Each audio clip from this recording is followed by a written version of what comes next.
amending constitution of board of NDDC.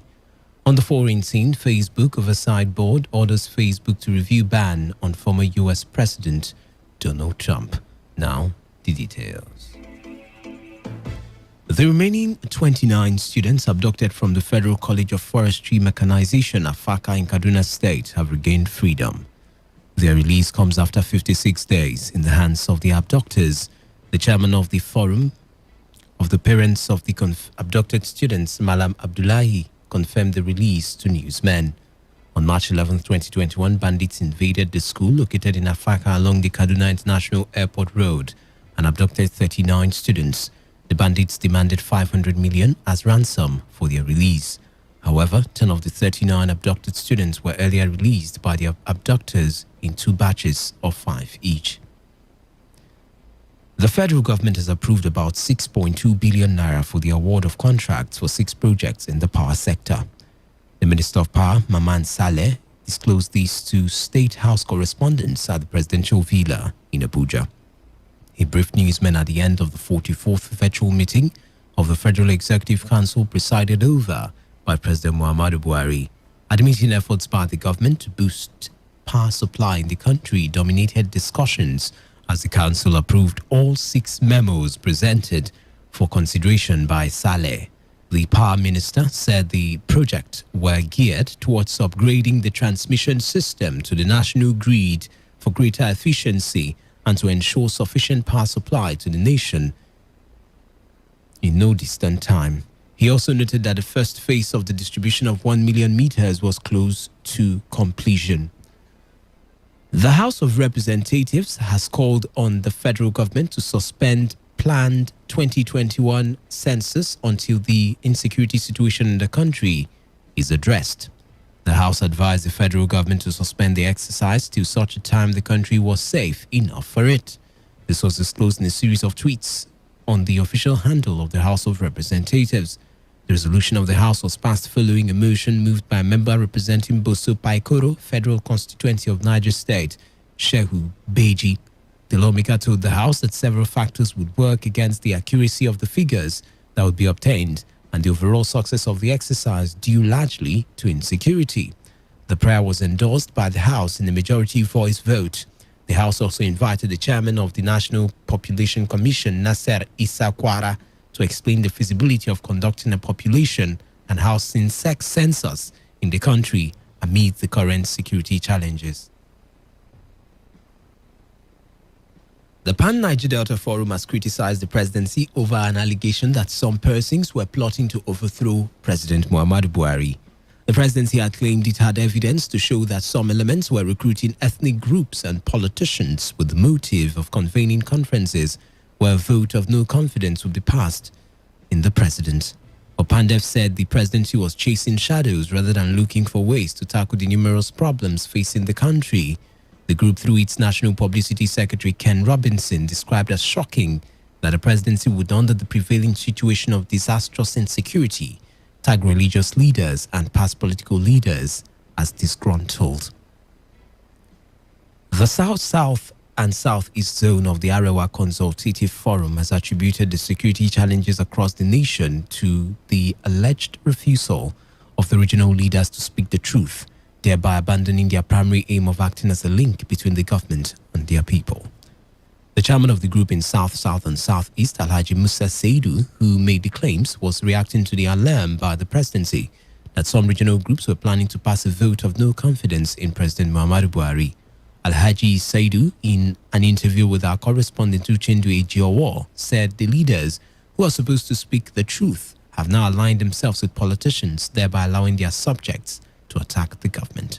Even the killing of the military, of security agencies, was instigated by the leaders, because the leaders portray the military as a sectional military, and that's why they give chance to criminals to attack them. That's what happened. So if the president said some ethnic groups and some politicians are trying to instigate a crisis that will lead to his demise, from office, is right. Because if you look at it, number one, the so-called regional organization, it. As I'm talking to you, I'm the leader of Arewa in the South, South and Southeast. I'm the founding father member member, a founder. But I found out that these regional organizations, they are political. They are just like PDP and APC. They only rely on politicians for something. And if they are not getting it, they will start attacking ADC. So you see that regional organizations, their job is to be a father and mother, to all. That is, you are a politician, you are not, you are APC, you are PDP, they are your fathers. When you have crisis, you come to regional organizations. If the regional organization takes side, then they are not qualified to be regional organizations. Alhaji Musa Seidu, who is also the liaison officer for the House community with the Rivers State government, also expressed concern that the Rivers State government has not been carrying them along, particularly during the fasting period. The fasting is going well, though, unlike Odley time when we are fasting, government will bring something. Unlike Amechi time when we are fasting, government will bring something. Since His Excellency Wike came in, even Christmas rice, we don't see how much more fasting, so, and we cannot blame him. Everybody has all this, but the only thing we are saying is that, during Odley, when Odley was the governor, every month fasting, money is shared, food is shared to us, understand? And not only that, we are invited to government house, and when Amechi came in, when Omeha came in, he continued the same thing, doing well. Then when Amechi to come, he continued. But when our equipment come, he closed them. He said maybe so that he has all this in that sort. And I'm the liaison of the council has sat officially and sent letter to the governor. I'm the only representative, and since we seek for audience, we didn't get it until today. So we won't blame anybody. That's our fate. Division within the labor movement in Nigeria has been blamed on outcomes of elections within labor organizations. The chairman of the Rivers State Council of the Nigerian Labour Congress, Beatrice Itubo, who made the observation, said the disagreement over the outcome elective congresses of the NLC in 2015 led to the initial division within the ranks of labor leaders, prompting the formation of the United Labour Congress, which has collapsed into the NLC. Itubo, in an interview with our correspondent Chinedu Iwunna, however, advised labor leaders to develop a mindset of accepting the outcome of elective Congress. She was reacting to the series of factions that exist today in some labor unions affiliated to the NLC. The truth is that in every sphere, even in the political climate, find out that when elections come, there are people that may not be satisfied with the conduct of the elections. At the end of the day, there is a tendency that people want to break away. Some want to go to court for litigations and all that. So the labor movement is not also immune to that. So one thing with labor, there's a way this information flows. When your national says this is what you will do, you at the state, you don't have any option than to key in. And so most of the things transpired at the national level, but it's now drifted down to the state because we are all belong to a national union. And so wherever your national union belongs, that's where you will also be. There is give and take. One thing I will always advise people, if you must be a labor leader is not all about butter and bread, because of course it is not always. It's a movement laden with struggles. And so if it's a movement laden with, there is no need for this fighting. If the essence is to fight for the welfare of workers, and all of us know that we're on the hot spot. So I don't see anything that is so big that will make people to deal with. It is a do or die affair. If you didn't win, then the system must scatter. No, if you didn't win today, tomorrow you might win. Community leaders in Igrutali in Ikwere local government area of Rivers State are making efforts to avert a possible protest being planned by members of Omodoma and Alimini communities. The members of the community said they are angry over the lack of drainage system in the community, even as construction of roads is ongoing in the area. A member of the community, Matthew Nwankwo, who spoke on behalf of his people, said while a drainage system is being constructed over or for other communities, the Igrutali section is neglected. Nwankwo, who is the former Secretary General of the Movement for the Liberation of Ikwere People, however, appealed to the youths to rescind their decision to stage a protest, assuring that efforts are on to reach out to the state government over the issues. The state government is constructing a road work in our place, and we see that some are favored by giving drainage, while we are not favored of giving drainage. Omodoma community and the Alimini community that are not favored by the drainage system, and all efforts have been made to reach River State government. Up till now, no answer. To plead with the River State government to come to our aid, and also tell the community not to protest on the 13th of May. We are going to put efforts now to reach the River State government. Why we don't want them to protest is because of the situation of the state now. So that people who will not hijack the protests. DSS is aware about this matter too since last year to date. Some leaders in Niger Delta region have warned those threatening to shut down the region over the delay in the constitution of the Board of Niger Delta Development Commission to desist from such calls. You would recall that the Joy Youth Council had threatened to shut down economic activities in the Niger Delta region should President Muhammadu Buhari fail to constitute an NDDC board within 30 days. But the Niger Delta leaders urged them to be patient and wait for the outcome of the forensic audit of the commission. The leader of the Niger Delta Progressive Leaders Council, Ike Daniel, cautioned politicians against sponsoring various groups to cause problems in the already tense region, urging that attention should be focused on the sole administrator of the NDDC to prioritize human capital development, skill acquisition, and entrepreneurial development of the youths. The Niger Delta Progressive Leaders Council calls on those stakeholders and groups who gave the federal government meeting to withdraw such threat, as it is not in the best interest of the Niger Delta people. The people of the Niger Delta deserves better. We call on them to support the sole administrator, Mr. Effiong Akwa, that is appointed by Mr. President to deliver on the core mandate given to him. The council calls for calm on the part of those desperate stakeholders calling for anarchy in the region. The council calls on the sole administrator to prioritize human capital development, as this will equip the youth of the region with the relevant skills to survive on their own. The council cautions those demarketing the Niger Delta region by using as an example to what is happening in the northern part of the country, Nigeria. You are listening to the World News on Today 95.1 FM Voice of the People. After the break, more news, foreign and sports stories. Please stay tuned. Every day, every hour, when the big stories break, depend on our 24-hour news team to bring you the latest. Today, 95.1 FM. 95.1 FM, Voice of the People. And we're back. Welcome back. You're still listening to the World News on a premium news talk and sports radio station Today 95.1 FM. Thanks for staying tuned. There is the need for a shift from over-dependence on professional disciplines and crude oil to other vibrant careers in the Niger Delta region. This is the observation of the organizers of the South-South Media Week, who briefed newsmen in Port Harcourt.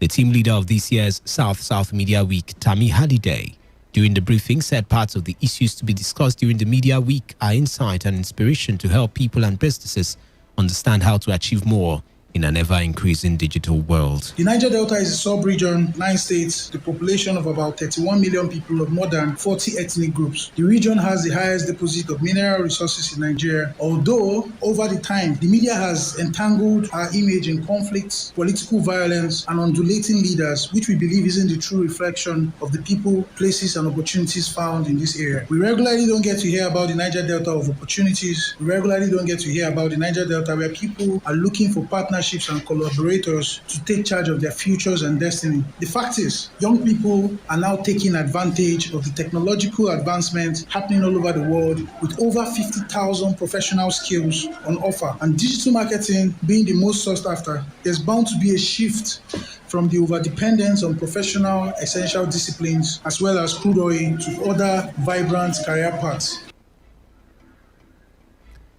On the foreign scene, an international medical charity, Medicines Sans Frontières, says it has found what it describes as alarming levels of malnutrition in Ethiopia's Tigray region.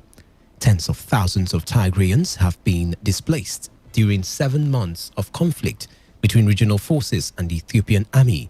MSF said a third of children screened in rural clinics are malnourished, adding that aid was rarely extended beyond large towns. Reports say some families are eating just once a day and often only bread. The charity said the situation would probably worsen during the approaching rainy season, as the war is preventing farmers from going to their fields. Former United States President Donald Trump's ban from Facebook and Instagram has been upheld by Facebook's oversight board, but it criticized the permanent nature of the ban as beyond the scope of Facebook's normal penalties. It has ordered Facebook to review the decision and justify a proportionate response that is applied to everyone, including ordinary users. The former president was banned from both sites in January following the Capitol Hill riots. The oversight board said the initial decision to permanently suspend Trump was indeterminate and standardless, and that the correct response should be consistent with the rules that apply to other users of the platform. It said Facebook must respond within 6 months. In sports, former Arsenal and Germany goalkeeper Jens Lehmann has been sacked from his role on Hertha Berlin's board after sending a WhatsApp message to pundit Dennis Aogo calling him a quarter black guy. Aogo, who works for Sky in Germany, posted a screenshot of the message from Lehmann on Instagram. Lehmann has apologized and said he meant that as ex-Germany defender Aogo was very knowledgeable that he had helped increase the quota. However, Tenor Holding, the investment group that Lehmann represented on the supervisory board of Bundesliga club Hertha, reportedly said the 51-year-old's contract would be terminated with immediate effect. Hertha Berlin club president Werner Gegenbauer said such statements are in no way representative of the values that Hertha BSC stands for. To end the news, here's a summary of the major stories. The abducted students of the Federal College of Forestry Mechanization Afara in Kaduna State have regained freedom. The South, South and Southeast zone of the Arewa Consultative Forum has blamed the insecurity in Nigeria on regional leaders. Niger Delta leaders have warned against the planned protest by the Ijaw Youth Council over the delay in the constitution of the board of the NDDC. On the foreign scene, Facebook Oversight Board has ordered Facebook to review the ban on former US President Donald Trump. That was the news as edited by Chinedu Iwuna. For comments and inquiries, please call 0818-389-2850 or send your emails to news@todayfmlive.com. You can also read our stories on www.todayfmlive.com. Do not forget, do take responsibility. Wash your hands frequently with soap under running water. Avoid touching your face and high contact surfaces to prevent coronavirus. I am Wisdom Opina. Good evening and thank you for listening. Today's news, today's entertainment, today's sports, today's issues. Today on Today 95.1 FM, Port Harcourt. Please listen to this announcement. Do you desire good health? Did you know success in life starts from health? Noland Health International, an American-Chinese multinational organization, is here in Port Harcourt with natural and organic health medicine. Call Dr. Samuel for further inquiries. 0803 639 4752. Again, 0803 639 4752. Again, 0803 639 4752.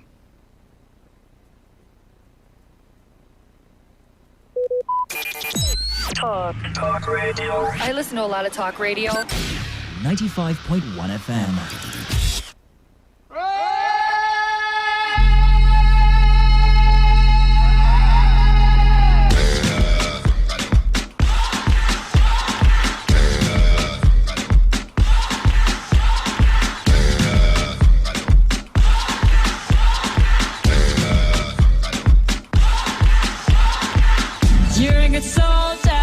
Choosing your battle. Pick yourself up and dust yourself off and back in the saddle. You're on the front line, everyone's watching. You know it's serious, we're getting closer, this isn't over. The pressure's on, you feel it, but you got it all, believe it. When you fall, get up, oh, oh, and if you fall, get up, eh, eh. Tamina, mina, sangalewa, 'cause this is Africa. Tamina, mina, eh, eh. This time for Africa. Well, a very good evening and welcome to the best 15 minutes of football you can find anywhere on radio. It is time for Soccer Nation. And of course, my name is Victor Oriahi, your favorite Melanin Sports presenter, bringing you all the updates happening in the football community. We start from the Nigerian Professional Football League. Wow, well, Eyimba were able to fight back. Yes, you heard that right. Fight back against the Anambra Warriors, FC Ifeanyi.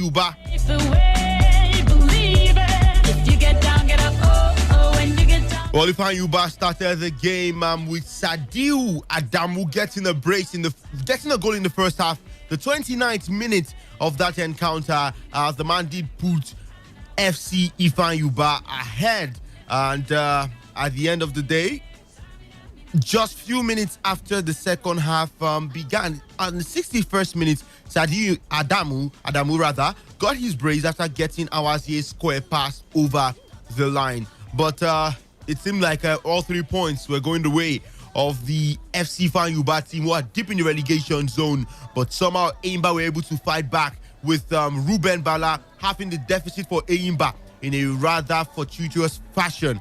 His initial header was kept out by Sharp Uzoigwe, but the ball was able to ricochet back to him and over the line. That was in the 78th minute. And when it seemed like Ifeanyi were going with all 3 points, in the 91st minute, substitute Imo Obot scores his very first Eimba goal to level the scoreline. So it ended 2-2 at that Oriental Derby. Eimba up against FC Fanyuba at the Eimba International Stadium.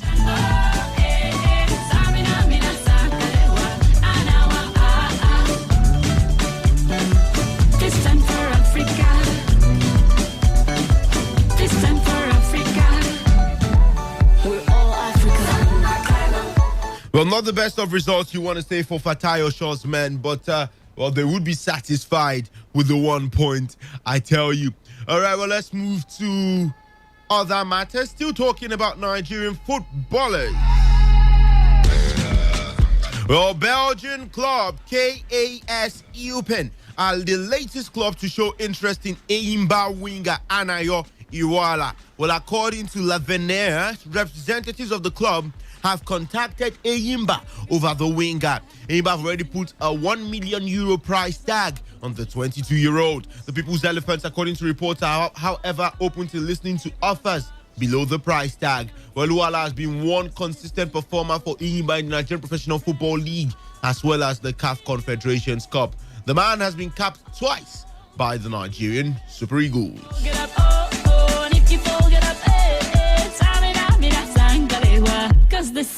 Still talking Nigerian football, president of the Nigerian Football Federation and member of the CAF Emergency Committee, Mr. Amaju Melvin Pinnick, was the pivot of a crucial meeting in the Ivorian capital, Abidjan, on Tuesday as the Confederation of African Football set into action the push for a $1 billion lifeline for wholesale revamp of football infrastructure on the African continent.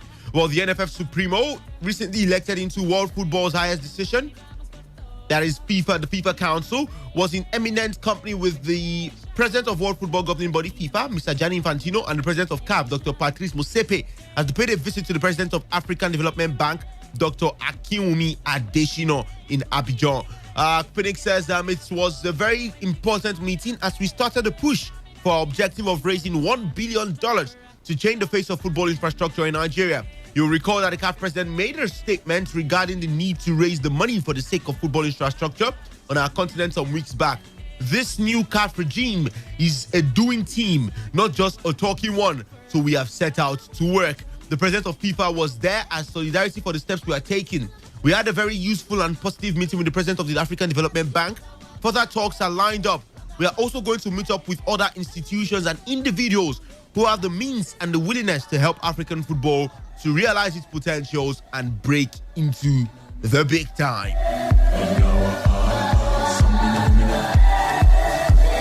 Well, we do hope that is the case for African football. All right, well, still talking about the country's football, but this time we're going to be talking about women's football. Africa record champions, Super Falcons, are set for a likely clash against Argentina at the Aisha Buhari Women's Football Tournament in September. It was learned that talks had been ongoing between the tournament organizers and Argentine officials to have their women's national team participate at the event. The Romanian women's national team has also been approached by the officials. Well, the invitational tournament is scheduled for Lagos with Ghana, Cameroon, Mali, South Africa, Morocco, and Nigeria also confirmed or already confirmed for the competition. Nigeria Football Federation President Amaju Pinnick said talks were on with Argentine and Romanian officials on the possibility of both countries featuring in the competition, one of the programs the FIFA Council member plans to deploy in his bid to make Lagos Africa's #1 football city. Pinnick recently met with Argentina's ambassador to Nigeria, Alejandro Herrero, where they looked at ways of strengthening football ties between Nigeria and the South Americans. You're a good soldier, choosing your battles. Pick yourself up and dust yourself off and back in the saddle. You're on the front line. All right, well, let's move to the English Premier League as we start with this one involving fans.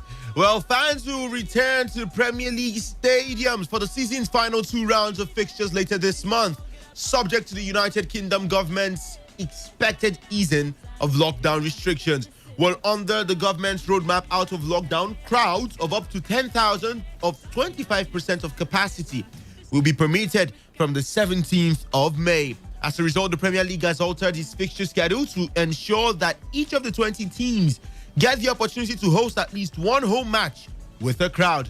The UK has given more than 34 million people a first vaccine dose, with case numbers and hospitalizations from coronavirus falling.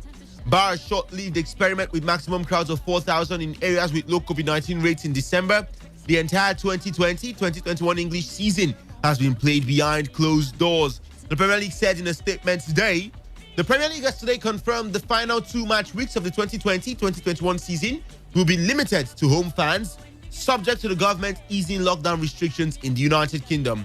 Match day 37 will now be played on the 18th to 19th of May, with the final matches of the season kicking off on Sunday, the 23rd of May, as planned. No away fans will be allowed to ease operational challenges, but the English top flight clubs are hopeful of a return of a full stadium, or a return to full stadiums for the start of next season. The statement added, fans have been greatly missed at Premier League matches, and this marks a key step towards full stadiums, including away fans, from the start of the 2021-2022 season.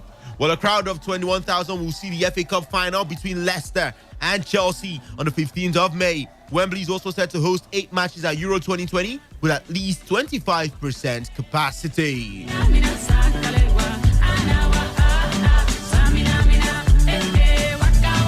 Well, that is good news for football, I tell you. All right, let's talk about the Premier League team, Arsenal. Well, the captain of the side, Pierre-Emerick Aubameyang, says he lost 4 kilos in weight and was really down after contracting malaria while on international duty with Gabon in March.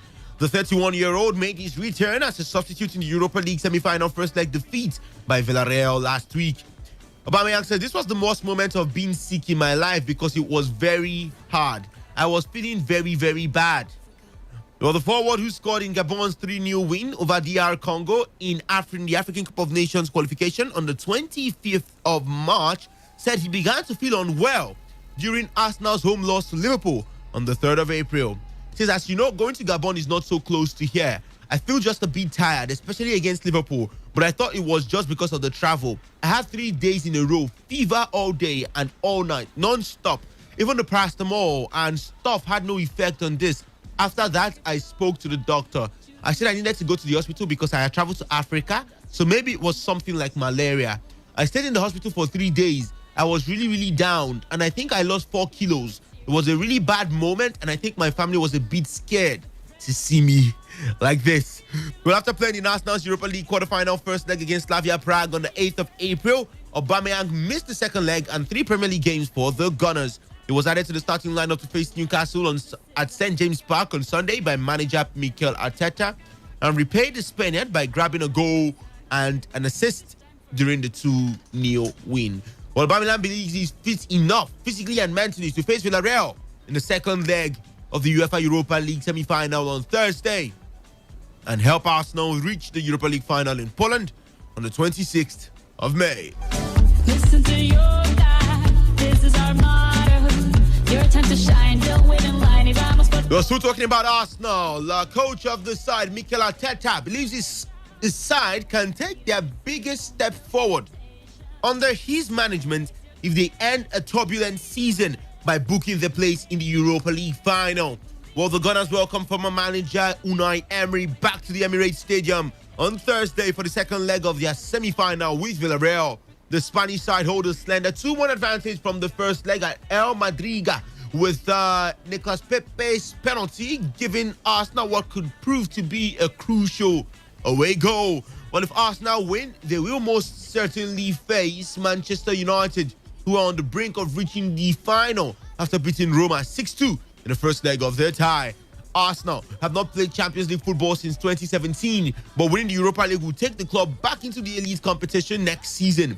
Arteta's team won the FA Cup in August at the end of his first season in charge, but they have failed to build on that success and are currently 12 points off the Premier League's top four with just 4 games remaining.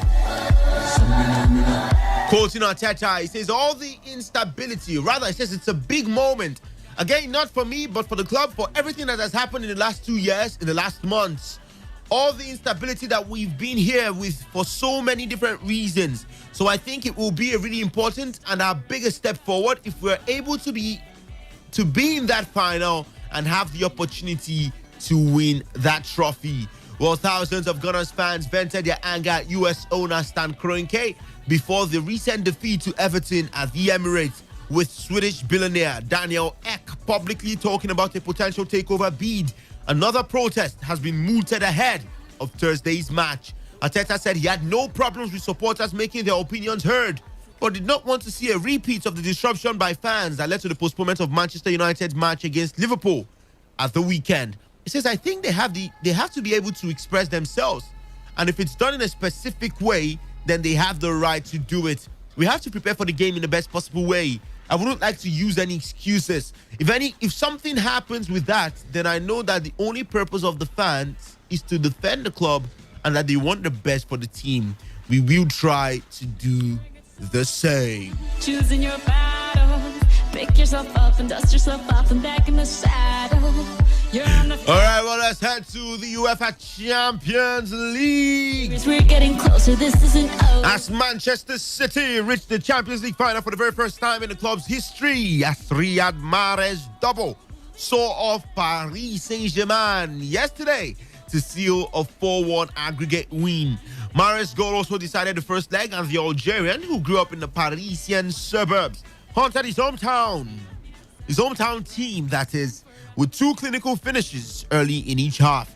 The final in Istanbul on the 29th of May against Real Madrid or Chelsea is the culmination of City's rise since an Abu Dhabi takeover in 2008 transformed the club's fortune.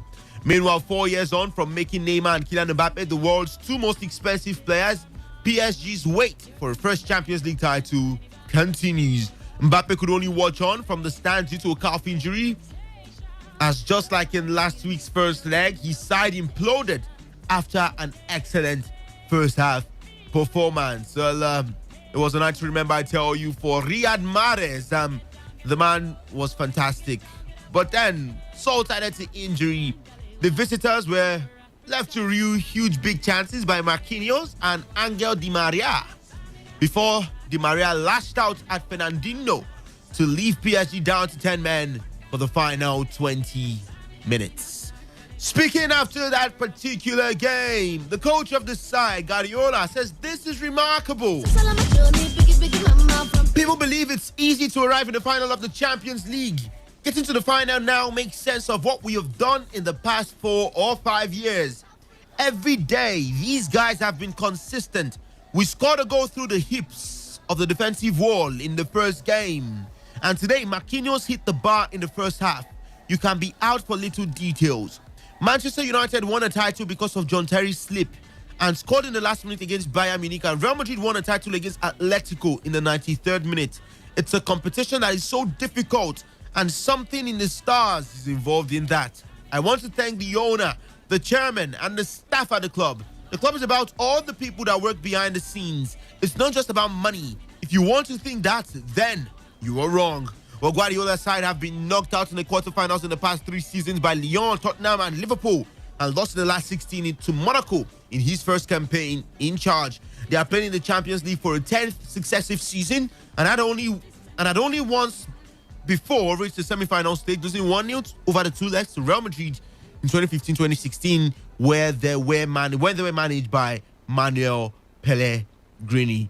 All right, well, just before we leave the studio, of course, we've got to let you know that tonight we're going to be having Chelsea up against Real Madrid, and it cannot get any bigger than that. Who will be joining Manchester City in the final of the UEFA Champions League at Istanbul on the 29th of May? Would it be the blue side of London, or would it be the Los Blancos, Real Madrid? This is where we end the show today. My name is Victor Oriahi, your favorite Melanin sports presenter. Of course, urging you to go out for yourself and enjoy the best of football. Everyone's watching. You know it's serious. We're getting closer. This isn't over. The pressure's on. You feel it, but you got it all. Believe it. When you fold it up, oh, and if you fold it up, Tamina, sangalewa. 'Cause this is Africa. Tamina, 95.1 FM, voice of the people. And we're back. In case you missed out on the morning show, Not to worry. Music, gossip, drama. This is Entertainment Recap. who doesn't love this? Entertainment Recap. Every weekday, Monday through Thursday, 6:30 p.m. on Today 95.1 FM. Tell me what you want. I can be your friend. I can be your muse.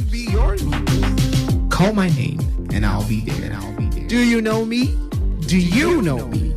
I am Dave Roberts, your favorite guy on radio. Can love you better, but it's stormy weather. Catch me when you can. 'Cause you're Peter Pan, you're no landing never. Have you ever felt this? Love someone. Talk radio. I listen to a lot of talk radio. 95.1 FM. We are gathered here now in holy matrimony. Oh yeah, matrimony. Abba, holy matrimony. Oh yeah, matrimony. Abba, oh yeah. Swa, girl, I'm ready. What you waiting for? Oh yeah, take it easy, baby. Less is more. Easy, give me jelly. Okay. Oda, carry baby, give them softly, eh? Slow and steady. You're my freaky, yeah. Holy matrimony, give me jelly. I say who they handle you, nobody they sample you, nobody they call do you, nobody say they want do you.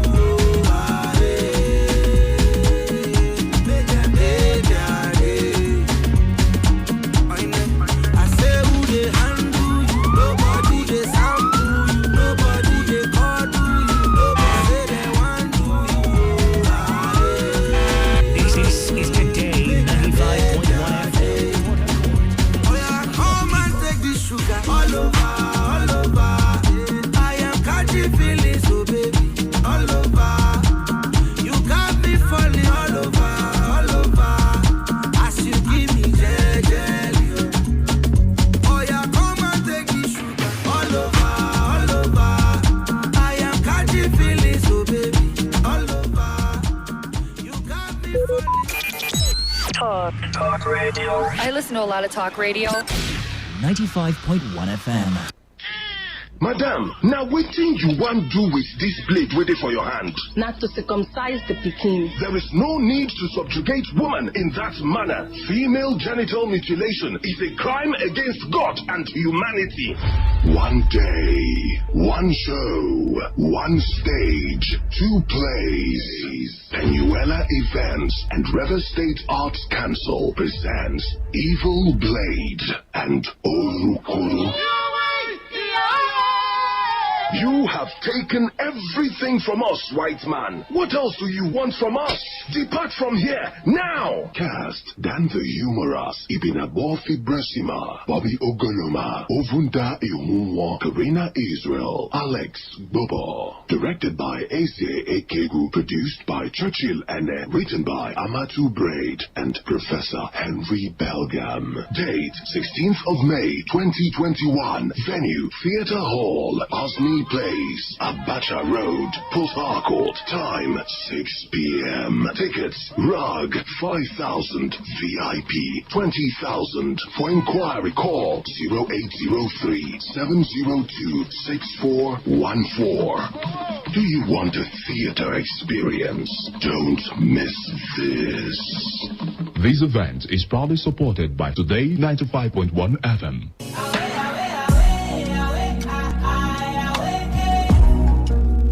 With us in the studio is the business consultant from DIS Millionaire School, Engineer Ofon Monday. You're welcome, sir. Thank you so much. Okay. So what is DIS Millionaire School all about? I'm very happy to be here to talk about the DIS Millionaire School, because the DIS Millionaire School is for people who truly want to become a multi-millionaire, who wants to earn money every single day of their life, who want to earn money, millions every month. A lot of people want to become millionaire, but they don't want to be trained and be mentored to be a millionaire. Like I'll keep saying this, someone that wants to become a medical doctor has to go to a medical school to become a medical doctor. Someone that wants to become a lawyer has to go to a law school to become a lawyer. They want to become a multi-millionaire, you have to pass through millionaire school to become a multi-millionaire. In millionaire school, we are teaching people about core values in life, core purpose in life, money masterclass, financial intelligence, emotional intelligence, and we are doing these courses for now free of charge. We want people to come and learn and relearn and unlearn, because the illiterate of the 21st century are not those who cannot read and write. There are people that cannot learn, unlearn and relearn. So we have courses that will help you become financially free, because this program will come to find a lot of people are struggling because of ignorance.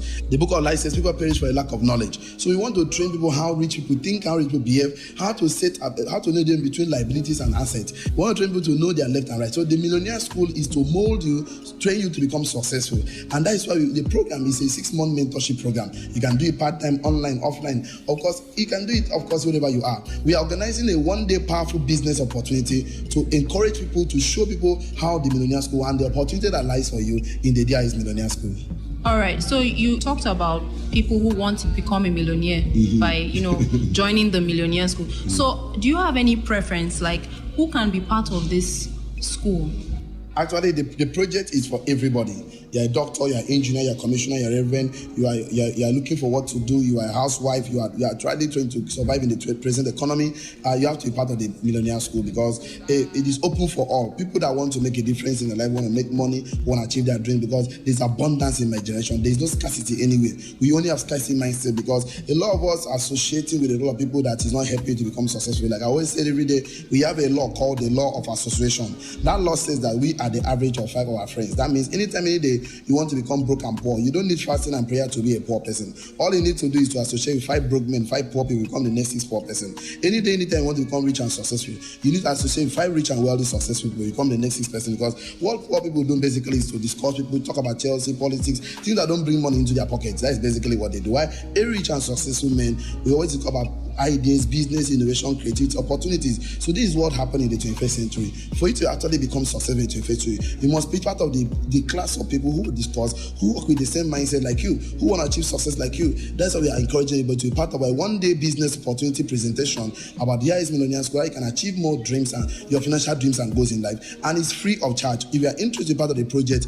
all you need to do is to send us your name and your location to 0803 587 1917. Let me repeat myself again. 0803 587 1917. Wow, this is so mind-blowing. I was about to ask you why it is important, but you've said everything. This is so... Anyway, engineer, what are your final words? Okay, actually, the truth of the matter is that before the final word, I want to say this to all of us. I want us to understand that in the 21st century, you don't have to wait for government to do everything for you. Government may not provide everything that you need to become successful in the 21st century. So you have to stand up and take back your life. Stand up and become responsible for your life. I know most of us went to school. I know most of us are graduates today, but don't depend on that certificate for everything. Because there was a time that everybody was dependent on certificate to survive. That was when you finish school, government come looking for you, factories, industries. But today, the economy have changed. You have to create your own economy. You have to create your own destiny. You have to be part of your financial life and dreams. Take charge of your life. Stop blaming the government for everything. Stop blaming your father. Stop the blame game. Don't blame anybody. Because that's what most people do. They blame everybody for their life. In that, oh, nobody's helping me. Nobody's supporting me. No, what have you done for yourself? That's how to be part of the Millionaire School, so that we can train and mentor you to become successful in life. So you can become self-independent, self-reliance. And this program is for people who have actually spent their whole life maybe working, they have little or nothing to show for it. People are spending their whole life building their dreams, but they don't know how to succeed. Some people have businesses, but they are confused about it. They don't know how to succeed after the coronavirus pandemic challenge that happened to us. So we want to actually give you opportunity to change your financial dreams, rewrite your destiny. You have to be part of the one-day business opportunity presentation, and you must come with your face masks, because without face masks, no entry. You know the COVID-19 is still on, so we cannot take more than 50 people per sitting. So that is why you have to send your name for a reservation with our customer care. Just if you are interested, send your name and your location to 0803 587 1917. I'll repeat myself again, 0803 587 1917. If you are interested, just for the last time, send your name and location for a reservation of seat to 0803 587 1917. See you on top. We love you all.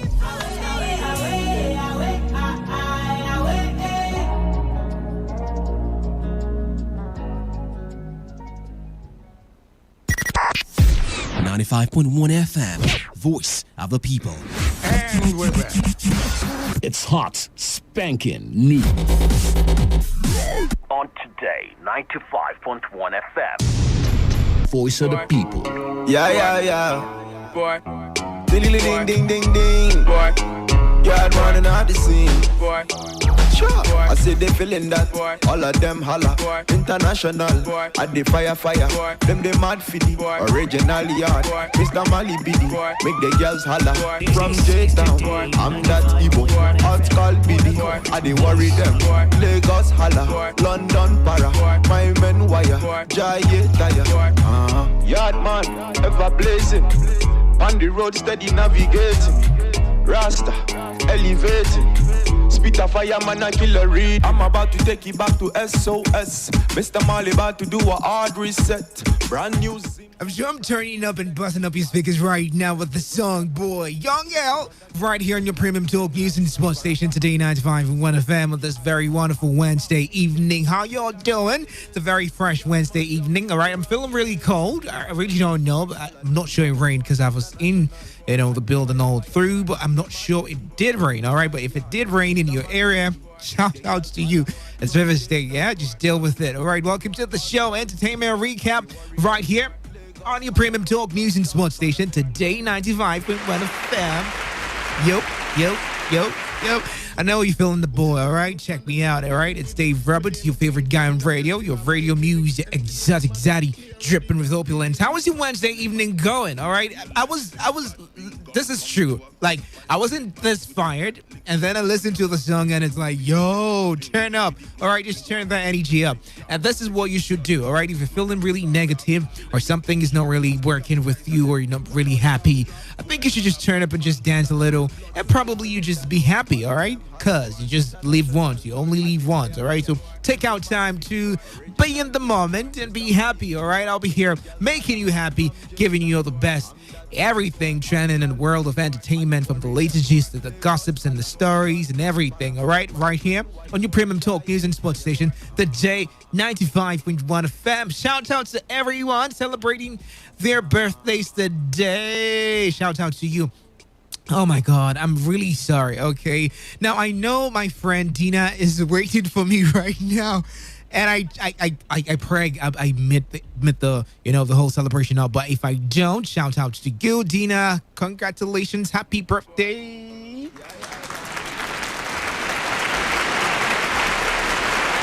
Oh yeah, y'all don't know Dina. Dina spoiled me with Bole one of these days, and it was really crazy. I mean, Bole is something in River State. I tell you, like, it changes everything. I mean, just bring Bole into the scene and you're good. All right, it's like a jog. Takes you high, makes you high, something like that. Once it's in River State, but outside River State, I really don't know. I think we should have this food fight one of these days, or probably today. If you've tasted the ones from Lagos and the ones from I know I'm sounding really biased right now, but if you've tasted the ones out of River State and the ones in River State, which one do you prefer? All right, I feel like we should have this conversation right now, because I'm hearing some Lagos people calling me and telling me, "Oh, have you eaten bole with granite?" And I'm like, "Yo, what's that supposed to mean? Like, are you trying to make me?" Yeah, that's what happens. I choke if I eat things like that. I'm not, talking down Bole from Lagos, but PH said it. We have this thing about our own Bole, and I heard they call it Bole there. It's crazy. I mean, like, why do you take away the content? I mean, we love the name, we love the sound, we love the taste. You don't give us Bole with granite. Nah. No. All right, hit me up 0817-0000951 or 0810-951-0951. Or you can send your text messages or your WhatsApp messages to the number 0701-933-9962. Which do you prefer, Lagos-made baller or PH-based baller? I really do. I feel like we shouldn't be having this conversation because everyone in Port Harcourt will be like, yo, Dave, you're biased. This is River State. Everyone will support. But yes, let's support and rep the brand, all right? Hit me up. Let's have the conversation. Meanwhile, in case you missed out on the morning show, I'll be right here again. I'm right here again in your face, telling you everything you missed so you don't get to miss out on anything. All right. And yesterday I wanted to talk about something, but I couldn't. So let me just chip that in now. The comedian, his name is Michael Blackson. He has come out to lament about the way things are in Africa. And he's talking about all these things, things going wrong and how things are to be. I mean, I see some things on YouTube and I'm like, yo, when in the world would we ever be like this? Like, get to this extent. I mean, I'm seeing the new buildings in Dubai and the UAE, and I'm like, yo, what's going on? And I heard some things might be happening sometime in Lagos, the whole Eco Atlantic project and everything. But, we should move forward. Come on. All right. Shout out to everyone doing new projects, bridges, and everything. But there are things that make the place more industrial. I mean, more better schools, more better hospitals, more better, factories. Come on, I'm not talking politics right now, but Michael Blackson feels that Africa should be better, and I agree with him totally. 95.1 FM. Hello, good evening and welcome. What's your name? Yo, what's your name? Where are you calling from? Hello, sir. Good evening. What's your name and where are you calling from? All right. I think you should call back. All right. 0817-0000951 or 0810-951-0951. Or you can send your text messages and your WhatsApp messages to the number 0701-933-9962. Them 50 style and them still I run with it. Hey. All right. Let's talk about some beef right here. I really don't know, but it's a thing with musicians and celebrities, they just throw shades at each other, and the one who has more fans gets to win the show. But now it's within or between Idris Abdul Karim and Timaya. All right, and Timaya is not really that kind of guy who comes out to talk about things carelessly. Like, we know him like that, like that. It's the kind of person who just chills back. It's like Two-Face, okay? You really don't see Two-Face or who else again, or D-Band, dragging people. I mean, that generation, it was just peaceful. You rarely see people coming out to talk about, their own issues or problems they have between each other. My mom's just saying between each other. All right, but this time, Idris Abdul Karim was the first to find trouble, as Nigerians determined. Apparently not him, though. Someone who is his fan, started dragging Timaya, and then he just came out to say, oh, look, he's an ingrate.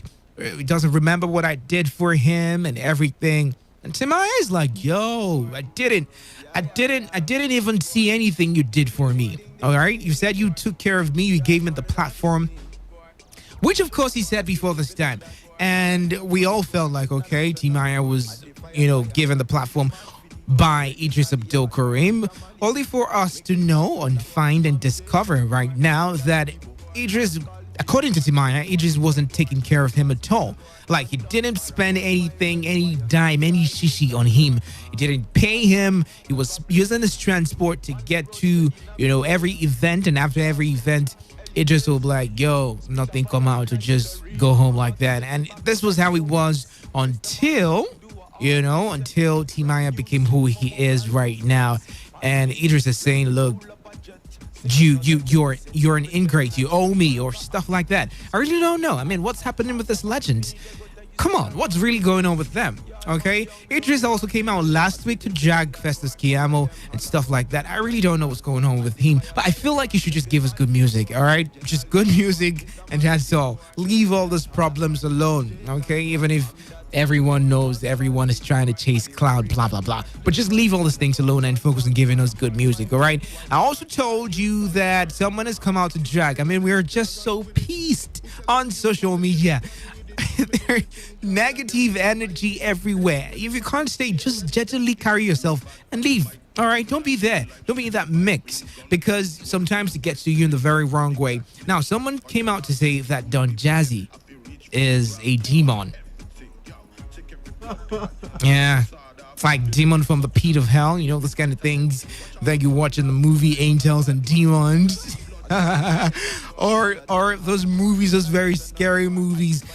Man, speaking of scary movies, I went back to my retro movie, I call it playlist or movie catalog and everything, and I saw that movie Sleepy Hollow, and I don't want to see it again. All right, it's really scary and creepy. But speaking of, demons and demons-possessed people, Don Jazzy apparently is one right now. Not by me.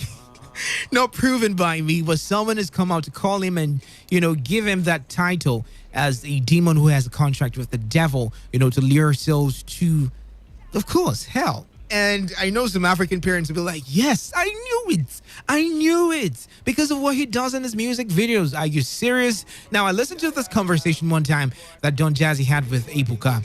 And apparently he goes to church. And you say, okay, is it everyone that goes to church that is spiritual and everything? Just allow him, okay? Please, allow him to serve his God. All right? Before you start calling him names and naming him. I'm not trying to, salvage the whole issue or take sides. Obviously, I'm taking sides. But I'm trying to say you should not just define people's character by how you judge them or how you presume them to be. All right? So this particular man is a politician. All right? Funny enough, he's a politician. Like pot calling the kettle black. I really don't know. Like, all your guys are the same, okay? You guys still cheat, kill, do everything, and then you're calling people demons, really? But anyways, let's move on. So his name is Shay, and he's come out to say, look, Don Jazzy is a very bad influence on the younger generation. And in his words, he says, I know a lot of you don't like to see this post like this. I'm not worried about you, but maybe there is someone out there who needs to see this. For the rest of you, you can ignore. I know they follow anyone argue. Now, in his words, he said, his problem is that many of you would not accept the behaviors from your own kids or relatives, but if it's someone else, it's fine. This hypocrisy is too much, with a sprinkle of witchcraft. He was making references to the fact that Don Jazzy allowed 20-year-old Rema, who is now 21, I guess, to get into that kind of obscene video shoot, all right? With the whole, video, those kind of songs. And Rema obviously was, it was having a good time. For every brother who wants to be in that kind of position, you dream about it. You know you want to be there. Even this man that is saying this thing, he wants to be in that kind of position. But apparently, Rema was, and he feels like he's too young to be there. And the brother got really mad, and he took to social media to say, look, Don Jazzy is evil. And he's not supposed to be in the land of the living. He's supposed to be with those evil doers and everything, in hell and everything. But I really don't know. The best advice is stick to what you believe, okay? Don't allow your children, don't allow your lads be exposed to this kind of things. Now, if you just say Nigerian music is going, there's decadence in moral culture and everything, I would agree with you. But you allow your kids watch some other things in Hollywood. You allow your kids see some other music videos. All right, so it's a very big deal if you want to really protect them. And then you allow them step out and interact with other friends. I don't want to call it a lost war or battle, but just be very conscious of what your children are exposed to. All right? Time is far spent. I have to go because Area Talk is up next. Do all to catch me tomorrow. And you can also join me on socials. Let's connect and let's be friends. Dave_Melford_Roberts on Instagram. David Melford Roberts on Facebook. David_ on David_Melford on Twitter. All right, let's be friends. Let's connect. Let's have a very wonderful time. Tomorrow, I'll be here with a challenge. I'm seeing everyone doing, let me not spill it, all right? But tomorrow, it's going to be a challenge. And guess what? If you win something, there is a big prize coming for you. It's a challenge on Instagram. So go on our social media, Instagram platform, and follow, all right? It's Today FM 951.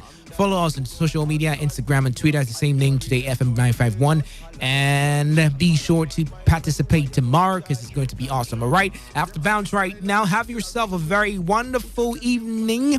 Catch you guys by 9 p.m. where Opinion Poll will be up next with me and Gloria Carty. In the meantime, Buchi Rafar is in the building and she has everything to talk about with you as regards to what's going on in your environment and your area. All right. Catch you guys tomorrow. Have yourself a very, very, very, very, very wonderful evening. I'll leave you with a song. All right. It's really banging right now and I've not played it before.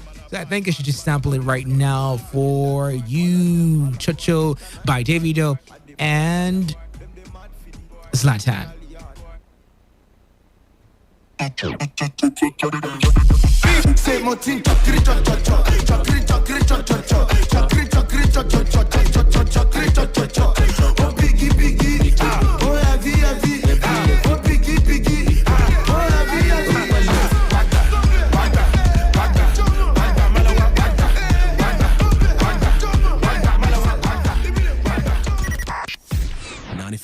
FM, voice of the people. And we're back. There's no adjective to qualify the failure of this APC government, a government that came into power when dollar was 170. Annie, I've always liked and followed Asher Frank, but today he wasn't stable. The man, another man, forgetting his name, stole the show. That's him. Me too, I forgot his name. He was... Annie must announce my name before you go. Must announce my name. Where would you rather be? Stay glued to this frequency. Hello and good morning. Here's a news update on Today 95.1 FM. I am Annie Abdel Salam. The House of Representatives has Today 95.1 FM, voice of the people.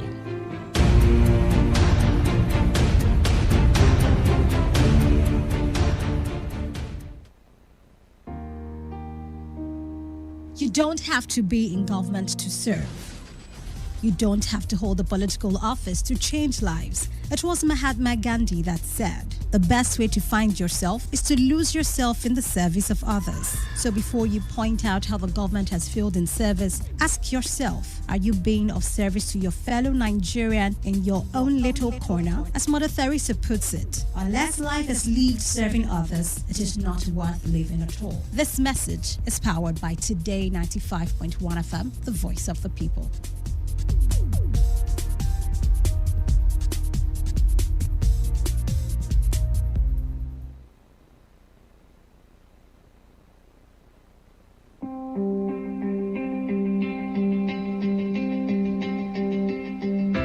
You can never plan the future by the past. He who has a right to live can bear almost anyhow. Lost time is never found again. It is the province of knowledge to speak, and it is the privilege of wisdom to listen. I don't take life too seriously. You'll never get out of it alive. Educating the mind without educating the heart is no education at all. In the end. It is not the years in your life that counts. It is the life in your years. Make it count with us. Make it count with us at Today 95.1 FM. 95.1 FM. Every day on Today 95.1 FM, there's always an opportunity to comment and air your views on our various programs. It's not just about us, it's about you, your opinion, and your voice. President, don't you think that it's time to step down, sir? Be part of the story, the gist, reactions, intrigues, and the news. President Neil Patrick Harris has called for greater regulation. Give us a feedback or join the conversation on Twitter at TodayFM951, our Facebook Facebook address is Today95.1 FM or join us on the number 0701 933 9962. That's our WhatsApp application. Be informed, be educated, and have fun. We are Today 95.1 FM, voice of the people. I'm T-Ranger calling from Imo State. My name is White calling from Bayelsa. Hello, yes, this is Udwa calling from Akwa Ibom. My name is John calling from Bayelsa. Amaka calling from Abia. This is Toya calling from Bayelsa. I'm Divine calling from Port Harcourt. With over 8 million listeners glued to this dial, why not take advantage? Showcase your product and services to the world with rates that wouldn't break your bank. Visit us at number 1 Today FM Drive off East West Road, Rumekini, Port Harcourt. Give us a call today on 0803 35 57986 or 0810 128 2937. We are your number 1 talk radio station. Today, 95.1 FM. Voice of the people.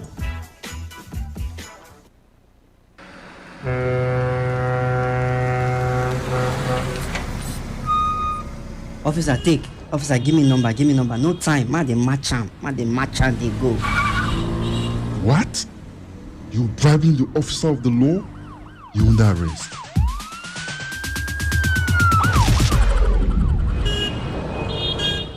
Let me see your papers. You can go. They're in order.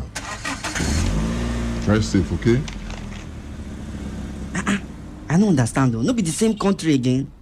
Officer reject bribe. They arrest me yesterday. That yesterday, I go do my papers. See as I pass now. I pass without fear.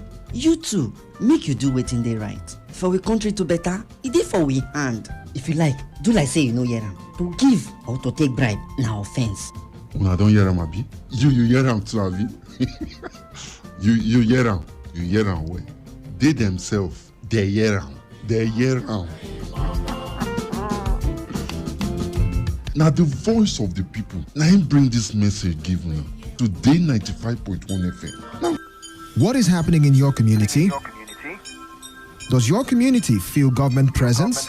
Do you think your community's voice isn't heard by anyone that matters?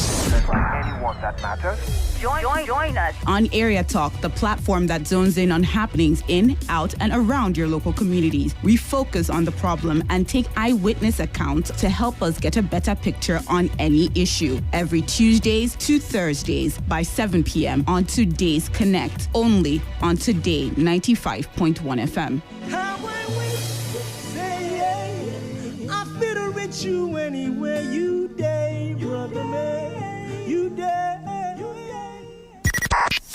95.1 FM, voice of the people. And we're back.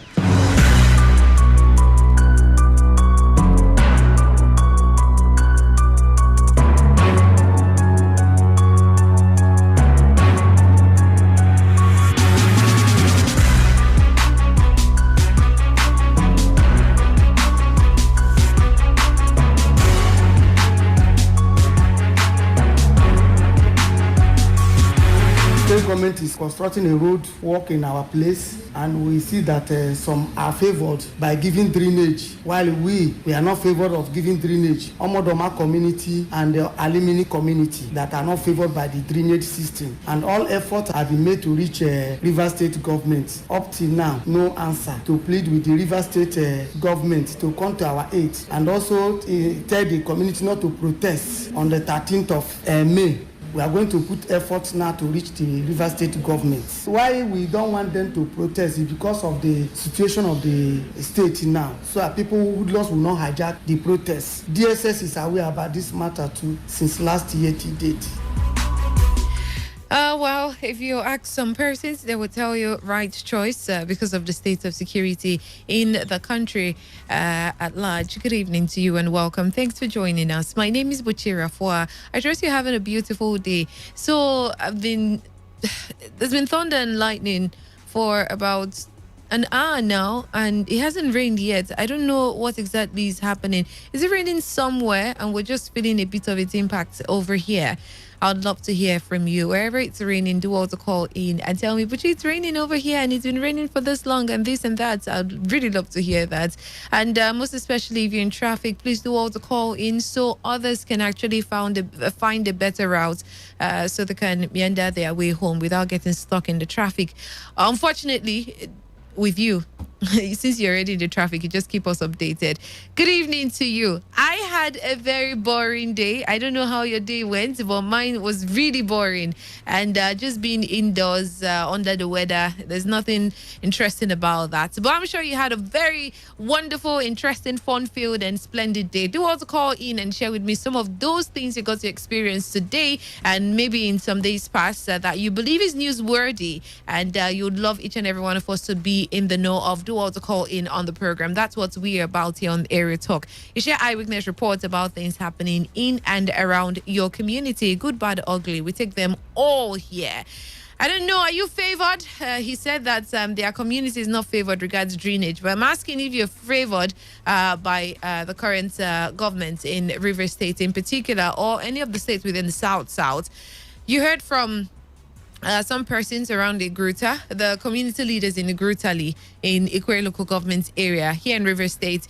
They are making efforts to avert a possible protest that's been planned by some members of Omodoma and Alimini communities. So the members of the community said that they are angry over the lack of drainage system in the community, even as construction of roads is ongoing in the area. And a member of the community, Matthew Nwoko, who spoke with our correspondent that you heard earlier on behalf of his people, said while a drainage system is being constructed for other communities, the Grutali section is neglected.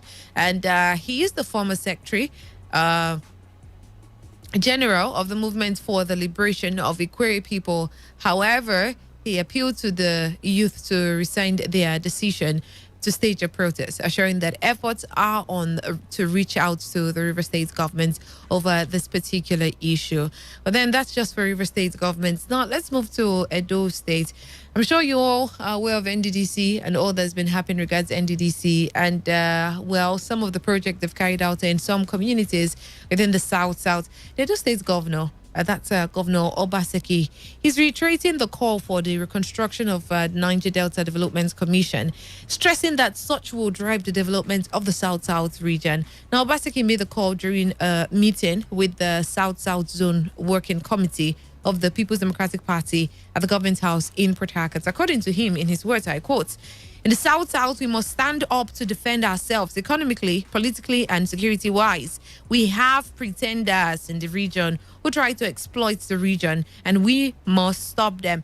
He said that the region is facing impeded growth because of the inability to make use of its resources for its development. He also added, in his words, I'm quoting now, "The current structure of the NDDC has caused underdevelopment in the region, with the federal government not showing any concern. What is going on in NDDC today is totally untenable. NDDC can't do any work in Edo and other states in the South. You can't use the resources meant for the region to develop other regions of the country." Obaseki then expressed the worry that, in his words, the federal government seems not to care about the scandals associated with the NDDC. He went on to say, in his words, "We have enough money in the region to build infrastructure and revive the economy. We can do it ourselves by stopping the interference." That's the word. Those are the words of the governor of Edo State, Governor Godwin Obaseki. Well, in your opinion, so far, do you think NDDC has been really doing well for the region? Of course, that's what it was made for. It was created for. Do you think they've actually... well, they're trying. In Obaseki's word, he said interference. Let's say, if at all that's true, with all of the interference, according to Obaseki, do you think they're actually still doing a bit better, more than your expectations, or they are way below your expectations? I'm sure most of you point out some of the projects that was carried out that lacks maintenance, that was poorly done, and some that has not even been paid attention to at all. Whatever it is, call in. I'd love to get your opinion on the state of NDDC right now and their impacts within the South region. So yesterday we talked about the slain job seeker, that's Miss Ini, and the youth from Nok Ikono Obio in the Oruan local government area of Akwa Ibom State. They went to the house, they stormed the family house of Udwak Akpan, the prime suspect in the murder of the job seeker Ini, and they vandalized the house. As yesterday, they protested in the school, eyewitness reporter over there, Wealth Wilson, shared with us. Well, it was also reported that they went to the family house of the suspects, Uduak Akman, and, it wasn't funny. It was gathered that the youth took the action after setting ablaze the security post of the one-story building. Sources told the Punch's correspondent that the youth carted away all the properties in the building, everything, and took the father of the suspected killer to the police. In the sources' words, they broke the windows and the glass doors with pebbles and sticks and carted away everything in the building, the source said. Well, Ini was allegedly lured, abducted, and sexually abused to death by Apman, who hails from that local government. Unfortunately, she's gone today. And whatever happens, whatever is going on right now can not bring her back. That is the most unfortunate part of all of this. But at least justice should be given. Justice should be done. And to some extent, yesterday we were talking about what she could have done to avert this misfortune. And, if you come to think of it, it's really unfortunate that she died. But I don't know if it had happened differently. This could have been going on and on and on, because if you had listened to the video the interview TVC had with her friend told her that some persons reached out to her to complain that that same guy has raped and drugged certain ladies. Some of them, that is. And only God knows how far this would have gone if this particular case didn't turn out like it did. Unfortunately and sadly, she had to lose her life in the process. That's the most worrisome part of it, and really heartbreaking side of it. But let's hear from you and let me know what's going on in your community. Keep me updated on everything happening in your area. It's a Wednesday and Thursday. We might not have enough time to get eyewitness reports because we might be talking about some other stories. But please, let's take advantage of today. Call in and share with me. Oh, yes. Sometime last week? Yes, we're talking about last week, Thursday on Body District. We're talking about how to help first aid for victims, gunshot victims, with the rate of insecurity we have currently. Now, for those that didn't even take that particular program serious, it's really serious that you take some of these things. It's important, rather, that you take some of these things serious. So in Bayelsa State, stray bullets got to some persons that were just minding their own business and doing their own thing, their daily activities, went about their daily job, and somehow there was a cold clash and stray bullets got to them. So 2 persons were killed, reportedly killed in Bayelsa, of course, following the cold clash that took place. It was gathered that the incident happened around the popular Swadi market in Yenagua, that's the capital of Bayelsa, on Monday. Now, 2 other victims who sustained gunshot wounds were said to be receiving treatment in the hospital. But the disease and the 2 surviving victims were traders in the market, and they were hit by stray bullets that was fired by the cultists, as it was learned by the Punch. The spokesperson for the State Police Command, Mr. Asinim Botswat, he confirmed the incident. In his words, it was a rival cold clash. 2 persons died, while Emmanuel Akbaye and Chinedu Ofor are responding to treatment at the Federal Medical Center. According to him, the command has commenced investigation into that particular incident. Unfortunately, the lives that have been lost have been lost. There's absolutely nothing you can do to bring them back, no matter how much justice has been served. Their lives are gone. Why can't we avert all of this? Away from this particular one. So during my boring day, I got some certain kind of gist of different ways people are being scammed these days. A lot. You know, okay, hopefully tomorrow we might be talking about a particular scam that I got to find. I was put in the know of much earlier today. But today, at least this evening, I would love that you call and share some of these things we are not aware of. It turns out that so many persons are being scammed on a daily basis, and it's happening. It's just that nobody's saying anything about it. But if you have been scammed one way or the other, please do all to share with us. Let us know these people, their tactics, how they go about scamming people, so we can also be careful and have our eyes wide open for whatever it is we're walking into.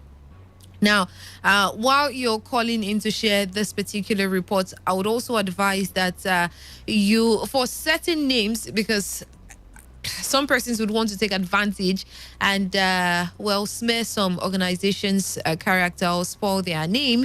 I would appreciate that you withhold the name and just tell us how some of the scammers go about their activities, so we are in the know of, especially if that one that has happened to you in particular.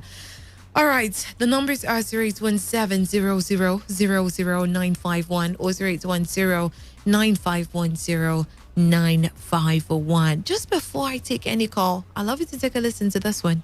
The Niger Delta is a sub-region, 9 states, the population of about 31 million people of more than 40 ethnic groups. The region has the highest deposit of mineral resources in Nigeria, although over the time, the media has entangled our image in conflicts, political violence, and undulating leaders, which we believe isn't the true reflection of the people, places, and opportunities found in this area. We regularly don't get to hear about the Niger Delta of opportunities. We regularly don't get to hear about the Niger Delta where people are looking for partnerships and collaborators to take charge of their futures and destiny. The fact is, young people are now taking advantage of the technological advancements happening all over the world, with over 50,000 professional skills on offer. And digital marketing being the most sought after, there's bound to be a shift from the overdependence on professional essential disciplines as well as crude oil to other vibrant career paths.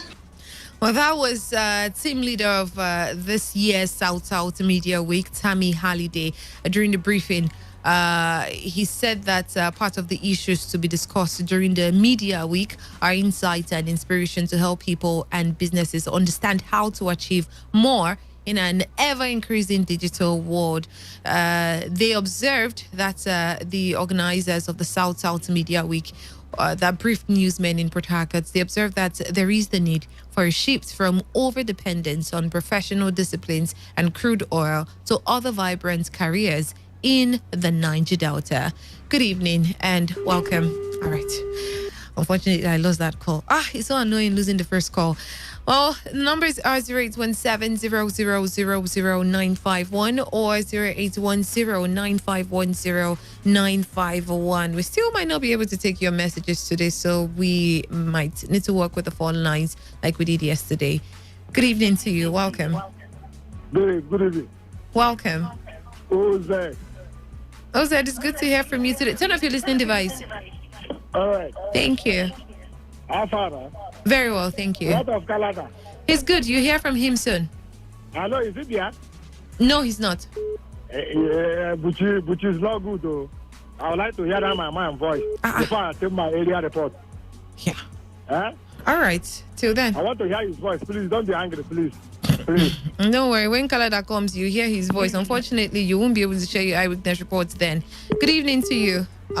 Sorry, I lost your call. The world. Call back. Let's hear from you and know exactly what's going on in and around your community. And if you have fallen victim of it for any scammer whatsoever, they scammed you, please do well to call in and share that experience with us so we can learn from your experience. Good evening and welcome. Good evening, Bushi. Good evening. Good evening, Good evening, How are you? I'm well, thank you. How are you? I'm fine, sir. It's Majoy calling from Igrita. Did you call yourself Mama Joy?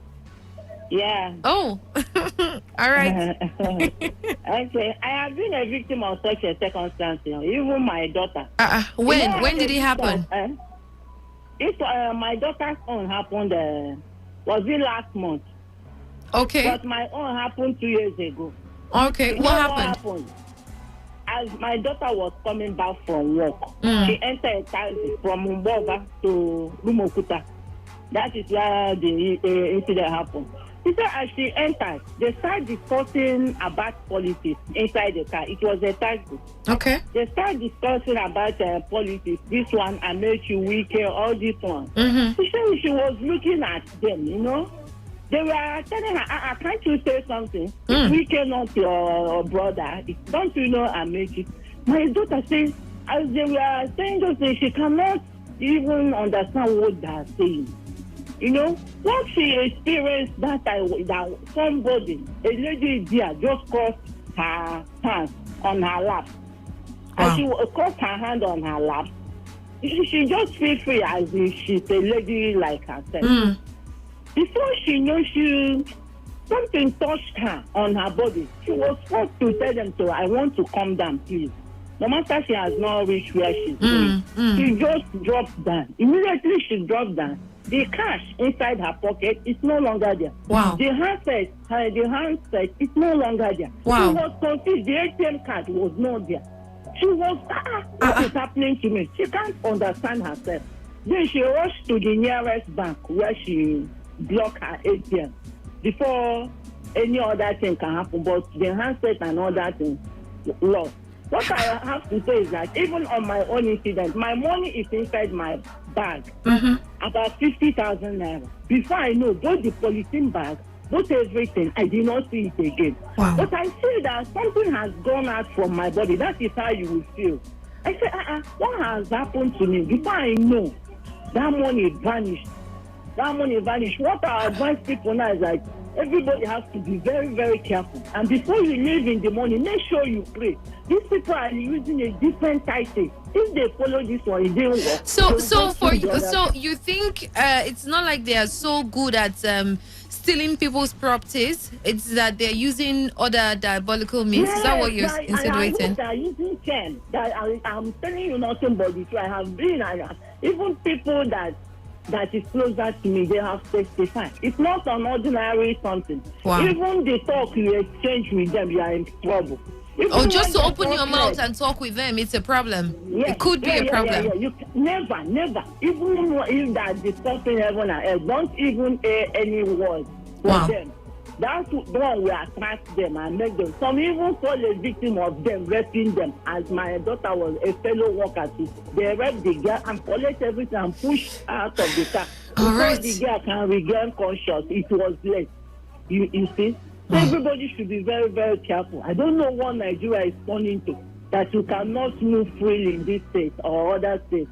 I'm just, it doesn't gladden my heart. Mama Joy, thank you so much. Thank you very much for sharing with us. Have a good night. You too. No, it's not good night yet. There are lots of programs coming up shortly after Area Talk. Well, thank you very much for sharing that with us. You see, that's just one experience. I had a lot today.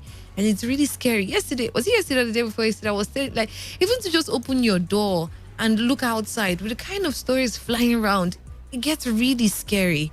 Well, let's hear your eyewitness report to 95.1 FM. Good evening.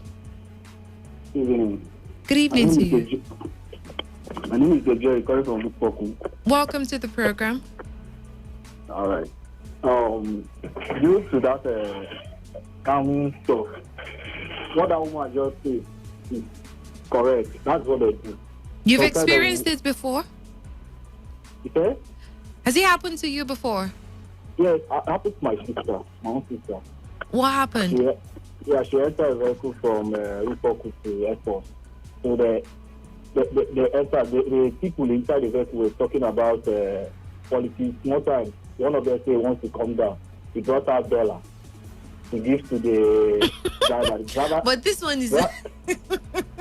Go ahead, please. the driver started saying that, why will you give me $1 in Nigeria? I'm in Nigeria, not in America. So why are you giving me $1?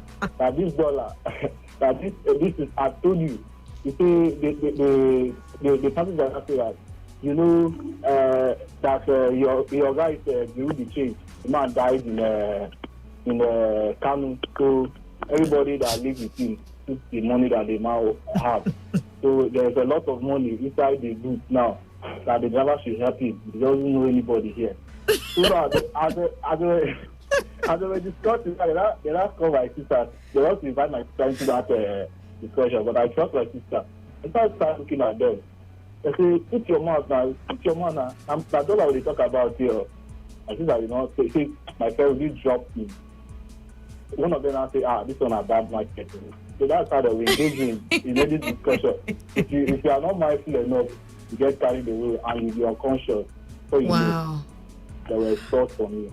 All right. Thank you very much for sharing with us. I was laughing because I thought this was actually old. Are they still using this dollar thing to catch people? If you fall for this one, I don't know what's going through your head, because this is like the oldest means. Many years ago, this particular dollar story, there's dollar in the boots, dollar, this one happened and that one happened. I don't know. Well, people still fall for it, unfortunately. Okay, we'll go on a short break right now. As soon as we get back, straight up to the phone line, I'll really love to get your eyewitness reports about things happening in and around your community.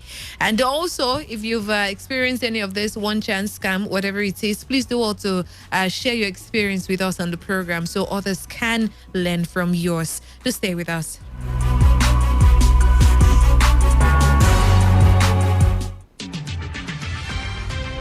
Today's news in 60.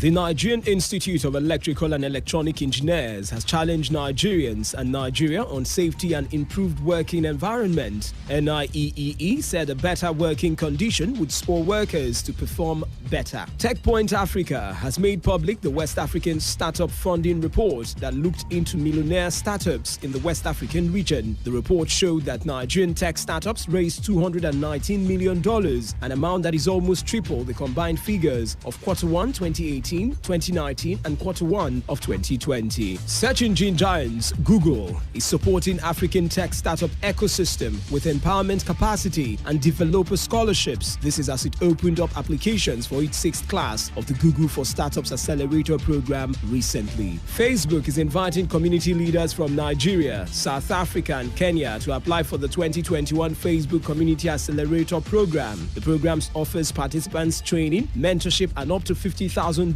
in funds to invest in an initiative that extends their community's positive impact. Today's news in 60.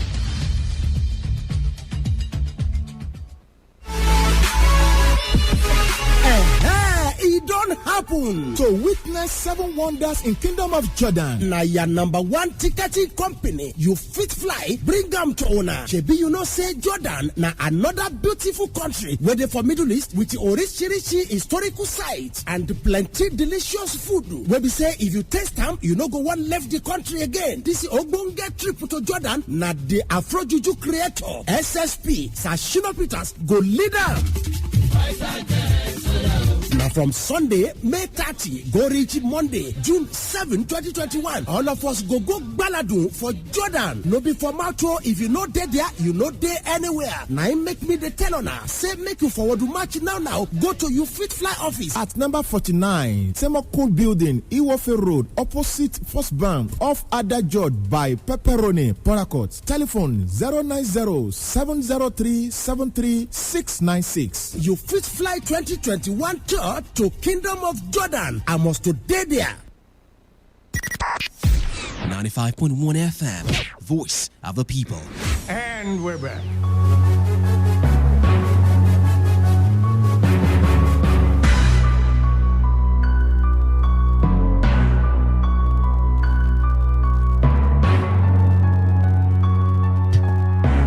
Welcome back and thanks for staying with us. You're still on to Airy Talk on Today 95.1 FM, the voice of the people. And like I said, we're going straight up to the phone line 0817-0000951 or 0810-9510951 are the numbers to call in to be a part of the program.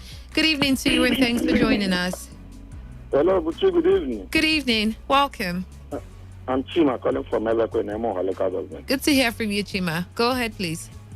Would you let me contribute to the matter you have just said about 419? See, Buchi, it was last month, somebody just called me from a bank where I'm banking. So he said he called his name. He said he's at the headquarters in Lagos of the bank.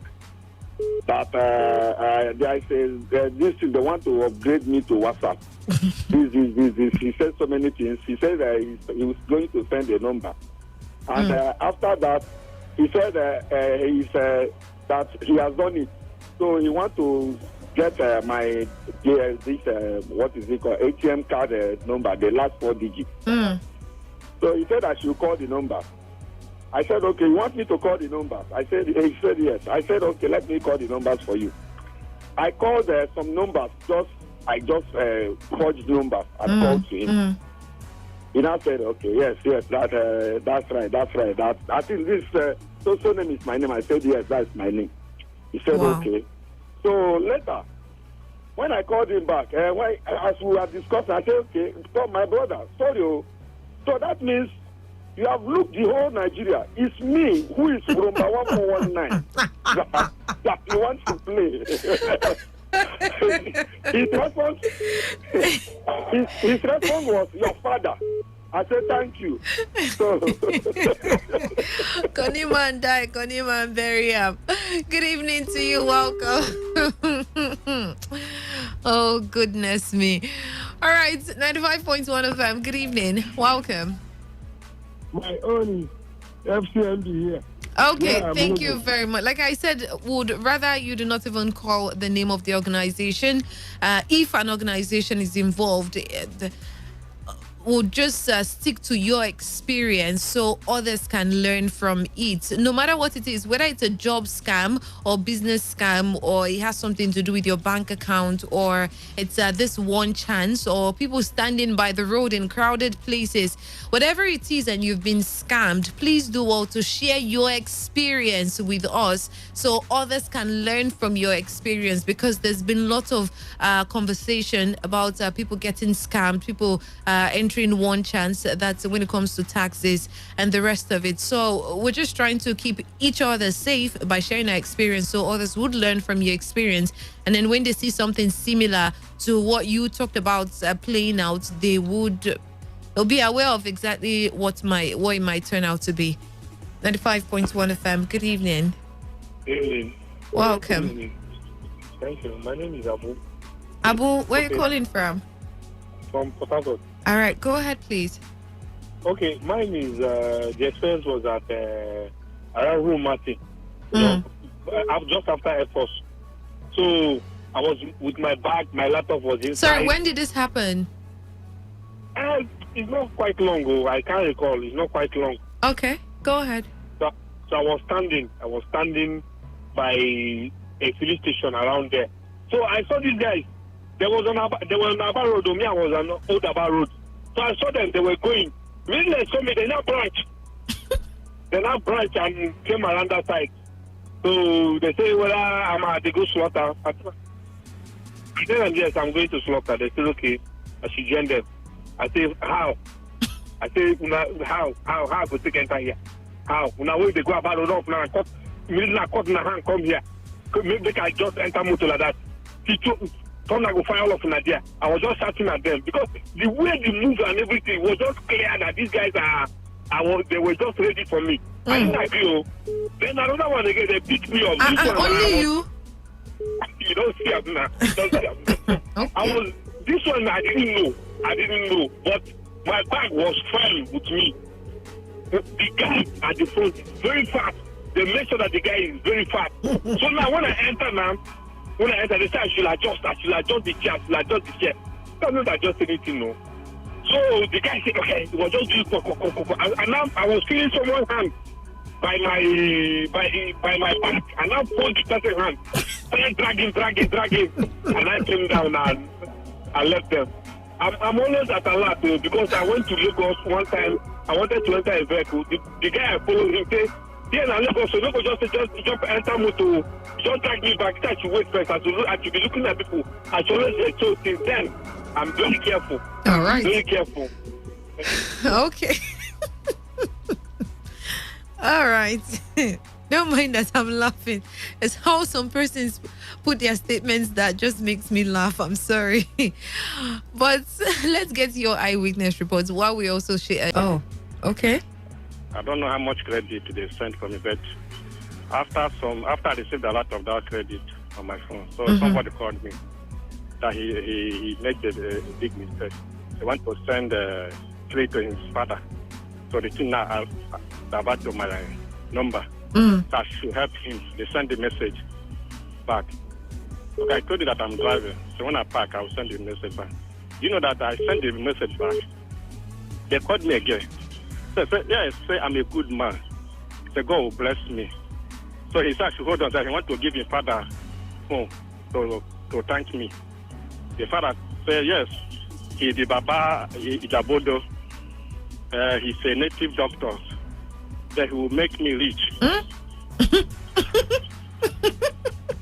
Say, I have not seen this type of person. Where am I working? I like for you. I say I work for Agip company. He said, where have I say it's company from Kakot here. He said, oh, God will bless you. Don't worry, I will make you go become the number one for Agip. I said, thank God. He prayed. He said, nobody will harm me. Nobody will kill me. Say, I should call him back. Which I did. I called him back. Me, I know that. I called him back. He's okay. So don't worry. Say, he's busy now. Say, I should send him credit. Say, let people be careful. Let people be careful. The way they do, if not that... They have done me this thing before, so I am alert. So let people be careful. They can send the credit. Say let you send that credit for them. No, they send them. If you say no, the credit for your phone, and the credit they send is not working. Then just type one credit they have already wrote, sent for you, and take it for it. Okay, to see if you can get vulnerable. Yes. Wow. Yes. All right. Okay. This is actually my first time of hearing this credit one. He say he work at Agip. 95.1 FM. Good evening. Hello. Hello. Good evening. Good to have you on the program. Go ahead, please. These are car masters we talk about. And the 419ers. I think it's when somebody, especially those of them online, it's when somebody is that greedy that these people can easily get you. I remember on several occasions, there's one man that called from one of the international oil companies that he wanted me to supply equipment. And then after he talked me into the deal, I said, okay, I'm interested. He said I should forward a certain amount of money, that this is the profit will be 7 million naira after everything. I told him it's okay, but as it is now, I have nothing in my account that he should help me fund it. And since my own profit there, because he said 7 million and then 4 million will go to him and 3 million to me. I said, okay, since my 3 million will come to me, please help me fund it.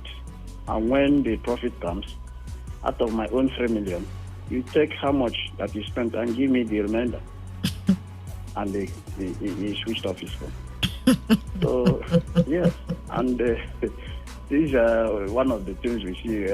One of the days they sent me a text message that my ATM card, I said, okay. Immediately I rushed out, used the available ATM machine, and put my card inside and withdrew from it. And it worked? Yes, and it worked. I don't listen to some of those things. And then when we talk about coming to the security issue in the country today, I think it's as a result of failure in governance. Failure in governance, both at the federal level, state level, and the local government level. Now, somebody, last time when they held this local government election, the man who was re-elected as the local government chairman of the Che local government now came to a ward, one of the, not a ward rather, clan, one of the clans in the Che, was also a clan. And on radio, I was listening to hear him tell the ward what he has done. Tell the whole world what he has done for a Che people and also clan in particular. He never said anything. He never gave anything. What he said was, Chief Barrister Ian Wike has done well for River State, he has done well for Che people, he has done well for this, so we have to vote PDP. Vote this. Are we, as if we are to return Chief Barrister Ian Wike to power? And not, he never told us what he did. And I think my brother from Eche, that is always talking about calling to remind us about the bad state of Eche Road. I hope he will not call today, because I'm getting ashamed of it. I am ashamed because every now and then you call to remind us about the bad state of our road, and nothing is being done. Last time all of them fired out together to support this man. Last time they went on social media congratulating the governor for awarding that road. But it's quite unfortunate today that all the congratulatory messages they put on him they were all in vain, because the man, when he came to Eche that time for the grand rally of the local government election, he told them point and clear that he will never do that road. That after all, the Eche people gave him less than 10,000 votes during Were you there? 2019. Yes, I heard it on radio. He said it. He said he will never do that road. So my brother that is always talking about that road, I think he should subpedal. The local government chairman, the local government chairman is from there. At least he should do some carry-out, some remedial this thing. Use grader and grade that road. Thank you very much, Buchi. All right, thank you very much. It gets really frustrating when you're complaining about a particular issue and nothing comes out of it. It's like you're just talking and talking and it's falling on deaf ears.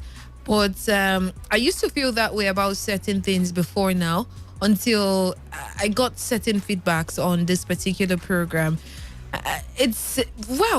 I just believe that if you keep quiet, it feels like whatever it is they are doing or they are not doing, it's fine by you.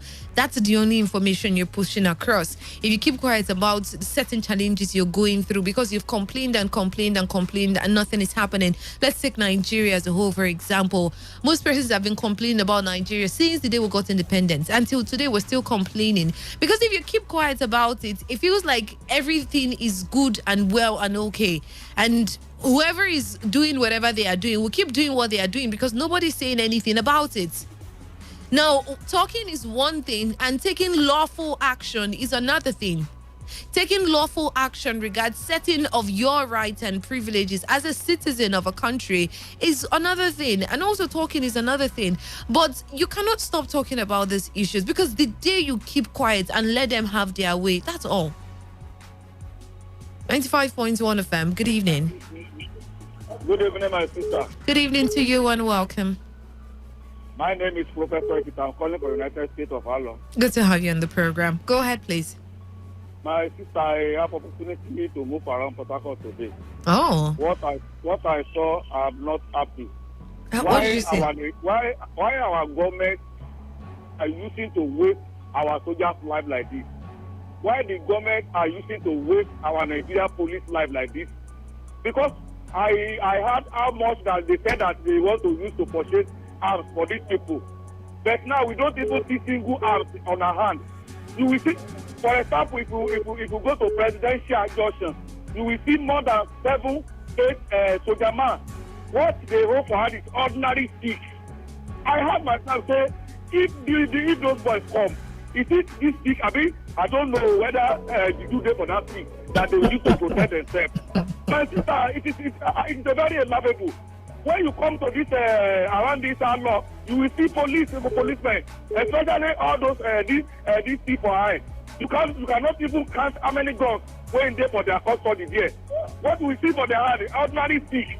to chase away the criminals. How is it to possible? And now I say, okay, it is not that I believe that it is this our government that are waste these people's life because they are human beings like us. It is only ordinary uniform that they use to differ with us. Yes, our policeman and a trained military, we don't stand for road, ordinary stick. So I want to beg the federal government. I need them because these people they have already wasted the life of these people. And these people, their family, you know how many of their family that they are in sorrow now. So we don't want all this kind of thing. We won't see that money. How they use to spend that money that they use to buy the house. We won't see the house. It is only money that we had. We don't see the house for their hand. And that's my case. Thank you very much. All right, Professor Kitty, thank you very much for calling in. He said he doesn't know if the stick carry juju. Since on the issue of policemen, actually, of recent, police personnel have actually been under attack, and it is highly unfortunate. Now, when I mean attack, I don't mean from the unknown gunmen or the hoodlums, however you term them, but attack from basically from everybody. As much as I know certain individuals and agencies and levels in government are trying to do their best to secure these people, I feel there's actually much more to do to help security personnel, especially the police. With their welfare is also an issue. If you're not taking good care of them, then you're negatively attacking them.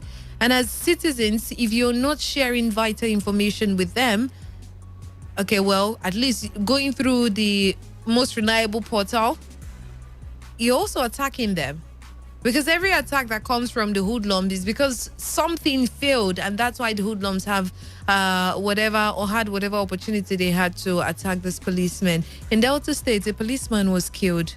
That happened yesterday. Some gunmen attacked a police patrol team at Agu community. That's like a few kilometers from Asaba and before Osisa Bridge in Kwale, Asaba Road in Delta State. This happened on Tuesday evening. One of the mobile policemen was reportedly shot dead by the hoodlums, who struck at about 4:15 p.m. So the lifeless body of the policeman lying in the pool of his blood was sighted by some journalists after the attack. An oil tanker with open doors and an abandoned motorcycle were also sighted at the scene of the attack.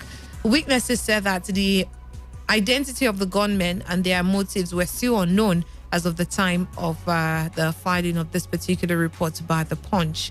But you see how much security personnel are under attack. And I really urge you as a citizen to contribute your quota in protecting these people.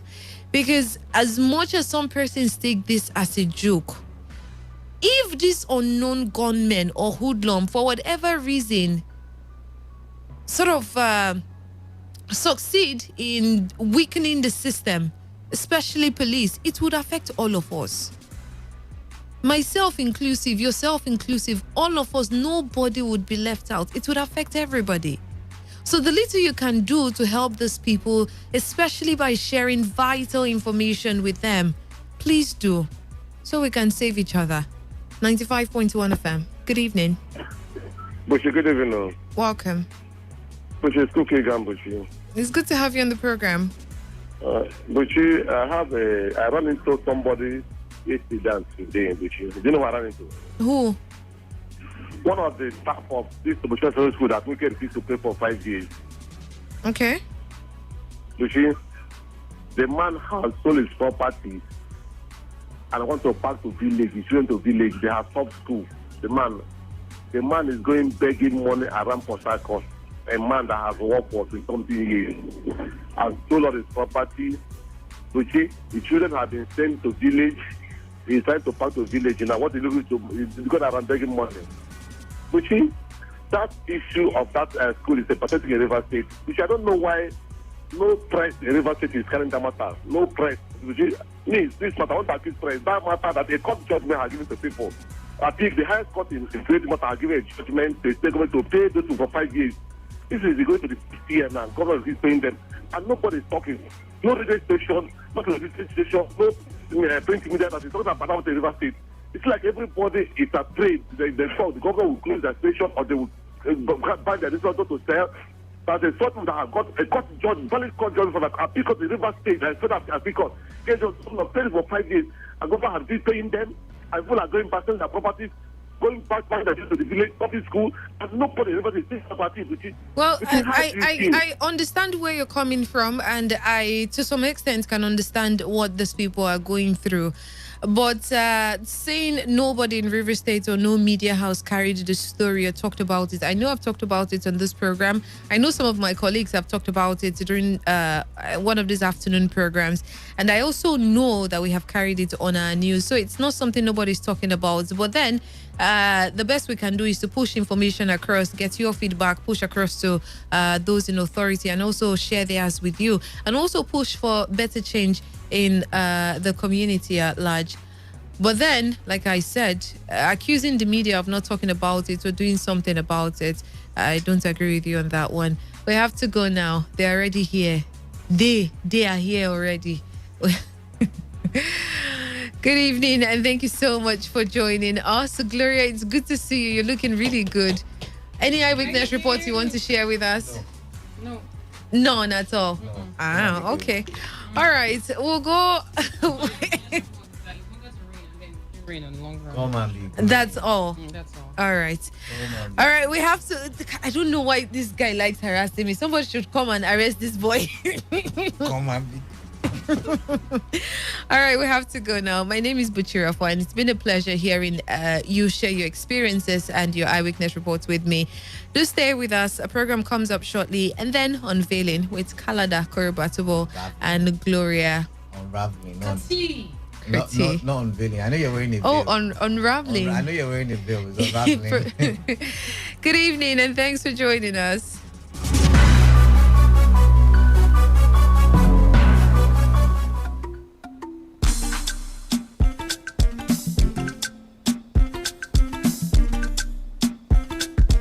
Good day, listener. Here in the studio with me are two business consultants from Naya and Sophia. Both are senior consultants of the La Buena Vida project. You're welcome. Thank you.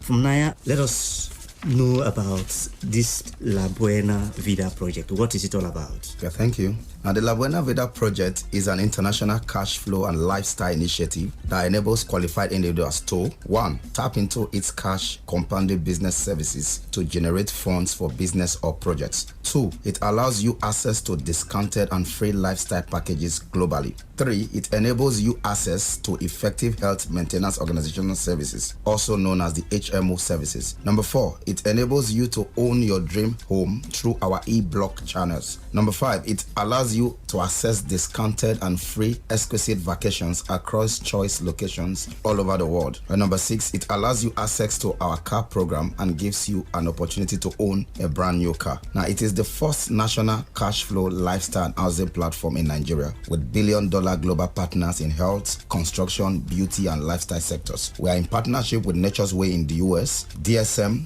Wida Global Nutrition in Netherlands, Ego Block Construction Company, Innocent Motors, Standard Organization of Nigeria, Access Bank, and EcoBank. Wow, that is interesting. What is the goal of this La Buena Vida project? Okay, the goal of this project is to raise the next generation billionaires across the globe and help thousands of partners live the good life. We also empower our partners with a real-life functional roadmap to help them become financially stable and enjoy the good life through the mentorship of financial experts on ground. What category of people are you looking out for? Okay, now we have various categories of people we are looking out for. 1, those who have projects or businesses that needs funding. 2, we're also looking out for those who have credible ideas but don't know how to harness it and turn it into reality. We're also looking out for those who have goals and dreams they want to achieve but don't know how to go about it. We're looking out for those who want to pursue their passion. We're also looking out for those who are tired of working for others and wants to become a boss of their own. And we're also looking out for those who are tired of living beneath their financial obligations and are looking for ways to supplement their income. Now, those who are also tired of living in a rented apartment and wants to own a home of their own. And the last category of people we're looking out for are those who are looking for a strong secondary source of income. Interesting. How can one become part of this project? Well, we're going to be working with a few selected individuals listening to this radio program. If you fall within the above mentioned category, simply text your name and location to the number I will be calling out shortly. And we are going to select only the first 50 persons who will respond to this program now. Simply send your name and location to 090-8465-2135. I say it again, 090-8465-2135. The consultants of this La Buena Vida project will be on ground to discuss with selected individuals who will assist on this project. So to be part of this project, simply send your name and location to the number 090-8465-2135. Once you are selected, you will get a call or an invitation SMS from our organization. Ensure you clear your schedule to be available once you are selected to avoid losing your slot to someone else. So once again, the number to send your name and location to is 090-8465-2135, and the first 50 persons to respond will be contacted. So pick up your phone and send your name and location to 090-8465-2135 and stand the chance to be selected. Please do not call. Just send a text message with your name and your location to 090-8465-2135. I say the number again, 090-8465-2135. Listener, you've heard it all. La Buena Vida project is here to change lives. Be part of this great La Buena project opportunity. Gentleman and lady, thanks being with you once again. Thank you very much. Thank you very much.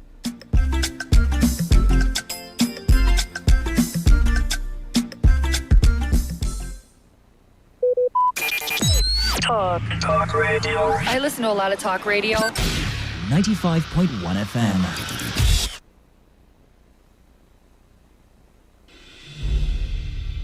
There's no adjective to qualify the failure of this APC government, a government that came into power when dollar was 170. Annie, I've always liked and followed Asha Frank, but today he wasn't stable. The man, another man, forgetting his name, stole the show. That's him. Me too, I forgot his name. He was. Say unraveling. Unraveling. Oh, no. Give it some energy. Unraveling. Oh my gosh. So make it kind of sexy. Unraveling. Is that what your sexy sounds like? Okay, give me a hungry unraveling. Unraveling! Okay, your unraveling sounds so weird. The Unraveling. This is Unraveling, a program which is specially fashioned. We get to unravel the world, highlighting their lifestyle, challenges, background, experiences, and opportunities, and how their environment and daily happenings in society affects them positively and negatively. Join us every week, Monday to Thursday at 8 p.m. to 9 p.m. as we unravel together. The Unraveling, only on Today 95.1 FM. Port Harcourt. Canada, say unraveling. Good evening, ladies and gentlemen. Welcome. The flight is about to take off. We're about to embark on a journey to unravel the things that are hidden in our society. So just say unraveling. I have my own way of saying unraveling. I just did. No, just say the word unraveling. Ladies and gentlemen, welcome on the flight. Why are you like this, for crying out loud? It's You're so proud. For us to embark on a journey. Can you imagine? On a journey of a lifetime. Can you imagine? So full of himself. You cannot just say the issues of our society. Okay, I won't make an issue out of that right now because we won't leave here. Okay, so you've heard him. That's from the man of the people. Oh, she so finally much realized that I'm the man of the people. Oh, no, I've realized since I just didn't want to admit that you're the man of the people. So I agree with you for today. Maybe tomorrow I just may come up with something else But because it's Weird Wednesday, let me just pretend I agree that It's you're actually the man weird of you the called people. me the man of the people. Yeah, exactly. It's actually a wacky thing for you to have done. You know. To have called me. I mean, what a way to start a show. Interesting. I didn't think of it before, but hey, yeah. So it's Weird Wednesday on the show, the unraveling, and Kalada is obviously feeling very weird because I just did something weird to him. He didn't see it coming. How are you out there? Time check, it's come up to 5 minutes gone past 8. A very good evening to you out there. So, yeah, it's that show.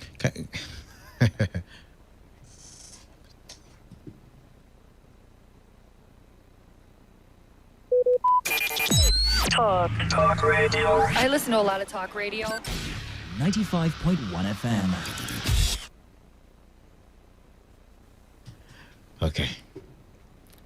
All right, so like we've been saying, it's Weird Wednesday. Now, we want to draw a poll, right, as we usually do on Wednesdays. And we've got some very weird stories here for you. And it will really interest you to know that so many things are happening under our nose. And sometimes we can't seem to get a hold of them. I just checked under my nose. I didn't see anything that is happening. I don't know what you're talking about. Should I check under your nose? Please speak for yourself. No. Kalada, a lot of things are happening under your nose. You just... I can't find it. You see, your nose is not in the right place. That's why you can't find it. That means it's not under my nose. No, it's not in the right place. If it was, you would find it. All right, then. All right, then. Okay, so we have something here. First of all, Kalada, how are you? I'm good. I'm wonderful. I'm splendid. Excited. How was your day? My day was just there. It was wet. It was a wet day. What made it wet? Oh, she said she was going to put me on the spot. What made it wet?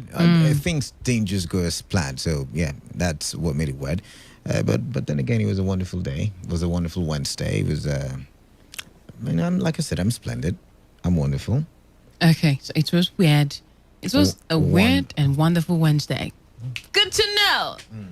So, did you also have a weird Wednesday? What happened today that seems to be weird for you? We want to know on the show, so let's just have a good time, all right? Okay, now, these stories, we're going to read out 3 stories for you, and you'll have to, fill in as we do to tell us which is your weirdest and why it is your weirdest story. All right. And this is like a follow-up to yesterday's conversation. I kind of feel that way because, we talked about marriage yesterday and the kind of transformation we've seen over the years. Is this prophetic? Because you are continuing what we finished yesterday. Are you trying to tell us something? Is this a pointer to the fact that you are about to get married? I don't understand what you're saying. Okay, let's go on to the story. No, you're about to get married, so I'm just, trying to help you. Let's go on to the story. I'm trying to help you so, they have a first-hand information, by the Spirit. Let's get all on right, to the story. So this particular story, all right, happened not so long ago. How a pastor cancels the white wedding. All right. Now, this happened because the man revealed that 10 days after the traditional marriage, the wife got pregnant. And he informed this pastor, this is the situation, his wife is pregnant. Now, the funny thing is, the pastor didn't even see anything until the day of the wedding. Everyone was seated, waiting for the pastor. And pastor walked up, came in, climbed to the stage, the altar as we would call it. And the next thing he could do was make an announcement, canceling the wedding because the wife or the bride, which is already the bride. Please, can you use the word the wife? Because I would prefer the wife. Okay. Because she's already married. She's already married because the wife is pregnant. How weird. It's weird. I come to wonder. I don't understand. I really don't understand. Is white wedding even our thing? I mean, that's what makes it weird. It is like a coincidence that I was perusing through social media today, and I realized that the characteristics of the white wedding was gotten from the UK. One of the queens, I can't remember her name now. Back in the time, she wore a best dress, which happened to be the white gown, and that what made it the culture of the white wedding. Exactly. Before that time, every person in the UK would wear their best cloth to get married or on their wedding day. You know, the female will wear their best. What if it's a gown, if it's whatever it is, you wear it as long as it's the best. Like we do during Christmas Day, where all the children do during Christmas Day. We wear our finest clothes, and so that's what it was. And so this queen at the time, she was getting married, and she wore her best cloth. And it was so beautiful that it became the custom and the culture. And I'm wondering why. See, this is where it's weird for me, because a lot of us just pick up religion and we don't really know where it's coming from. Exactly. And so I'm a Christian, by the way. So for those of you who will call into a tag, very good Christian. Thank you very much. Yeah. Thank you very much. Very born again-ish kind of Christian. Yeah. But the point is, these days when churches say they want to marry you, you're only allowed to wear a white gown to show purity. But that's not what it was. When you that's say not how when, it started. when churches say they want to marry you, that's weird. When they want to join you, sorry. English is that. Just pardon my... I know, I understand, because it's my Wacky vocabulary. Wednesday. Okay, thank you very much for understanding. But the point is, when they want to join a couple, they tell the couple if you've, defied the bed, you can wear the white gown and all. But that's not the reason why there was a white gown in the first place. The reason why there was a white gown was because someone wore a best cloth to our wedding. Correct? I stand to be corrected, but that's the story I saw online. So it's weird for me to tell somebody that after going through traditional wedding, or traditional wedding, that you're... Which is our culture. Not just our culture, is biblical too. Biblical, yeah. I'm saying our culture because it entails the tradition. Let's leave tradition first of all. It's biblical that a parent is the one who gives the blessing to the children. Yeah. Abraham, Isaac, should I continue? Every one time the parent was the one who did the blessing. Because, scripturally, I'm sorry, I'm going to preach a little bit. It's Wet Wednesday. Scripturally, God does not interfere in the activities of men. Men were brought on earth to dominate. So you do your thing. You want to get married? Yeah, I've given you everything pertaining to life and godliness. Come on, do your thing. So it's weird when we kick away our tradition. It's weird when, I don't know what the people will say. I mean, they can come for me, they can take me out and all of that. It's fine. But I think it's weird when we place... There's nothing wrong with putting your wedding on the altar of God to say, God, I hand over this to you, and yeah, of course. Over the years, make sure you're part of our wedding and all. There's nothing wrong with that. But you see, where it is wrong is when we kick away our tradition, because even God in a way recognizes the traditions of men. So yeah, that's why it's weird for me, by the way. There's something I feel I can't say it right now because, oh my gosh, it's so not going to be nice. But when I heard the story, I was mad in my spirit. Now that's one weird story. If it were you, what would you do? Or what would you even advise the man? Now the guy now had to go and to find an alternative. Of course, there has to be an improvisation. The day has to go on, and they had to go look for another pastor friend of his with one or two relatives or close friends as witnesses and all of that. And they just had to come up with something just to have the joining when they actually are already joined. Oh my, how weird. So what would you do if this was your situation? Some people will say, I actually asked someone this question, and she was like, I can never be in this situation. I'm like, of course I know you can't. Why do you think? I mean, you might just be in this situation because sometimes the traditional wedding is a bit away from the white wedding.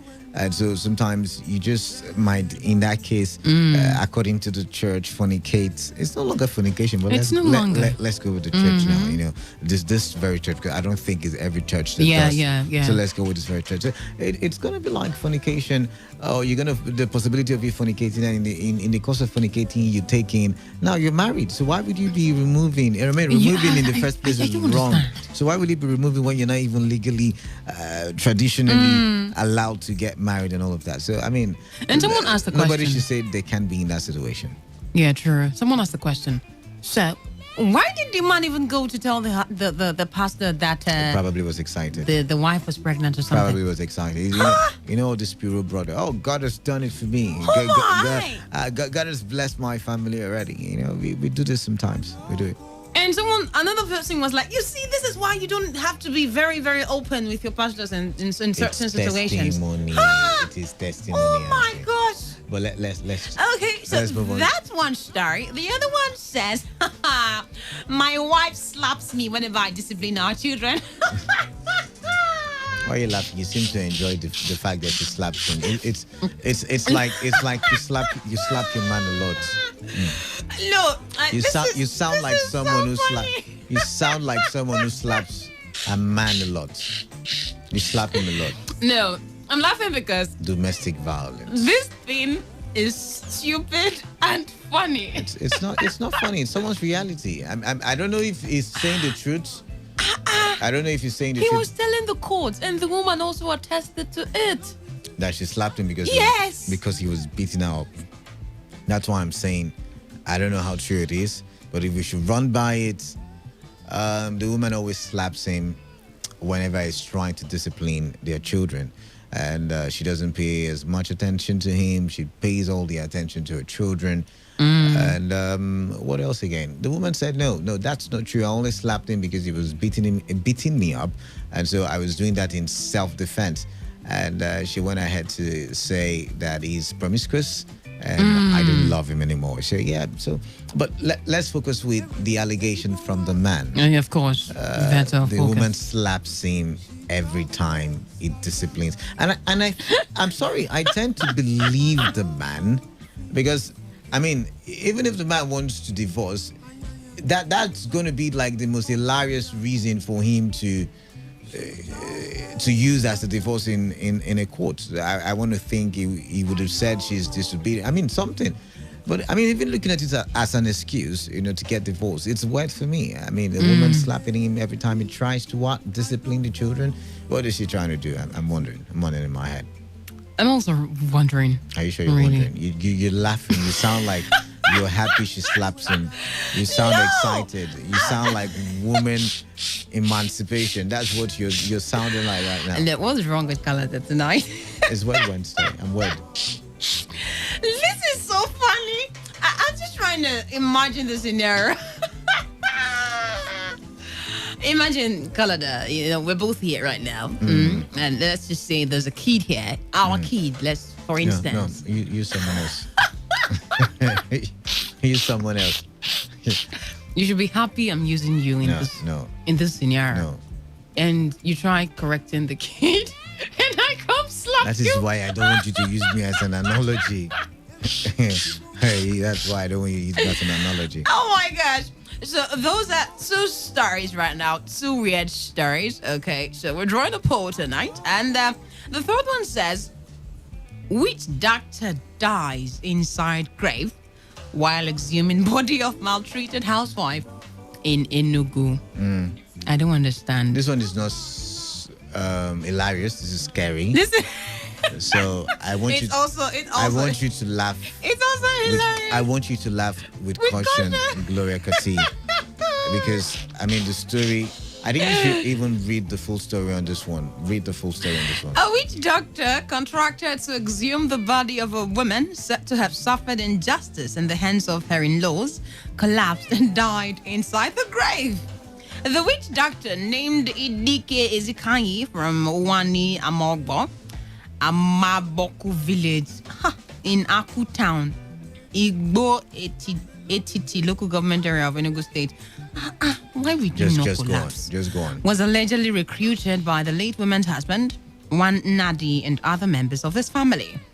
Ezikanyi was to secretly dig up the body of Nadi's wife, Stella, who died 5 years ago and was buried in her husband's compound.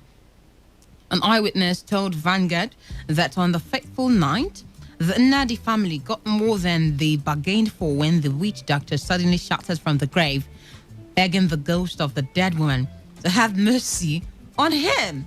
However, before those around could react, Ezikanyi, who made to jump out of the grave, fell back in and died instantly.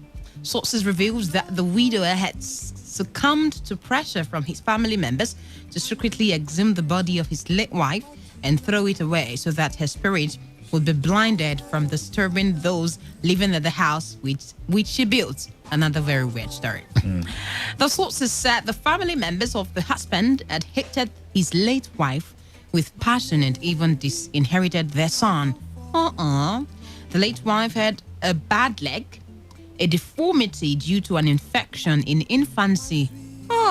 They didn't want their son to marry her, even though the son depended on the lady who was very industrious despite her deformity.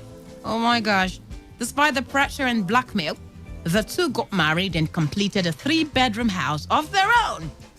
The sources further alleged that the jealousy and recrimination against her escalated, alleging that the lady died after a spiritual attack. It was gathered that after she died mysteriously, the husband's family refused to pay the outstanding bride price and also failed to accord her full burial rights. The family members later packed onto the house and, feeling guilty and afraid of spiritual attack from the dead woman, they contracted the witch doctor to exhume her body and throw it into an evil forest. It was during this bizarre occasion that the witch doctor died. Again, one of the widower's sisters visited the witch doctor's house to condole the family. However, it was reported after she finished crying, she instantly suffered a stroke and had to be carried back to her home at Unuidi, Amaboku. Now, you see, with this story, I feel like it's Nollywood. I'm sorry to the Vanguard that reported this story, but I don't know. I feel like it's too. I was just too surreal. saying, It's yeah. too surreal. I mean, I feel like I feel like it's Nollywood. You know, those you kill me. I was just saying Nollywood, really. My spirit comes up and tries to fight, and then you get stroke, and then you die. You know, that Passion of my pain. Oh my gosh. You sound like a Nollywood writer. You've been one of those people scripting those movies, right? Never. You sound like one of them. Never. All right then. All right. I just sounded like that because I saw that movie one time ago like that. But I think it's weird for me. You know, all the stories are weird for me, by the way. Although I know one is weather, or the wettest. And we're going to find out which is the wettest when we open the phone lines. But first of all, the witch doctor dies mysteriously at the graveside. Then the sister goes to visit the native doctor or the witch doctor's family, and dies or contracts stroke. And then you're wondering, hey, what is happening in this world? Are we safe? Could it be that the family of the deceased decided to do some kind of charm or some kind of I don't know. I don't want to think about it deeply. It's night time. What's the time? 23 minutes gone past. You are a good Christian. Hello. Yeah, it doesn't mean I should dabble into spiritual. You are a spiritual Christian. It doesn't mean I should dabble. You are not a shallow Christian. It doesn't mean You are not born of the spirit of fear. Wisdom is. But of boldness and of a sound mind. Wisdom. You are doing your job right now. Is profitable to direct. And not because I have faith, I'll not go and stand in front. You are of not going train. to stand in any front of any train. This is fear speaking out of you right now. I have done my job. I've reeled out the stories. It's up for the people to tell me which they think is the weirdest, and the show goes on. When you phone in, I think you should also give a talk on what Kalada just did. This is actually weird, right? How weird? I'm still not going to dabble into the fearful Kalada. Into voodoo. Now I know. Juju. Now I know your Christianity is just in the mouth. Okay. When you are faced with the situation, you just get scared and you run away. Ebube Christian, no Allah. No, we stayed here. We stayed here. Okay, you can be a part of the conversation right now. Which of these is the weirdest for you, and why? Which doctor dies while exhuming the body of a dead woman? Or my wife slaps me each time I discipline a our children, or the pastor who cancels the white wedding on the day of the wedding because the man reveals his wife is pregnant 10 days after their traditional marriage. Let's hear from you. Call the numbers 0818 0817 rather 000 0951 or 0810 951 0951, or you can send in your text or WhatsApp messages to the numbers 0701 933 9962. I hear the text message portal is down, so let's just do phone calls. Or you can go to the Twitter page and drop your comments there, Today FM 951, or my Twitter page, Dekalada, TheKalada, and of course Gloria Kati's Twitter handle, which is Gloria Kati. Hello, good evening. Hello. Nobody's home. Let's take the other call. Please do all the callers back if you can. 0817 000 0951 or 0810 951 0951. Okay, I was about calling the text message number. You're used to it, I guess. Yeah, very used to it. So which is the wettest for you? I'd like to hear from you. Let's hear which is the wettest for you. Is it the man who's slapped by his wife every time he tries to discipline his children? Is it the witch doctor who goes to perform some spiritual... I don't want to use the word magic. We're not allowed to use it on air, but hey, 95.1fm. Yeah, good evening. Hey, good evening. What's your name? Uyota from Malo. Sorry? Uyota from Malo. Uyota, welcome. Yeah. All right. I think the wedded one is the one the wife slapped the husband. So is that more than is that stranger than or more strange than what do you call it now? The one where the pastor cancels the wedding after traditional marriage. I think the one the wife slapped the husband is weird, but I want to correct something about that marriage of a thing. You know, I think marriage is two people coming together to live together. Like the Bible said that the man will leave the wife and the father's house and cleave to his wife. The two will become one. That is marriage. Two people coming together. Then wedding, I checked my dictionary. Dictionary is the word wedding simply means ceremony. So it is the marriage is the main thing. But when you talk of wedding, it is the English word for ceremony. When you say ceremony, so I think the right thing there is the marriage. Two people coming together. So, but for them to maybe after the ceremony, although they have already done the marriage, which is a tradition, then maybe if they go for the wedding aspect, it's a ceremony. So the woman can conceive. That one is not a wed something. It's not wed to me. All right then. Thank you very much for calling in. Let's take some other calls. Well, he says it's not where that the pastor canceled the wedding. I think he's trying to say it's not wed that the couple got pregnant. I think he missed the whole point of that story, actually. But then he's made his choice. And hello, good evening. Yeah. Good evening. Good evening. What's your name and location? My name is Vivian. I'm calling from Omagwa. All right, Susan. Vivian or Susan? Vivian. Vivian, welcome from Omagwa. Welcome. I think the word one is the two. I feel weird about two. The one that pastor canceled the wedding. I think that some of our pastors need to understand not to be extremists in the issue of wedding. All right. Because just like the last caller said, and like you people commented, wedding is a ceremony. It's secondary. The major one is the one of tradition. Even in the Bible, you just said it. Canada, you just said something like that. Many people in the Bible never even experienced going to occasion and all that stuff and going to church for wedding. You know, they did their thing. they send, they have witnesses, just like Boaz and Ruth, I think, or no, something like that. Yeah. They had their witnesses and they did it, and they joined together. They become husband and wife.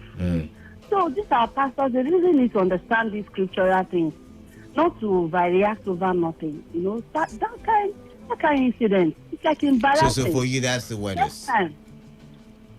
Sir? For you, that's the wettest. I mean, it's the wettest. For me, marriage is major one. That one wedding, it's secondary. All right. They're not supposed to take it so extremely. All right, then. If you like, you do. If you don't like, you leave. All right. That someone comes to your church to do that. I think it's a plus. You should have accepted it. You should encourage them. All right, then. Not to do it as if you have committed the worst sin on earth. All right. When the parents have consented, you can meet your wife. That's why you married.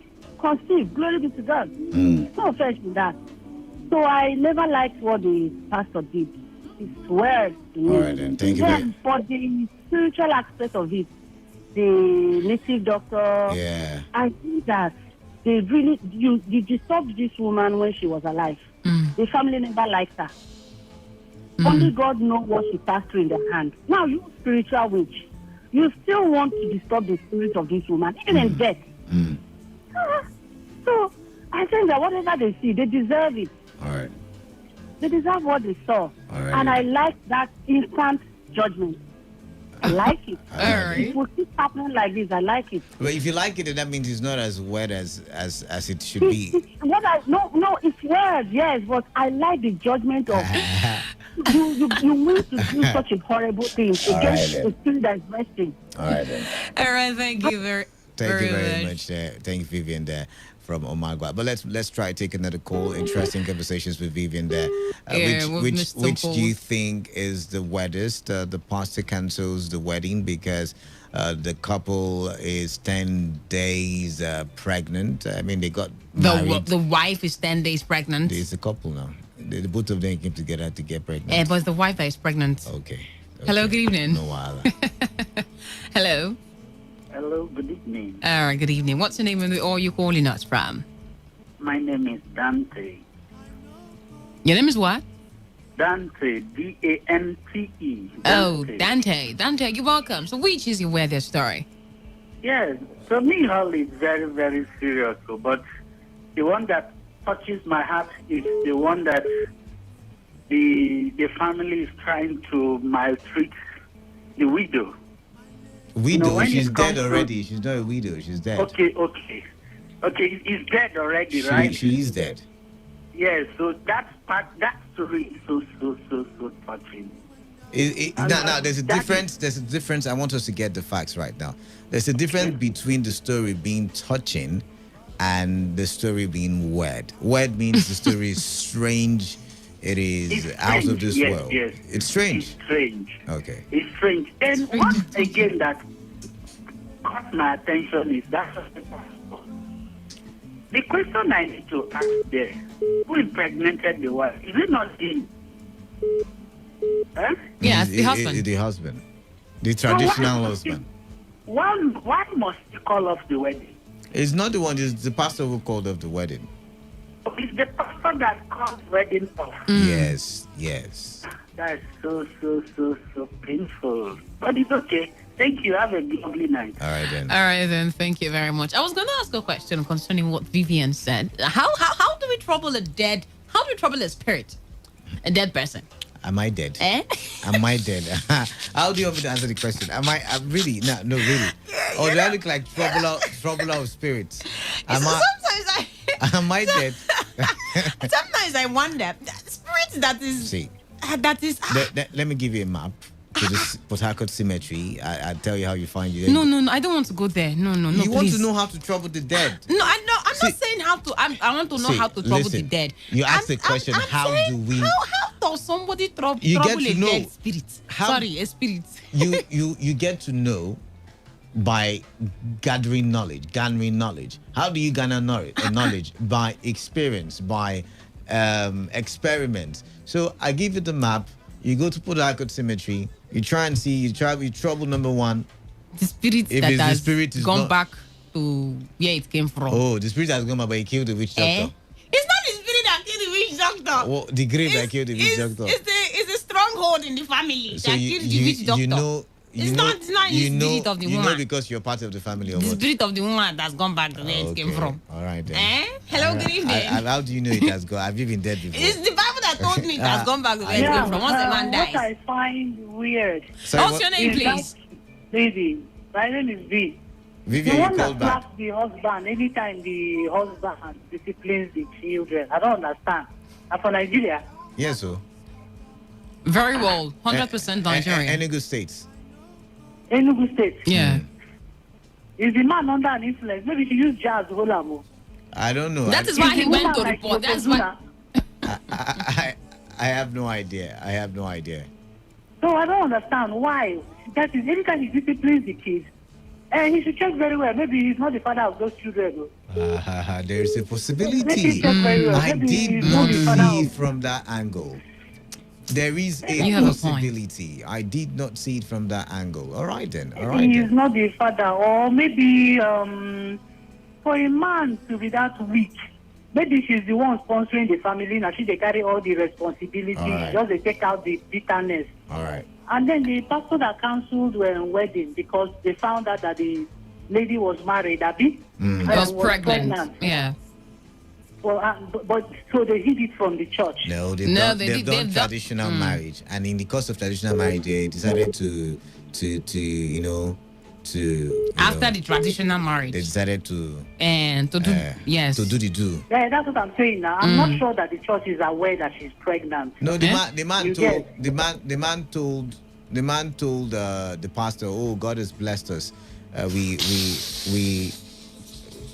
have a baby. We are expecting 10 days old baby, and all of a sudden he cancels the wedding." Okay, they've already had the child. No, understand the story. So they get married traditionally, and decided to have sex.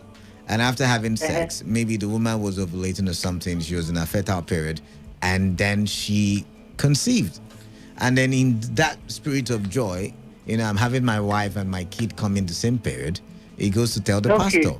And the pastor it's not decides, like the marriage and the white and the tradition are not like they were. They were not the same period, exactly, like a 2 weeks gap.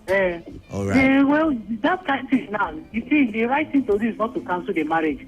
They can still do the white, but it's just that she won't cover veil. She won't cover her face. Why won't she cover her face? Why? Yeah, because she's pregnant already. But she's married. She's married traditionally. Her parents have given her blessing. Yes. They will just do marriage blessing for them. Let me ask you why. Which is the main traditional marriage? Is it less of a marriage? No, it's not.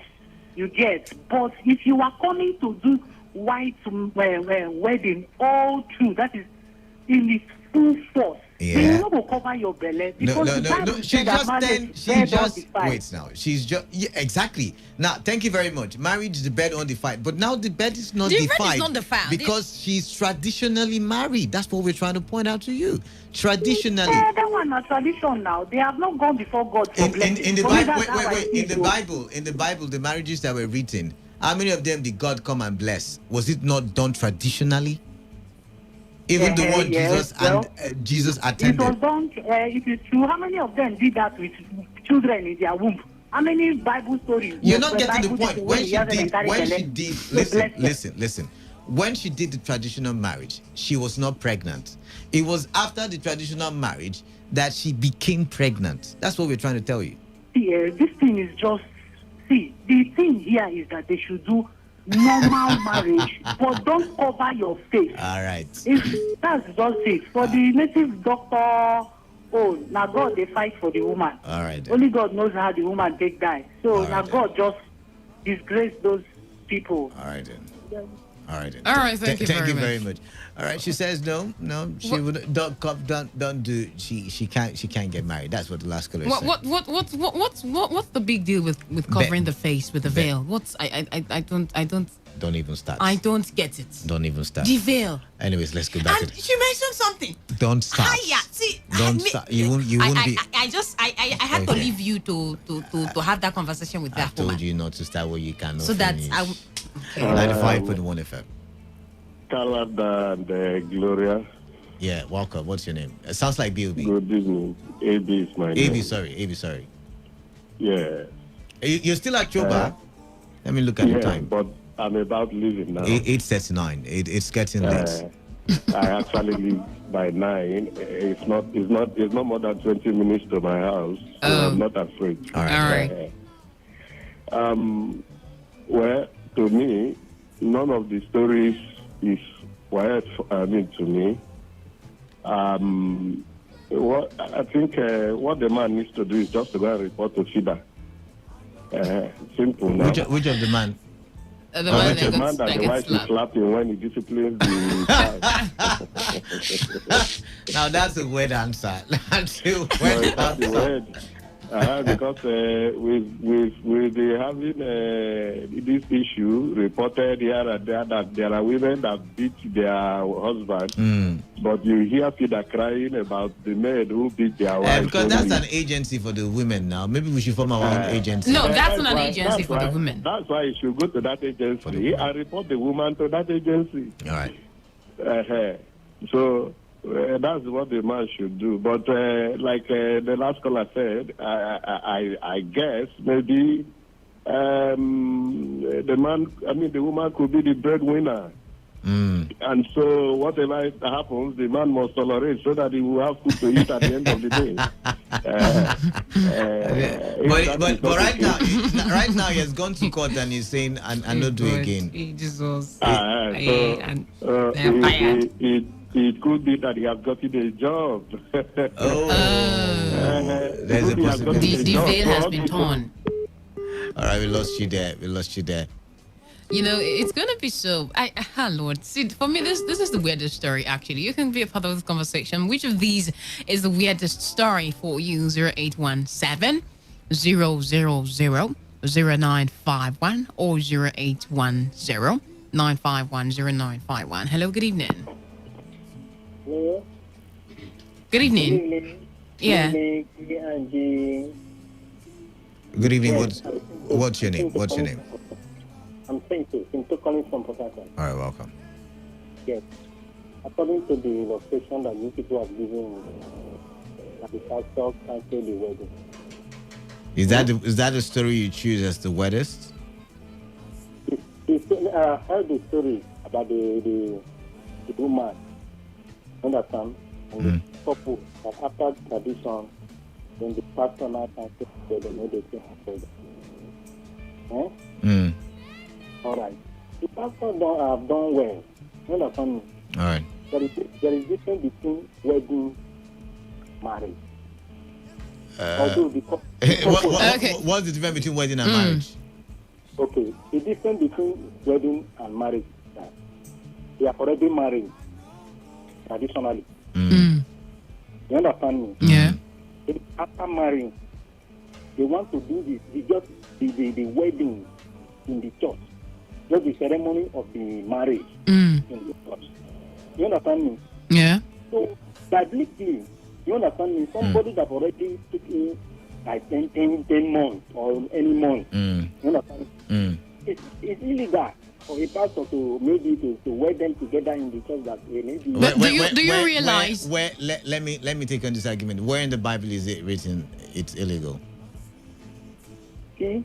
Where in the Bible is it written? I can't give you the... Do you realize they are already husband and wife? That is what I'm saying. They are wife. The pastor do not cancel their marriage. Who told you the pastor did not cancel the marriage? He canceled the wedding. I get where he's coming from. He canceled the wedding. Okay, cancelled. Yeah, he cancelled the wedding. Yes, the wedding. There are many problems in that area. Wedding and marriage. You understand me? If you like, do whatever thing you want to do. So as long as you're so now let me ask you the question: why is it illegal for the woman to be pregnant if it's her husband that she is going to church with? Why is it even illegal in the first place? Is sex a sin? Is sex amongst married people a sin? It's not. You say it's a sin. No, I'm asking. I'm trying to get the reason why the pastor will wait now. I'm trying to understand why the pastor will cancel the wedding. So is sex amongst married people a sin? before you come to for wedding. Let's leave wedding or not. If is sex amongst married people a sin? The couple or the people. Is sex amongst, this question is very, very plain. Is sex amongst married people a sin? It's not. Good. Okay. So what is the sin that you're talking about that cannot go to the altar? That is what I'm saying. It's tradition. If it comes to church, it's a sin. How is it a sin? That is what I'm trying to say. Who blessed Abraham and Isaac's marriage? That is what I'm trying to say. No. I'm trying to understand you too. Who blessed Isaac's marriage in the Bible? See, in this case, you understand? See, the way you understand things may not be the same thing with me. That's why I'm asking you questions. I'm not arguing with you. I'm asking you questions and you're dodging. Who blessed Isaac's marriage in the Bible? Okay. I cannot say that this one blessed and this one does not. But Abraham did. That is Abraham did. Abraham is his father and his marriage went on. Who blessed Jacob's marriage in the Bible? Isaac did. That's what I'm saying. Somebody might bless them. You understand me? It can be done. Another person cannot do so. All right then. You understand my point?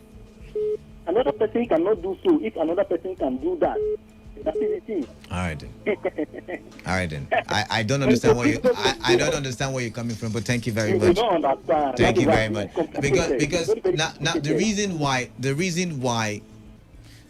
why people can't get wedded in church is because they have sinned against God. And because the church is not trying to partake in any sin, I understand that rule. But I'm wondering, this is what is weird for me.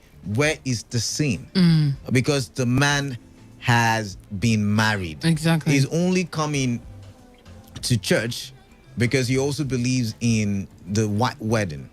But I'm also trying to say that you cannot argue that he has defined his bed because he's already married. Exactly. He's already married. 95.1 FM. Yeah, Canada. Yeah. And Gloria Kati, yeah. What's the name again? Gloria Kati, I'm telling you. Gloria Kati. Yeah. Canada, my name is Bill. You're welcome. Canada, I am trying to the same line with you in the question you are asking. I am not against wedding in the church, but I am against the tradition and the way which this wedding is conducted, trying to yoke people from the burden, and yoke people and burden people. Why Jesus said, "My yoke is easy, my burden is light." Okay. You see, this question you are asking begins from Abraham, who wedded Abraham and Sarah before God told them, "Leave your country." Who wedded them? Isaac did not even wedded Jacob because Jacob stole the blessing from Esau. Sorry. Yeah, Isaac. It was is it Laban? Yeah. Jacob stole the blessing from God and ran away. Yeah. He was standing for the woman 7 years. Yeah. The two wives he married. Yeah, we're from the same family. Yeah. So looking at all this, I think the way our brothers in the north marry, very simple. You see people gather around one plate of two or kunu or whatever, play their sins, jump, do one or two things, marriage is conducted. This one you go and pay money in one family. After that, another one again. It's putting a lot of baby. Everybody's entitled to whatever they want to do. If they want to do 500 marriage ceremonies. If you have money to spend, you can do it the way whatever you want to do it. But the one is like, it must be like this. I want to see the situation wherein a brother wants to get married to a sister, and then the pastor or the church elders or deacons or whatever go to that family, conduct that marriage, pay that price, and bless the marriage there, and pray there. There we must not only be in the church to bless the marriage. The pastor should go follow that brother to the bride, this thing, family house. compound. Yeah. He should go also evangelism, winning souls. Bless that marriage in that compound and destroy every ancestral spirit that want to trouble the marriage there. And break every yoke there. And bless them from there everything finish. The one you say come to the church again and where this brother thing. You want to go to the not to get married. And our sisters here in the east are growing older. To the brothers. Yeah? All right. So for you, that's the weather story. Okay, we get you. According to the size of your cloth, we get you. Everything is not equal. Let me ask you one question. Yeah. Dangote mother, Dangote, who's controlling this thing? Do you know how his father married his father?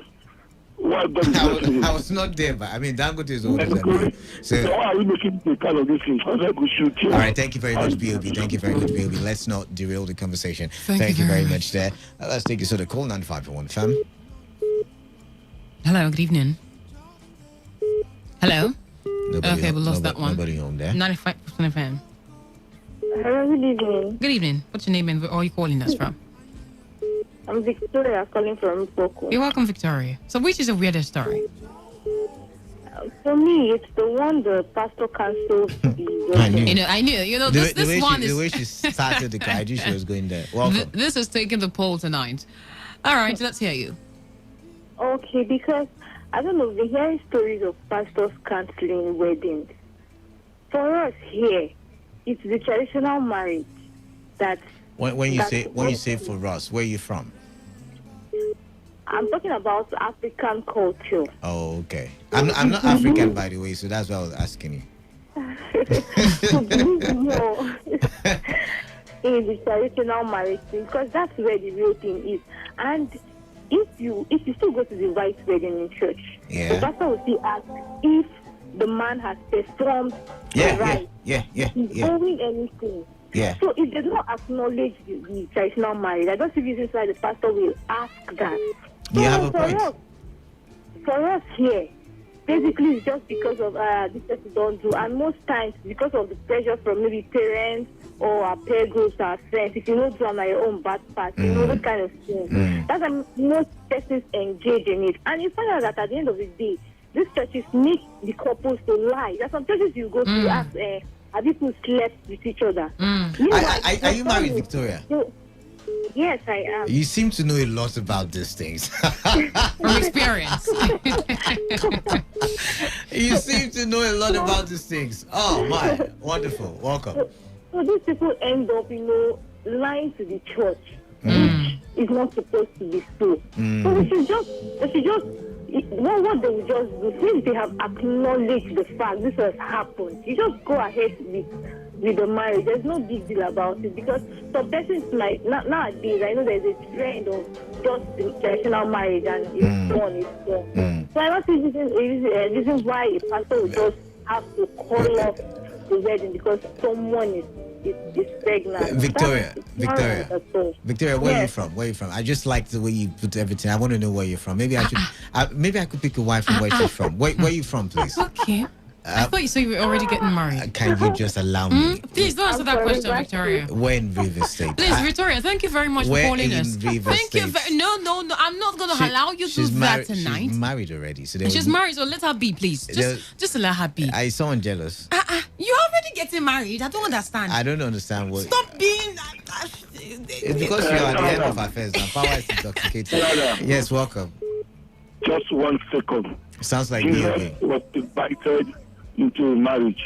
He went there, and this miracle is an example for us to follow. He's the one we are worshiping, the one we are serving. He's the Word himself. So the church is invited for the wedding, for marriage. The time has come for the church to understand that the couple should invite the church, the pastors, to come and pray for them. Jesus did. He turned water to wine. All right. Thank you very much. Thank you very for much. Calling back. I'm being quick with that. 95.1 FM. Yeah, good evening, Canada. Sounds like Chris O'Chris. Yeah, this is Honorable Chris O'Chris. This is not a political conversation. Okay. I know. I'm not going to go to the political. Sounds very weird. Weird for you to say that, but welcome on the show.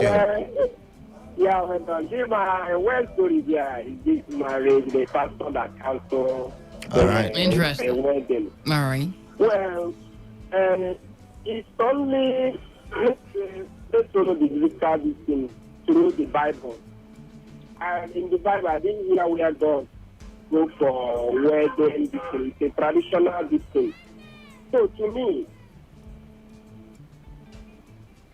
hello. Oh, that's weird. It's very like weird. The traditional thing just happened to you. Sorry, call us back if you can. Please off your hotspot so your village people can connect to your Wi-Fi. Please do that. All right, keep your hello, calls good coming. evening. Oh, someone is in already. Yeah, you're welcome. Who do we have here? Yeah, good evening to you. This is who? Pastor Destiny. Oh, Pastor Destiny, welcome. It's good to get a pastoral view on what we're talking about. I like that, yeah. Yes, I want to talk about this. Pastor canceling the wedding. In our time, this thing is common understanding. All right. This is what you get when people want to play God. Okay. Okay. So, the person that have completed everything required for them to be together as husband and wife. So you're just coming to celebrate, to tell the brethren that think of what God has for us. So I don't see any big deal in pastor canceling the wedding. And moreover, you have a point. Bible, Yeah, go ahead. The scripture says something. It says, if a man covers his sin, he cannot prosper. So this brother refused to cover a sin in terms of maybe in the eyes of pastor. In the eyes of the pastor, yeah. Now, he confessed to the pastor, look at what happened. I believe he didn't confess to the church, he didn't confess to the world, to the pastor.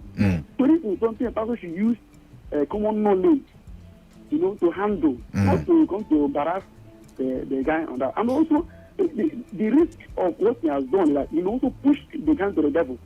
So the soul that God has won, he pushed back to the devil.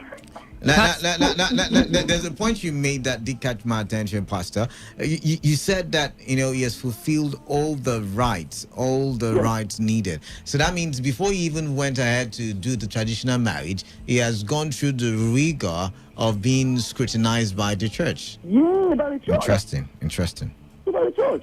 So you made mention of him not covering his sin. He went out to in the eyes of the pastor. That's what he said. Oh, in the eyes of the pastor. Okay, so in the eyes of God, there was no sin.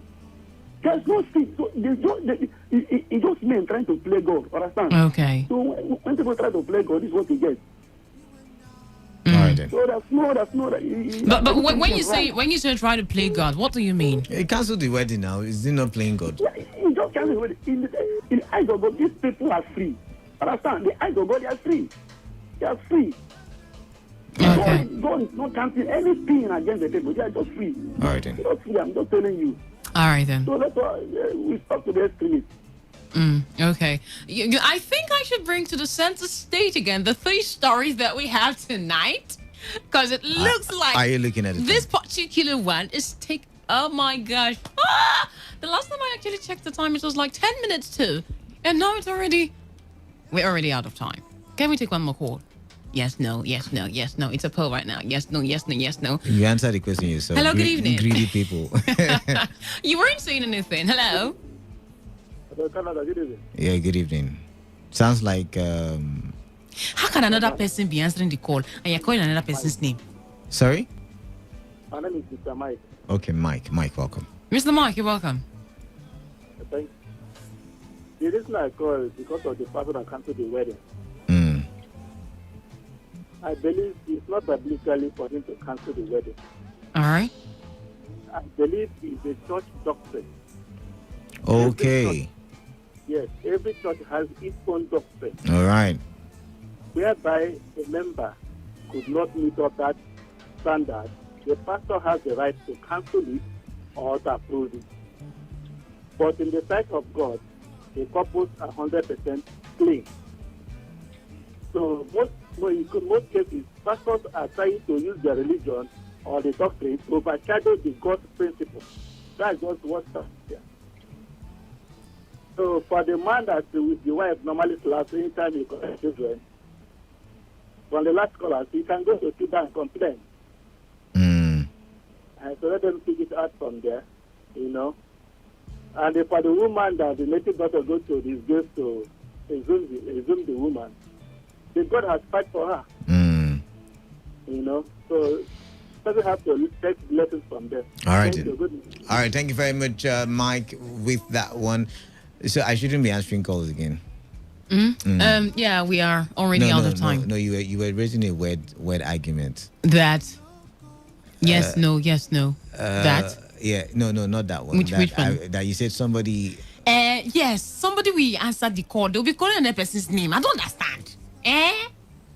Is it that my voice is not clear enough that like another person's Are you jealous? Are you jealous? It's not being jealous. Let's just be realistic here. Should I stay away from the show? How can I pick the call and they're calling Kalada's name? I don't understand. See, like I say, some people are jealous. All right then. Please, we have come to the end of the show today.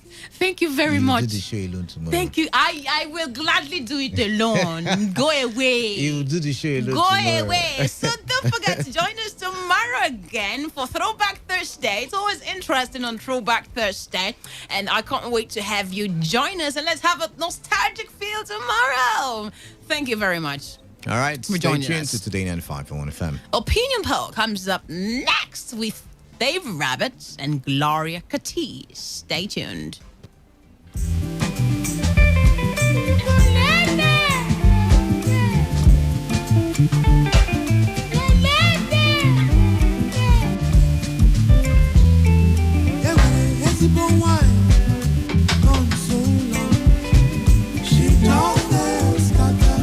can never plan the future by the past. Do you know that you have the right to quality broadcasting? The National Broadcasting Commission says any person, group of persons, or organization aggrieved by the content of a broadcast or the conduct of a broadcast station may lodge a complaint to the station and all right to the Director General, National Broadcasting Commission, number 20, Ibrahim Taiwo Street, Asokoro, Abuja, or send a mail via info@nbc.gov.ng. Please ensure that your complaint includes name of the broadcast station, title of the program, date and time of broadcast, and essence of the complaint. Also, remember to include your name, address, telephone number, email, and append your signature. Note that your complaint must reach the NBC within 14 days of the queried broadcast. NBC, your right to quality broadcasting.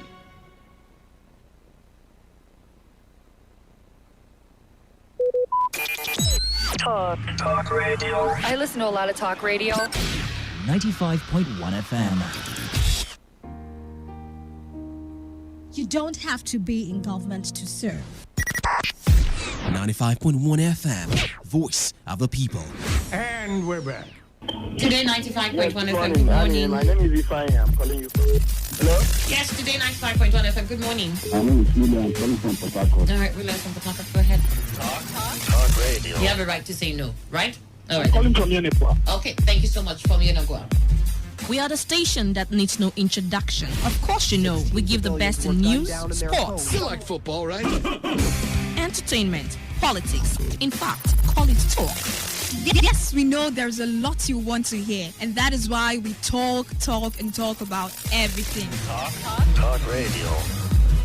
We're right before you. It's just a dial away. This is your number one premium talk radio. Today, 95.1 FM. Voice of the people.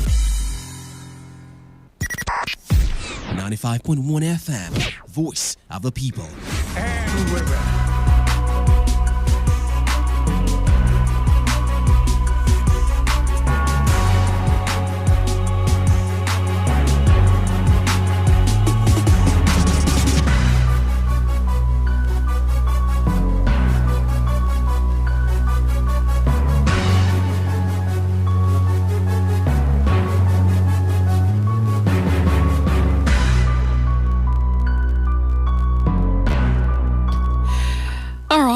Welcome again to this wonderful family program, Opinion Pearl, on your premium talk news and sports station, Today 95.1 FM. My name is Gloria Kati, and I am not here alone, of course. I will be doing this with Dave Robert. We will just have a great time on radio.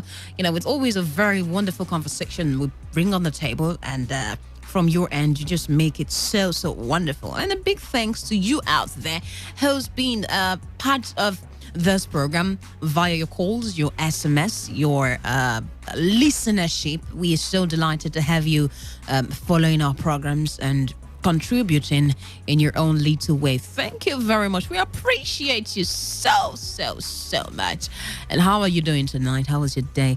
How did it go? We are going to discuss another very important issue on the show tonight, so keep your fingers crossed and call the numbers 0817 000 0951 or 0810 951 0951. A very present issue. A lot of things happen in our society that we do not pay attention to, and a few things we actually pay attention to, and sometimes we even pay attention to the wrong things.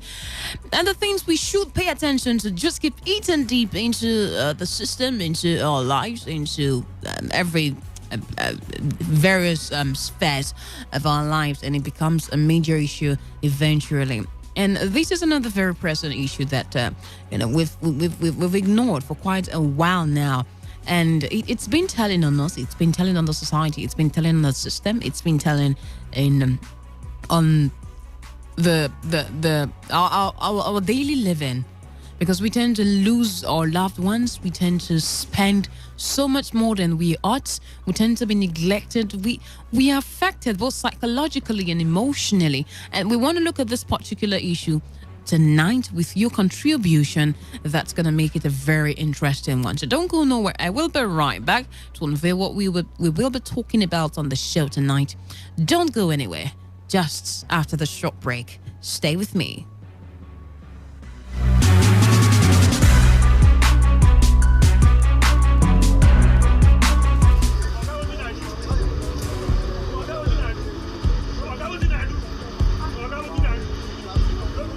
I am a proud Nigerian. I have been placed here by God for a time such as this. The degradation, challenges, and problems faced by Nigeria are the perfect backdrop for me to develop and utilize my God-given potential. I will not complain. I will not criticize. Rather, I will use my skills, gifts, relationships, and experience to find long-lasting and revolutionary solutions to the many challenges confronting Nigeria.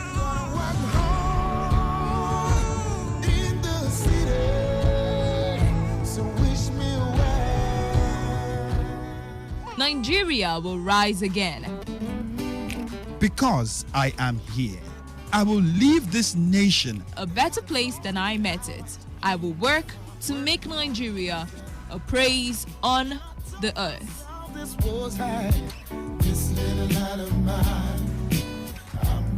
I will work to make Nigeria a praise on the earth. So help me God. Let me tell you how I got this far. This message is brought to you by Today 95.1 FM, Voice of the People.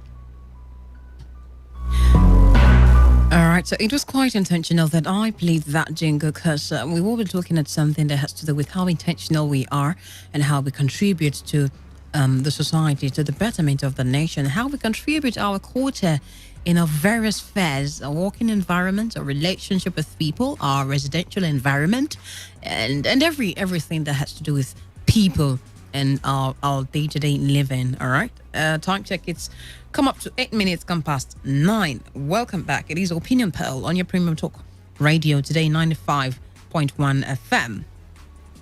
And yes, Dave's going to join me shortly. All right. Now, looking at this, we've seen cases of how let's bring to the census stage now. We want to look at hospitals and how they pay attention or do not pay attention to certain patients that are brought to the table, to certain patients that are rushed to the hospitals. Now, if you had an experience or if you had to witness a situation where a gunshot patient was rushed to the hospital, how exactly do they react to these cases? How exactly do they treat these patients? A lot of times we tend to see negligence. A lot of times we tend to see how that, of course, the first thing they would want to do is a police report or a police statement or something from the police. Unless or else they are not going to carry out any treatment on that particular situation, on that particular patient. And a whole lot of times without countless times, we've seen how that these moves has led to the loss of lives in different locations. Personally, I've witnessed several cases of how, some patients would be rushed to a hospital while I was in school, where I was living, in different situations, different environments, different areas, different locations. They usually do not treat this urgent issue with that sense of urgency at all. And sometimes I just wonder, so why? I mean, okay, what law says that there should be a police report before a gunshot patient? Even if there is a report like that, even if there is something like that, has it actually been to enhancing the life of the people? So many questions that we just have to ask on a daily basis concerning things that we see in society that has to do with people and our way of living. And now a young man, Odiri Onosigo, rather, a 32-year-old accountant. I'll tell you a story shortly, all right? And then we'll go straight to what we're going to talk about on the program tonight and open the phone lines for you to be a part of the conversation. A 32-year-old accountant died from gunshot wounds after he was attacked by a gang of armed robbers on his way to work. Take note, he was attacked by a gang of armed robbers on his way to work. The robbery was said to have happened around 6 a.m. He was waiting for a bus with a friend at First Gate bus stop Festac in Lagos.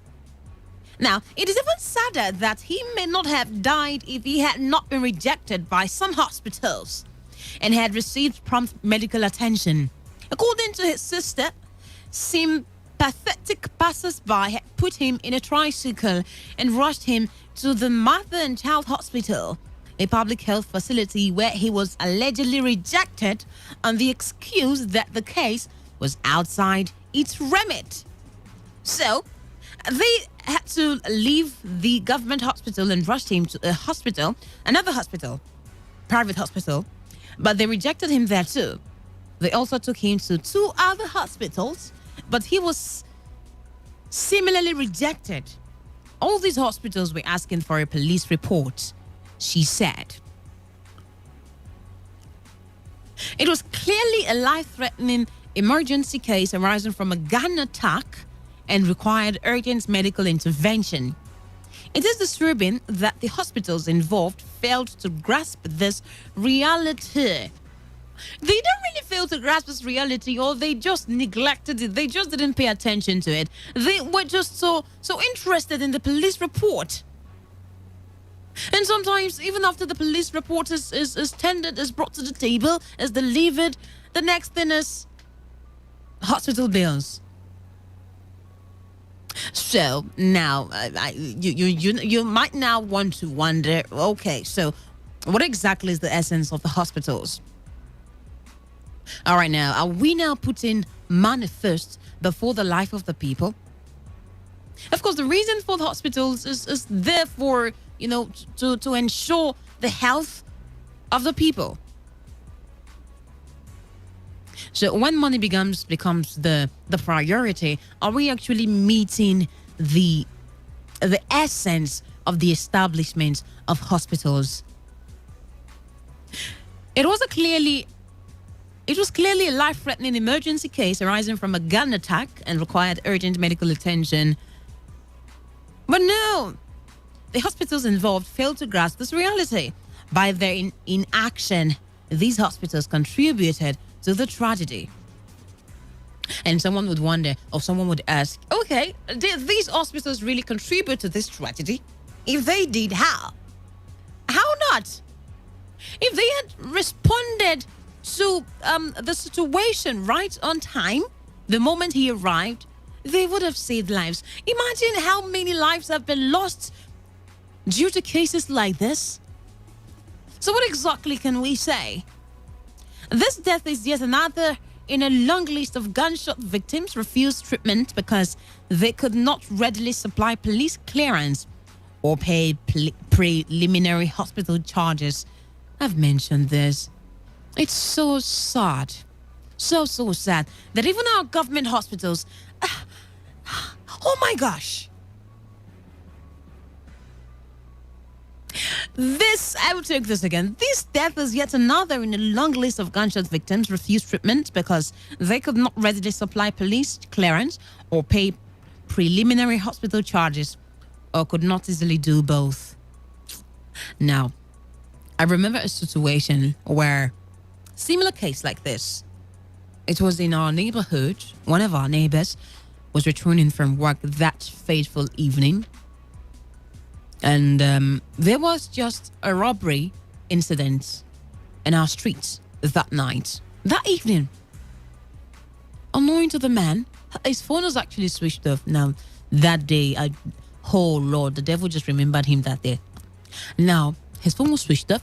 His wife tried calling his line, calling, but to no avail, just to let him know that the environment, the area was not safe. So if he could put up somewhere until it was safe enough, better, or could just find somewhere and spend the night. But his line was just so unreachable. And as fate would have its way, the man encountered these robbers, these bad guys, and he was shot. He didn't die at that spot. He was just bleeding. And when everywhere was calm, when the robbers had left and all of that, the wife was just restless, knowing that the husband would be returning back from work at that time.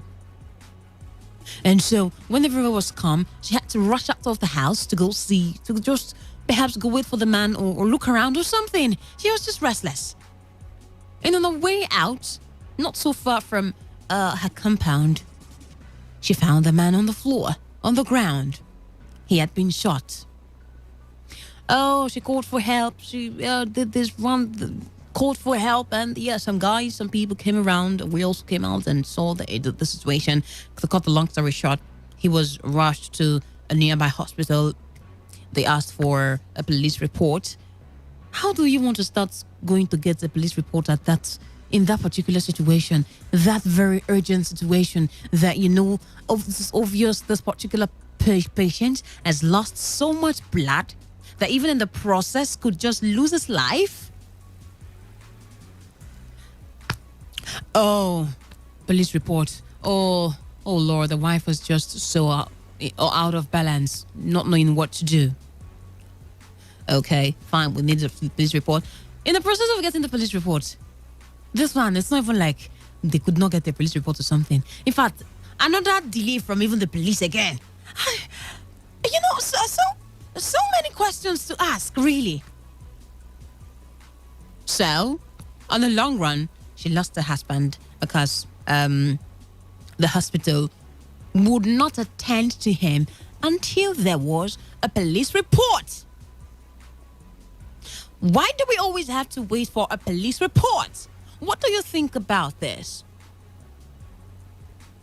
Of course, a lot of reasons will be tended today, but some justifiable reasons. But really, we're talking of the life of a person here. Why exactly? And how can we get things right in this sector?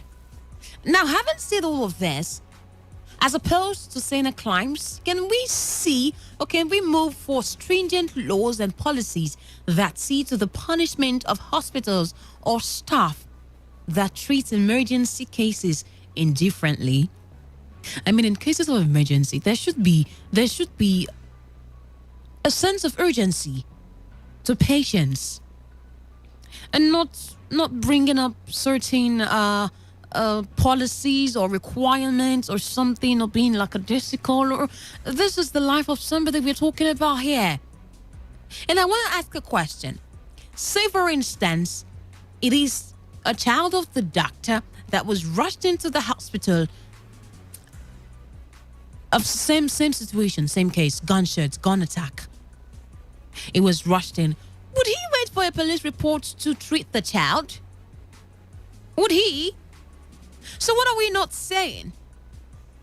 I'd like you to be a part of this conversation right now, and let's have a very interesting time and educative time on the show tonight. It is Opinion Poll on your premium talk news and sports station today, 95.1 FM. You can be a part of this conversation. Call the number 0817 000 0951 or 0810 951 0951. The message portal is down right now, but you can just do your calls and that will be it. Hello, good evening. Good evening. What's your name and location, please? My name is Mr. Michael. Mr. Michael? Yes, all right, you're welcome. Let's hear you. Yeah. The hospital management, they are not actually helping issue this case. For me, if I should suggest, I will also suggest that they should be treating that emergency patient and contact the police agency to investigate such and to allow the patient to bleed and die. For me, it's heartbreaking. You know, there's no law that will permit to allow a doctor to allow a patient, seeing a patient dying before you, and you are happy seeing him or her dying. You should support the first of all, save a life, and contact police to investigate such gunshot on such patient. You know, this story is just heartbreaking. In fact, thank you. Okay, I can see and feel the pain from the sound of your voice. 0817 000 0951 or 0810 951 0951. Hello, good evening. Hello, good evening. Good evening. What do we have here? Yes, thank you. My name is Kim Roma. Oh, Mr. Chivrama, how are you tonight? Very good, and you? I'm very fine, thank you. You're welcome. You know, Bible says we should do to others as we will have them do to us. And it's not good to throw stone in the market because you don't know if your relative might be in the market. Sure. And then the stone will land the person on his head. Yeah. You know, if police is insisting on this police report without considering the adverse effect on the people, then judiciary should do the needful. Judiciary, when the case gets to court, they should allow any doctor who treats the bullet victim, they should allow the doctor to go. I don't know whether you understand. They should free the doctor from the case. Judiciary should help in a situation like this. I don't know whether you understand me. Very well. Because police is not doing they are not considering okay, why are they feeding the prisoners, if I may ask? Because most people in the prison are confirmed armed robbers. Why are they feeding them? So the point I'm trying to make is that even if the bullet or the victim is an armed robber, the person has to be treated in the hospital. That's the point I'm trying to make. Then if investigation happens that the person is an armed robber, then the person should face his prosecution. Exactly. Yeah. Whoever the person might be, the person has to be treated. Why are they feeding the prisoner? Even if they will, at the end of the day, they will go for hanging or, I don't know, firing squad or whatever. But they feed them. They feed them on daily basis. They have budget there in the prison. Where they feed them. They have why their cases are going on. I don't know where you understand. Very well. They go to court. They bring them to the court, but they feed them, irrespective of the crime they may have committed. They bring them to the court on daily basis. Okay, so going by what you're saying now, if they have to treat the patient, whether or not he's a criminal, how then do they find out that the person is a criminal for him to face the law? there's no time for that. Doctor, so far as an accident or a bullet victim has come to the hospital or has been brought to the hospital, the person has to be treated. So whoever the person might be shouldn't be their concern. Because if they continue like that, it might be their relation or whoever might be the victim. Okay. Thank you. All right, then. Thank you, Mr. Chirima. Hello, good evening. Good evening, my sister. Good evening. You're welcome. I'm talking to Gloria. Yeah, Gloria Kati here. Yeah. Good topic and good question you ask. My name is B.O.B. Oh, Mr. B.O.B., you're welcome. Yeah, if you ask, what if is the doctor's son or daughter or wife? We give it for doctor's report. What if is the inspector of police or DPO son or daughter? Or Amola attack them and they go to the hospital? We don't wait for police reports so they are treated. The law is for man, not man for the law. Sabbath is for man, not man for Sabbath. You don't make law that the law is doing what it was supposed to do for man. And so continue. That's why Jesus disobeyed the law and the Sabbath. See, you see we are saying your topic this evening are all good topics. Both the marriage one and this one. See, this one is treat the person, gunshot wound. Treat the person. Then, while treating the person, you can as well contact the police. You don't get well. You should face the law. Because God is even the one bringing him to a table to be arrested. Why will you allow him to be maybe two? That time you are treating him, that's what the white people do. You can obtain some vital information because that time he wants to leave. He's seeking for life. They can give you every information you need to get while he's in that pain. So why not treat him and call on the law as an emergency? Let me tell you one thing again. Do you know that why this issue of kidnapping or armament or whatever is a sustained wound? Most of them are secretly treated by doctors and nurses. And they pay them well. Some doctors brought them to their home in their privacy where they are doing this armament treatment with a sustained bullet wound and collect big huge amount of money from them. So why do you not ostrich and then the name of law? You not treat the common man because he has a bullet wound. If the bullet wound, you are to be your own and you're not treating, do like it. So that does business. So two things. Thank you. All right, thank you very much. 95.1 FM, good evening. Good evening, Victor. Mr. Victor, how are you tonight? I'm good, and you? I'm very fine, thank you. Let's hear you. Nice, that's great. All right. This talk you raised today is a very fantastic one. There was a guy that a booking truck killed in Farm Road Junction in Rumosi. I was the one that arrested him to hospital. First of all, people were there. And it was that period that Fetrago was doing the other lane to be required. So they now blocked that side and every vehicle was using one lane. So the road was so busy right now, and then a booking truck now killed this guy. After killing after jamming the guy was still alive. You know, he was on pain because the truck tire climbed his leg. So the guy was seriously on pain. Could you imagine? They could not even touch this guy. So I run from a far distance, and when I got there, I see this guy rolling. I said, nobody is touching this guy. I said, what's happening here? And I went and hold the guy's phone. He was stretching to like somebody that wants to give up. And I pulled him and pressing down there. Once that man started shouting, help, help. Nobody was listening to them. Everybody was just busy passing. People that was watching. So finally, one keke guy out of force, the man went and dragged one keke guy and come on, carry this guy. Before we carried the guy, me alone and that keke guy took him to hospital. Could you imagine that the hospital attendant, was telling me to deposit 30,000 before they were snapping me 3,000. I was mad. I said, God, what type of country is this? I told that girl, it was a young girl.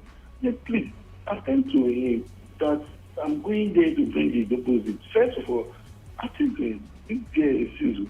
You're saying bring your deposit and police report. I told that no, this is not anything concerning police. It's accident. It was just in this your street. Mr. Victor, we would like to have this conversation with you, but please just hold on. Let's go for the news in 60, and we will come back to have this conversation with you. All right? Okay, thank you. All right, please do also call us back. All right, so don't go anywhere. I will be right back. Laura Carty is my name. Stay tuned. Today's news in 60.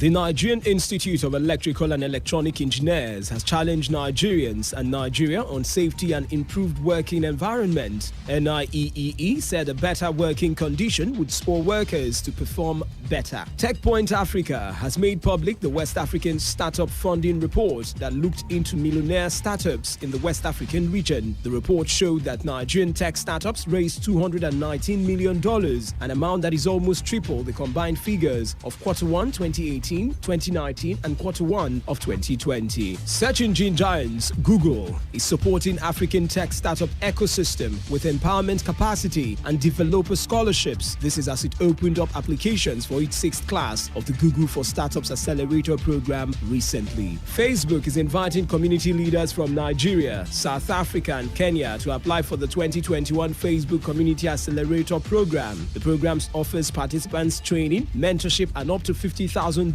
in funds to invest in an initiative that extends their community's positive impact. Today's news in 60.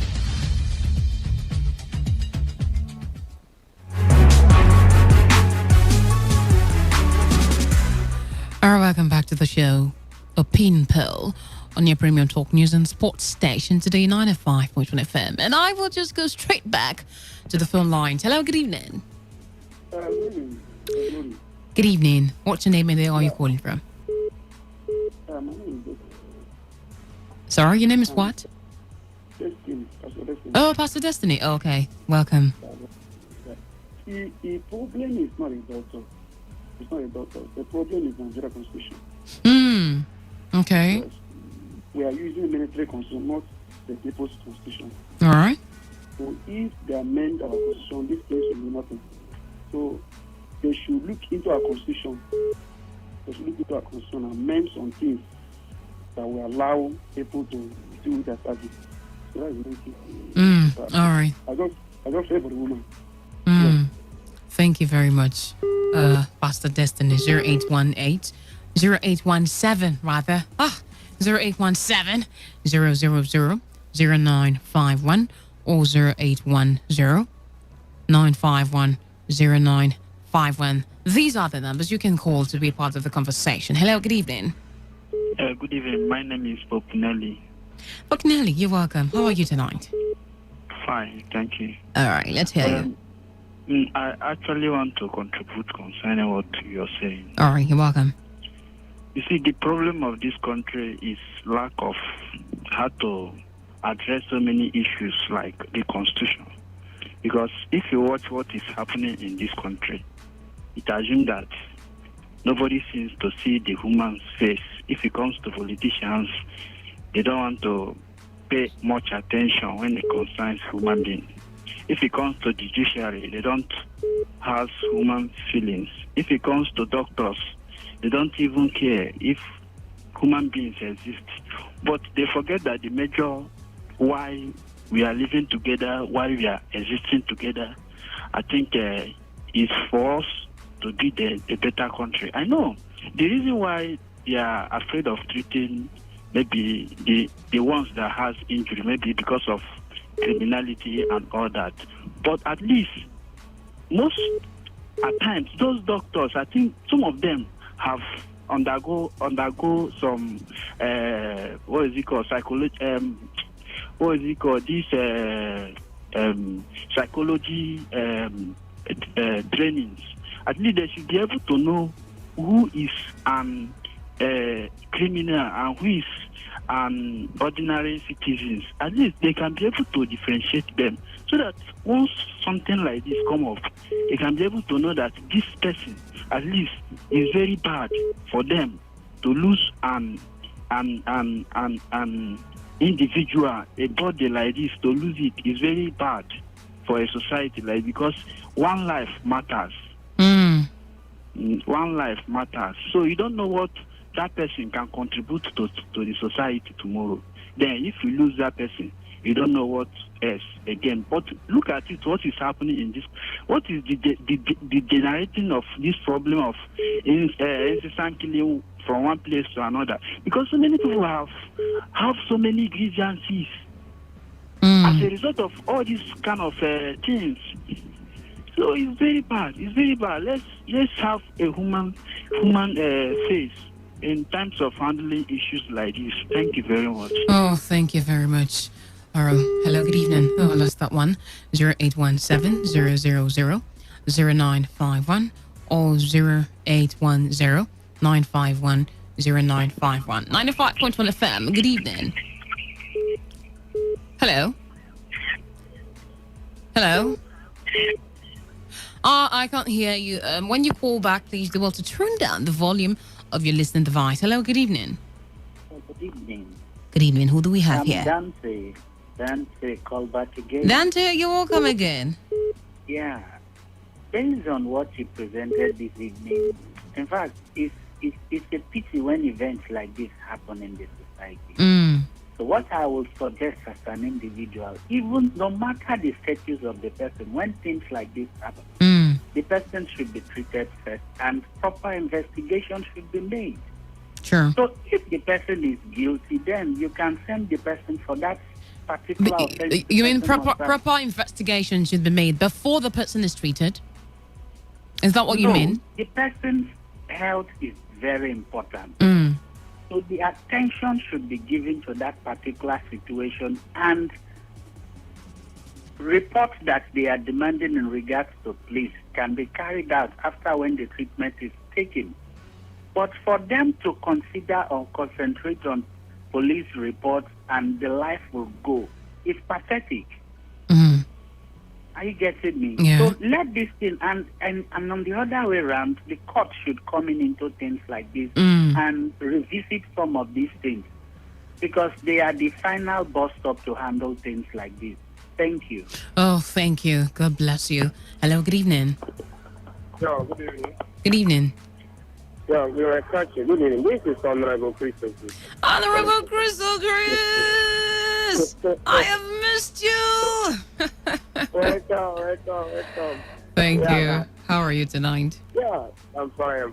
All right, let's hear you. This conversation is a very nice conversation. Believe me, I happen to be one of the people. I used to help people in police station to get them out or something like that. We have problems. But what I see at times, I don't like what I normally see in police station. How can you treat people like that? They are still your citizens. You know that this kind of thing is what is the difference between the jungle justice that you people are condemning? Maybe eventually something happened to the suspect, maybe on the getting the person, you shot at the person with the bullet. You see, put the person inside prison with the gunshot. I don't know why our security agencies. I normally have quarrel with them anytime I go there to see some people. I don't like the way they are taking the people into the prison with the gunshots. With the gunshot. You see a human being like you smelling. You said to a policeman, we are smelling. A human being that is the mother carrying 9 months. There is blood. Everybody is innocent before until proving this thing. But the way they are doing it. So do you think that they should have medical practitioners around or in the police stations, or these criminals should be taken to the hospitals even from the police and afterwards brought to the police station? Yeah, National Assembly, no matter that I don't know how this our law is working only on newspapers. National Assembly has told this in time without number. Treat any emergency victim, treat that person before any other. Let that person be alive before any other. You cannot just condemn some are mistakes. Some are just maybe a friend. You just shot on that person. Why can't you treat that person? Let that person be alive and answer you. Is it when that person is dead? Is it when you I don't know. I don't like what I tell you when I go there. Since I saw that, makes me. I don't like to use it my eyes, see something that I don't like. That's why at times I get angry with them. I don't like the way they should bring a law that even if the police person shot somebody, they didn't treat that person. Let that person get life first. Look at what is happening now. Like I went there, was it on Saturday? Now the court is not in session. How are they going to do those people there? Is it by packing people inside prison like fish? People I saw there is just like a refugee. It's not good. And they know that the court is not in session. Why are they arresting people now? Why can't they leave them? You know that you can't take care of them. Why are you arresting people? It's not good. They should do something. Everybody in this country deserve rights, equal rights. Not because everybody must not be a police officer or army personnel. No. Your own field is your own field. I have my own field. All of us started treating our citizens like this. How other people feel? It's not compulsory that everybody must be security agency or force men. It's not good. They should try to take good care of your client or your suspect. It's still your client. Please, I'm telling you, your client. Yes, your client. How are they their clients? Yes, but if there is no crime again in this country, how will they see? Because they do take bailout money from them. Bail is supposed to be free, isn't it? Bail is not free. Bail is not free. But it's supposed to be free. It's supposed to be free. But you even see, even the bailout bond is also a corruption in this country. You see where they write, I am signing this thing. I agree that I did not give 1 naira to police. Because I know that that's what is in the Yeah. You are paying money. Who are they deceiving? You say that Mr. Joshua person, I hereby signing that I did not give 1 naira to a police to release my person. And is it true? It's not true now. So why are they behaving like this? No. So if there is no crime again, how will they make that money? So let them treat citizens good. Let them treat every citizen of this country. Let them treat them good. Please. All right. So you're saying that I don't like what I see at times when I go there to see some people. I don't like this kind of thing. I don't like. Oh, thank you very much, Honorable Chris O'Chris. Yeah, a very valid point there. You know, this just goes a long way to tell us how or why a lot of people would come out of the prisons contracting different ailments, different sicknesses that they didn't even go there with. And you see how they just treat these people like they're animals or something. And really, I've been asking these questions. If these people were actually one way related, and let me not even say one way related. If these were your children or people you so love and cherish, would you treat them the same way that you treat other people? So it just tells us how self-centered that we are in our society, and how we are not really not looking out for each other. Fowle said, are you a brother's keeper? How well are we our brother's keeper? So this is what we are discussing on this show tonight. Opinion poll on your premium talk radio today, 95.1 FM. You can be a part of the conversation. Call the number 0817 000 0951 or 0810 951 0951. How have you now? I was going to say something even, can't we see a situation where the police and the doctors have some kind of liaise, as to situations like this, whereby they do not need the patients to, they do not need to ask the patients to go bring a police report or something. They can just have access to the police. If really they want to find out who that particular patient is, if he's a criminal or for whatever reason that makes them ask for the police reports, can't there be some sort of direct access from the doctors to the police, and to just make the whole process easier, even if they want to see a police report before treating the patient? It's really uncalled for. It's really unfair how we see these things happen and how people are losing their lives on a daily basis in emergencies like this, urgent matters, but then they do not pay attention to it. Now, police report is on one hand. Another thing is the hospital bills. Now, how can we talk about this? What exactly can we say about this? Now, the person finally brings the police report. The next thing is hospital bills. We will not attend to this patient until so amount of money is raised. And this person is dying, really. This person is losing his life.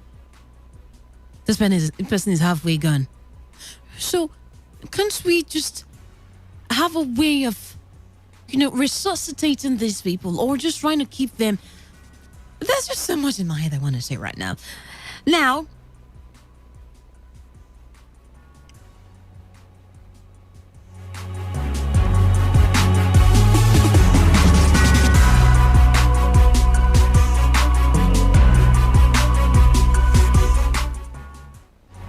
so, having said all of these, as opposed to Sena Climbs, all right, this is the point of the discussion tonight. Can we move for stringent laws and policies that see to the punishment of hospitals or staff that treat emergency cases indifferently? The indifference is just something that. Oh Lord, hello, good evening. Yeah, good evening to you. Good evening. What's your name and where are you calling from? My name is Daniel from NTA Road. Daniel from NTA Road, you're welcome. Let's hear you. Yes, concerning what the topic you're discussing on now, All I right. want to correct an impression here. Okay. Already there's a law to that effect. They have made a law to that effect that nobody should be denied treatment because of a police report. Yes, Anybody So now, here comes the question. So, how can we have stringent laws and policies that see to the punishment of these hospitals or staff that treat emergency cases indifferently? Now, we have laws like this, but then we still see hospitals and staff not paying attention to emergencies like these. No, the thing is ignorance. Most of them are not aware. That's the truth. Most of those hospitals don't. So what's the effect of the law? To what end? Why the law then? It behoves on the government now to educate them.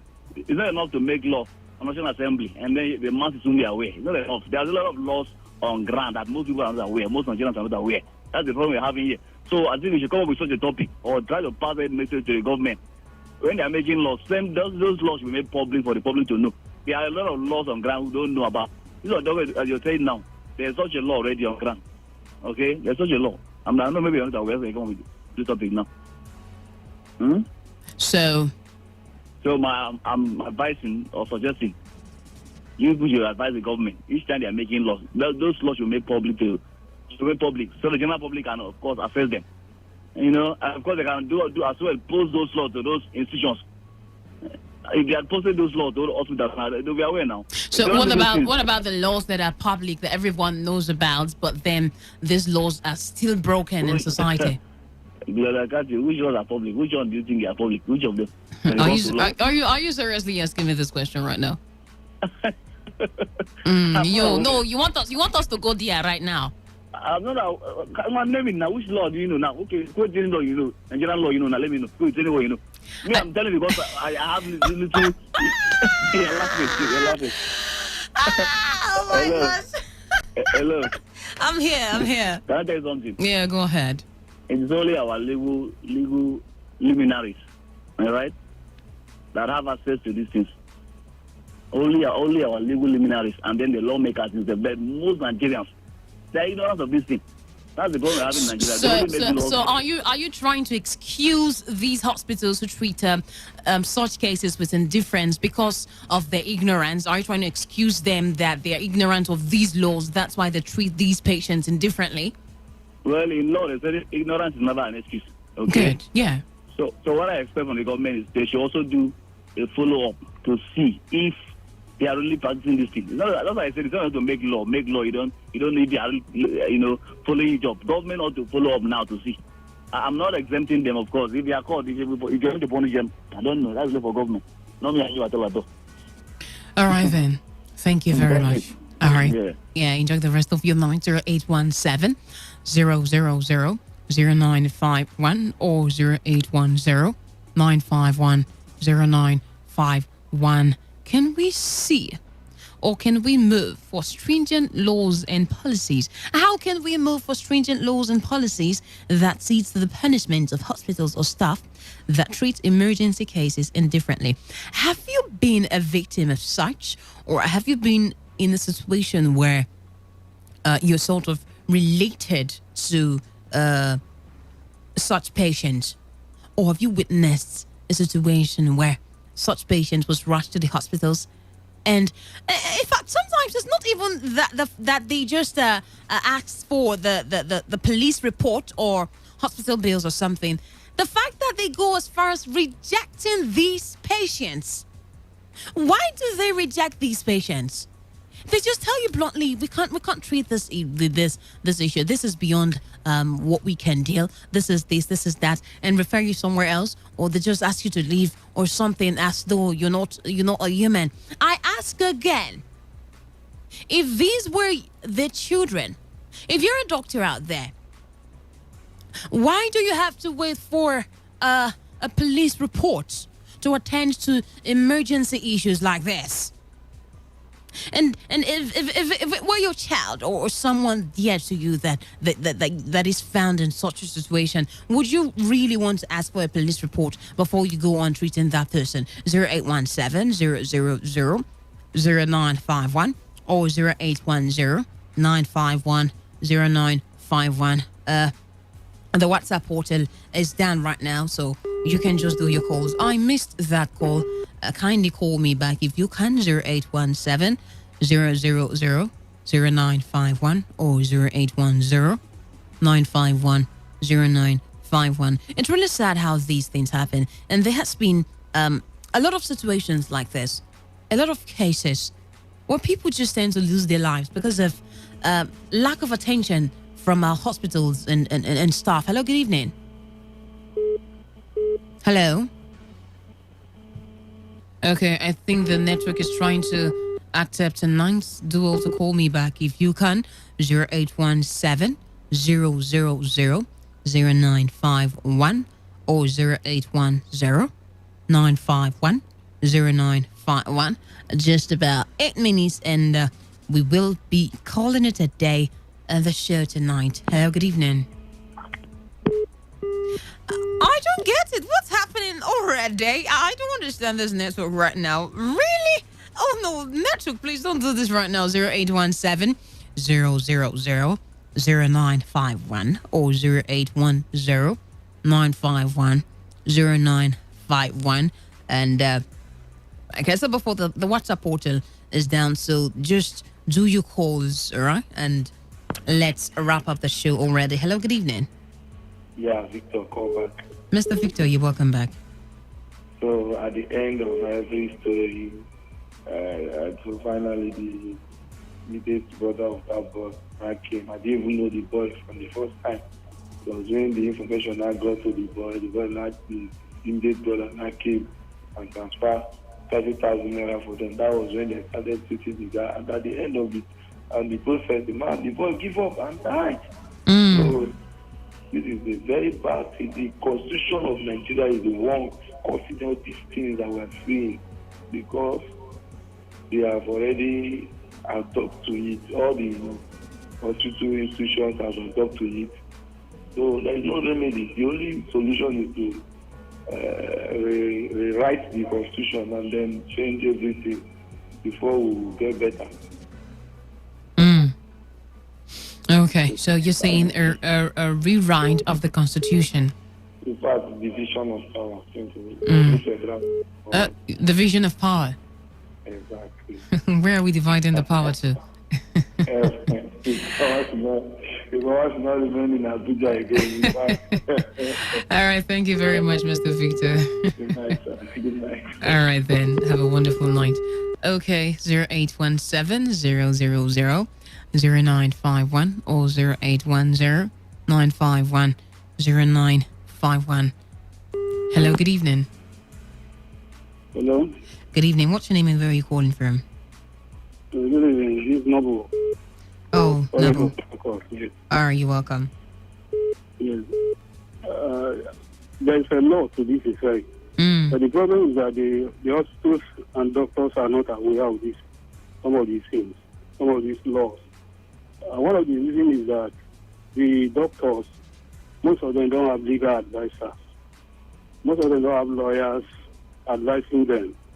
So the hospital should have legal advisors. They have people advising them on matters of the law. And if it were me, I would file a lawsuit against them. Because ignorance is not an excuse. So they should have legal advisors. Thank you. Oh, thank you very much. A quick and a sharp one there. Quick and very, very, very valid. Hello, good evening. I can't hear you. Please speak up. Yes, good evening. I heard a conversation on radio. I'm going to what you said. You that such experience you experienced. What you're saying is right. Doctors, they don't know the left and right in hospitals. In the sense that if someone is in emergency, you have to rush the person before asking for money or police report. Does it mean that someone they treat emergency will run out from hospital? No. If the emergency person will be custody. The person will not run. First of all, treat the person before ask for money. What doctors are doing is that I'm experienced 2013 when I rushed my brother to the hospital in PMH. I showed you as a nurse and my brother died. People that saw him that said the boy was strong and doctor was looking for someone that would stand for on behalf of the boy. Even for the police, is it good? The hospital, what they're supposed to do? Imagine someone that had an accident in a more local and they rush him down to Port Harcourt in PMH. First of all, and the person followed the police back, saw him on the way in accident. The police followed him to PMH. Instead of all, when the police they have to first of all rush the guy and treat him before asking for someone that will sign around to sign the documents for him. What I'm trying to contribute is bad. What doctors are doing is bad. Many of us are losing our patients in hospital. It's not good. It's not good. Now I have a family and the house of us should try for us. We that don't have people that will help us in emergency issues. Help us and put constitution will guide us, guide the doctors. And we common men will also have rights in our own part. All right. Let me contribute my part. My name is Uche. All right. Thank you very much. God bless you for that one. Hello, good evening. Hello? Anybody home? Okay, I think there's nobody. 0817 000 0951 or 0810 951 0951. And this will be the last call for tonight. Hello, good evening. Hello, good evening. Good evening. Who do we have here? Yeah, I'm Samuel calling from Bore. You who? I'm Samuel. Oh, Samuel, you're welcome. Let's hear you. Yeah, thank you very much. Yeah. The issue you are talking about, hello? The problem with our people. The problem with our people is that they are not sincere. Okay. Sometimes you have a private place. A patient will come. You look into the program of the patient. You decide to treat him or her. You find out that patient will get well and dust and move out. When they don't even have money. They will not even beg. So it is a case of emergency. There is a time when a person will just maybe a criminal will be shot from somewhere. They will pretend as if they were innocent people, not knowing that they were a criminal. So that is why there was law before that. Before you treat any bullet wound, there must be a police report. But now a law has been made. Just when you were about to hit the nail on the head. I am so sorry I lost you there. Network has just been acting up tonight. I wonder why. This is where we will draw the curtain for the show tonight. They will join us tomorrow. That's going to be the last edition for the week. It's going to be an amazing time. I and Dave Rabbit and myself, Gloria Kati, will be here to have another wonderful time with you. Hey, do also stay safe. Use your head. Do all that you have to do, and make sure you contribute in your quarter to having a better society in Nigeria at large. My name is Gloria Kati. The world news comes up next. Don't go anywhere.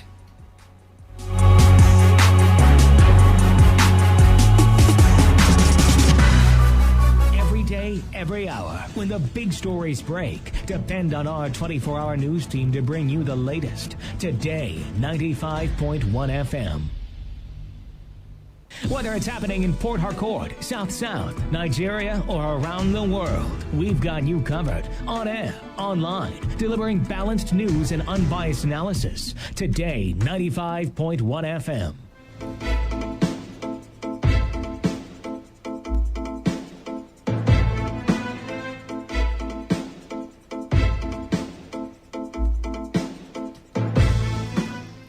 Good evening and welcome. This is the World News on your premium talk radio. Today, 95.1 FM, Port Harcourt. I am Gloria Karibi Tombri. Federal government approves about 6.2 billion naira for 6 projects in power sector.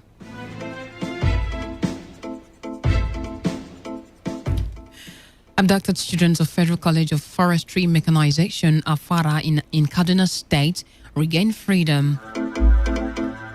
Niger doctor leaders warn against planned protest by IYC over delay in constitution of board of NDDC. On the foreign scene, Facebook Oversight Board orders Facebook to review ban on former U.S. President Donald Trump. Those were the headlines. Now the details.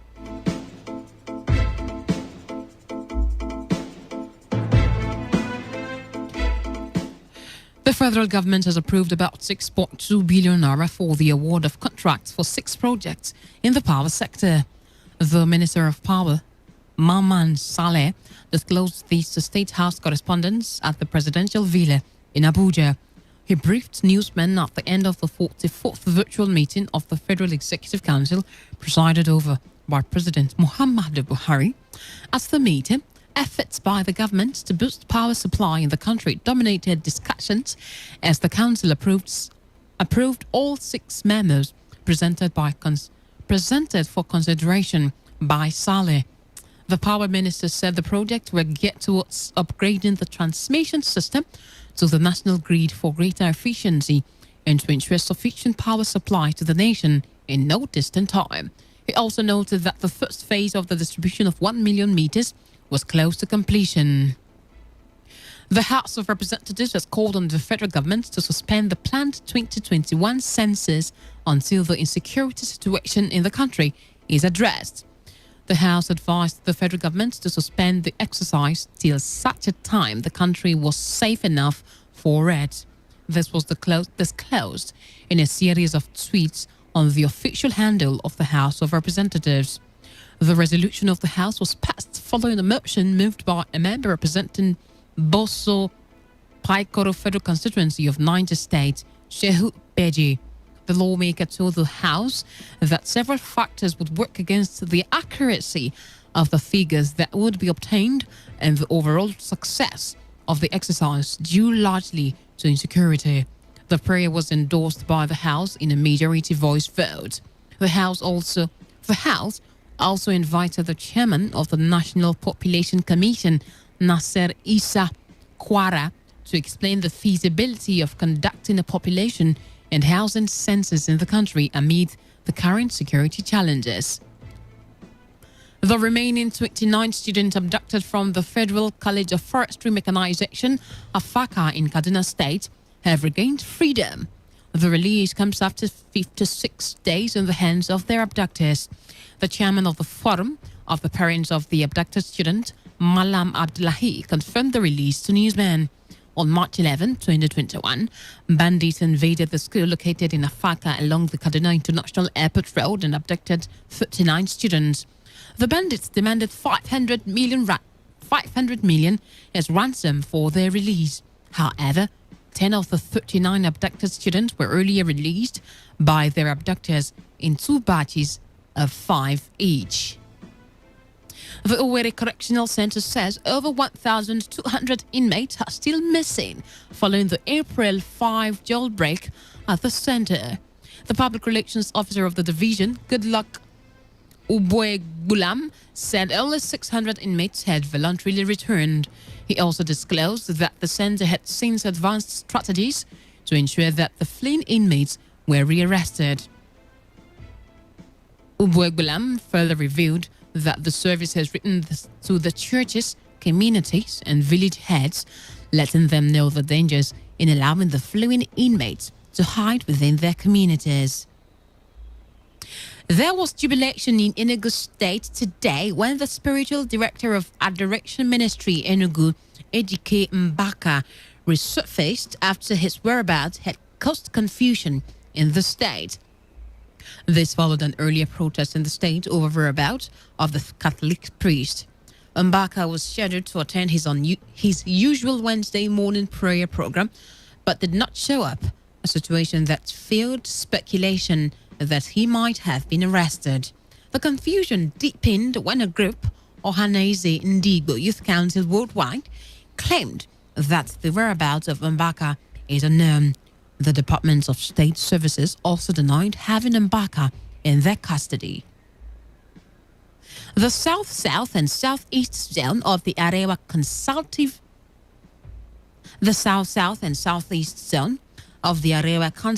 Forum has attributed the security challenges across the nation to the alleged refusal of the regional leaders to speak the truth, thereby abandoning their primary aim of acting as a link between the government and the people. The chairman of the group in South-South and Southeast, Alhaji Musa Saidu, who made the claims, was reacting to the alarm by the presidency that some regional groups were planning to pass a vote of no confidence in President Muhammadu Buhari. Alhaji Saidu, in an interview with our correspondent Uchendu Ejiowa, said the leaders who are supposed to speak the truth have now aligned themselves with politicians, thereby allowing the subjects to attack the government. Even the killing of the military, of security agencies, was instigated by the leaders, because the leaders portrayed the military as a sectional military, and that's why they give chance to criminals to attack them. That's what happened. So if the president said some ethnic groups and some politicians are trying to instigate a crisis that will lead to his demise, from office, is right. Because if you look at it, number one, the so-called regional organization, you know it. As I'm talking to you, I'm the leader of Arewa in the South, and Southeast. I'm a founding father, member, a founder. But I found out that these regional organizations, they are political. They are just like PDP and APC. They only rely on politicians for something. And if they are not getting it, they will start attacking ADC. So you see that regional organizations, their job is to be a father and mother to all. That is, you're a politician, you are not, you are APC, you are PDP, they are your fathers. When you have crisis, you come to regional organizations. If the regional organization takes side, then they are not qualified to be regional organizations. Alhaji Musa Saidu, who's also the liaison officer for the Hausa community with the River State government, also expressed concerns that the River State government has not been carrying them along, particularly during the fasting period. The fasting is going well. Though, unlike ordinary time when we are fasting, government will bring something. Unlike emergency time when we are fasting, government will bring something. Since His Excellency Wike came in, even Christmas rice, we don't see how much more fasting, So, and we cannot blame him. Everybody has all this. But the only thing we are saying is that, during Audley, when Audley was the governor, every month fasting, money is shared, food is shared to us, understand? And not only that, we are invited to government house. And when Amechi came in, when Omeha came in, he continued continue the same thing, doing well. Then when Amechi to come, he continue. But when our equipment come, he close them. He say maybe so that he has all this in that stuff. And I'm the liaison of the council has sat officially and sent letter to the governor. I'm the only representative. And since we seek for audience, we didn't get it until today. So we won't blame anybody. That's our fate.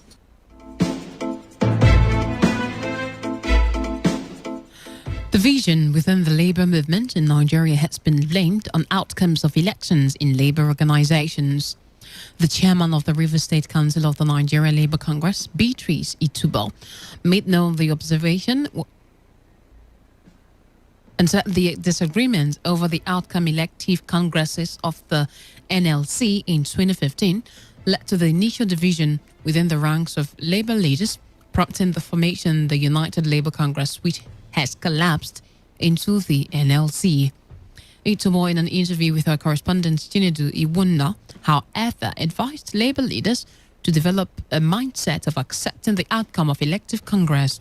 She was reacting to the series of factions that exist today in some labor unions affiliated to the NLC. The truth is that in every sphere, even in the political climb, find out that when elections come, there are people that may not be satisfied with the conduct of the elections. At the end of the day, there is a tendency that people want to break away. Some want to go to court for litigations and all that. So the labor movement is not also immune to that. So one thing with labor, there's a way this information flows. When your national says this is what you will do, you at the state, you don't have any option than to key in. And so most of the things transpired at the national level, but it now drifted down to the state because we are all belong to a national union. And so wherever your national union belongs, that's where you will also be. There is give and take. One thing I will always advise people, if you must be a labor leader is not all about butter and bread, because of course it is not always. It's a movement laden with struggles. And so if it's a movement laden with, there is no need for this fighting. If the essence is to fight for the welfare of workers, and all of us know that we're on the hot spot. So I don't see anything that is so big that will make people that it is a do or die affair. If you didn't win, then the system must scatter. No, if you didn't win today, tomorrow you might win.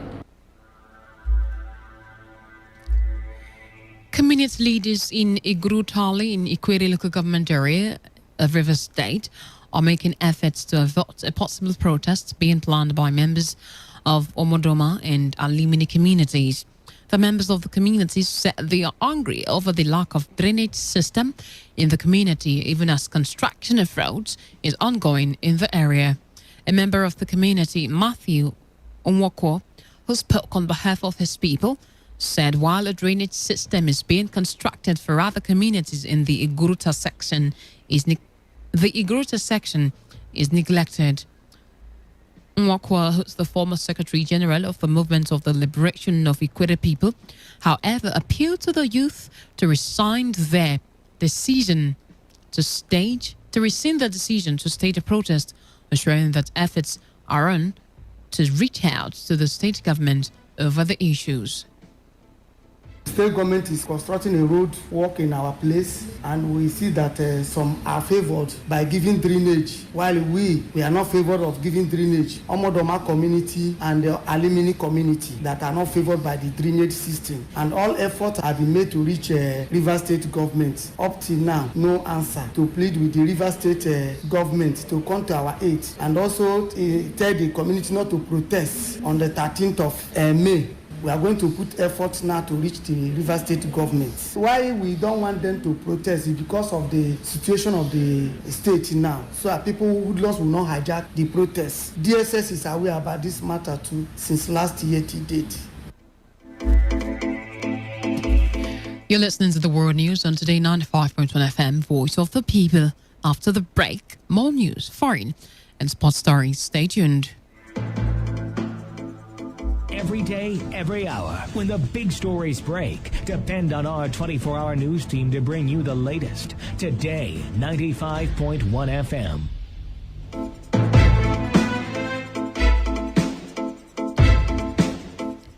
Welcome back. Some leaders in Niger Delta region have warned those threatening to shut down the region over the delay in the constitution of the Board of Niger Delta Development Commission to desist from such calls.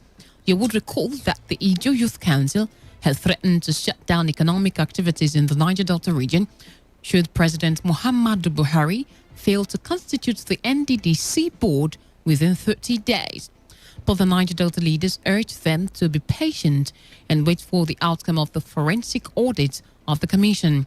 The leader of the Niger Delta Progressive Leaders Council, Ike Daniel, cautioned politicians against sponsoring various groups to cause problem in the already tense region, urging that attention should be focused on the sole administrator of the NDDC to prioritize human capital development and skill acquisition for the youth. The Niger Delta Progressive Leaders Council calls on those stakeholders and groups who gave the federal government meeting to withdraw such threat, as it is not in the best interest of the Niger Delta people. The people of the Niger Delta deserves better. We call on them to support the sole administrator, Mr. Effiong Akwa, that is appointed by Mr. President to deliver on the core mandate given to him. The council calls for calm on the part of those desperate stakeholders calling for anarchy in the region. The council calls on the sole administrator to prioritize human capital development, as this will equip the youth of the region with the relevant skills to survive on their own. The council cautions those demarketing the Niger Delta region by using as an example to what is happening in the northern part of the country, Nigeria.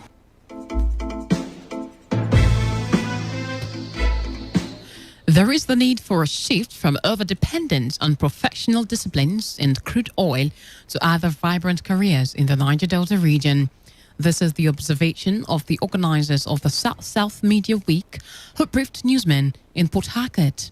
The team leader of this year's South-South Media Week, Tammy Halliday, during the briefing, said parts of the issues to be discussed during the Media Week are insight and inspiration to help people and businesses understand how to achieve more in an ever-increasing digital world.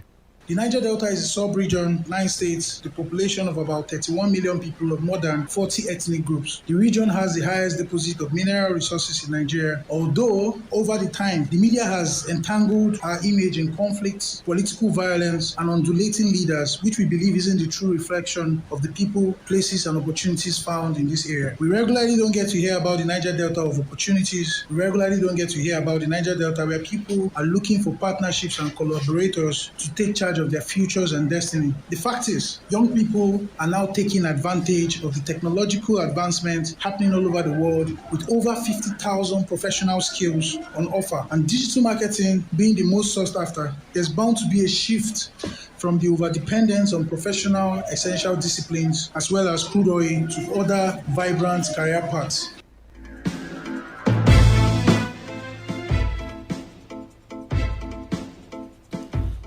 On the foreign scene, an international medical charity, Medicine Sans Frontiers, says it has found what it describes as alarming levels of malnutrition in Ethiopia's Tigray region. Tens of thousands of Tigrayans have been displaced during 7 months of conflict between regional forces and the Ethiopian army. MSF said a third of children screened in rural clinics are malnourished, adding that aid was rarely extended beyond large towns. Reports say some families are eating just once a day and often only bread.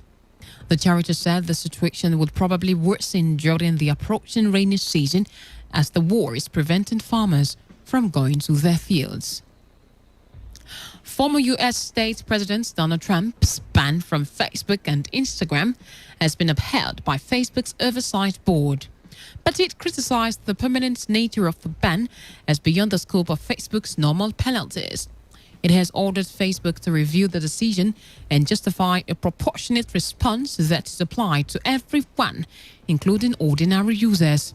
The former president was banned from both sites in January following the Capitol Hill riots.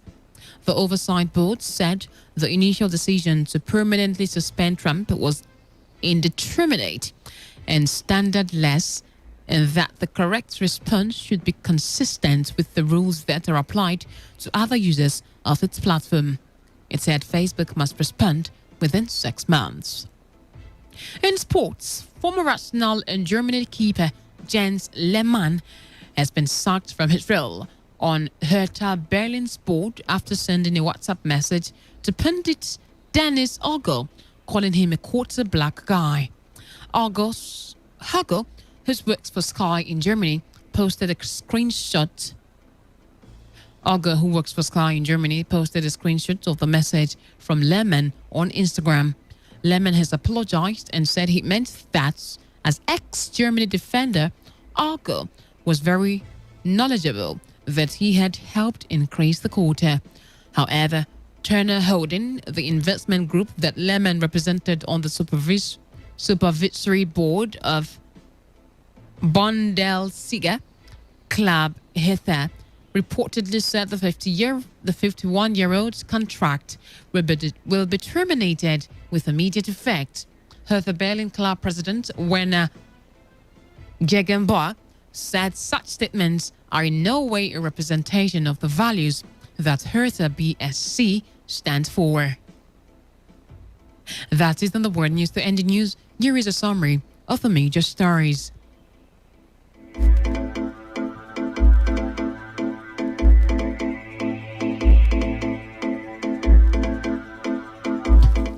The abducted students of the Federal College of Forestry Mechanization, AFARA, in Kaduna State have regained freedom. The federal government has approved about 6.2 billion naira for 6 projects in the power sector.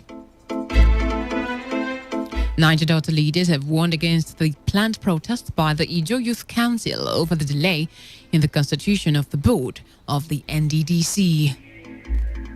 And on the foreign scene, Facebook Oversight Board has ordered Facebook to review the ban on the former U.S. President Donald Trump. That was the news as edited by Chinedu Iwuna. For comments and inquiries, please call 0818-389-2850 or send your emails to news@todayfmlive.com. You can also read our stories on www.todayfmlive.com. Do not forget, take responsibility, wash your hands frequently with soap and the running water. Avoid touching your face and high contact surfaces to prevent the spread of coronavirus. I am Gloria Carrie B. Tumbry. Good evening and many thanks for listening.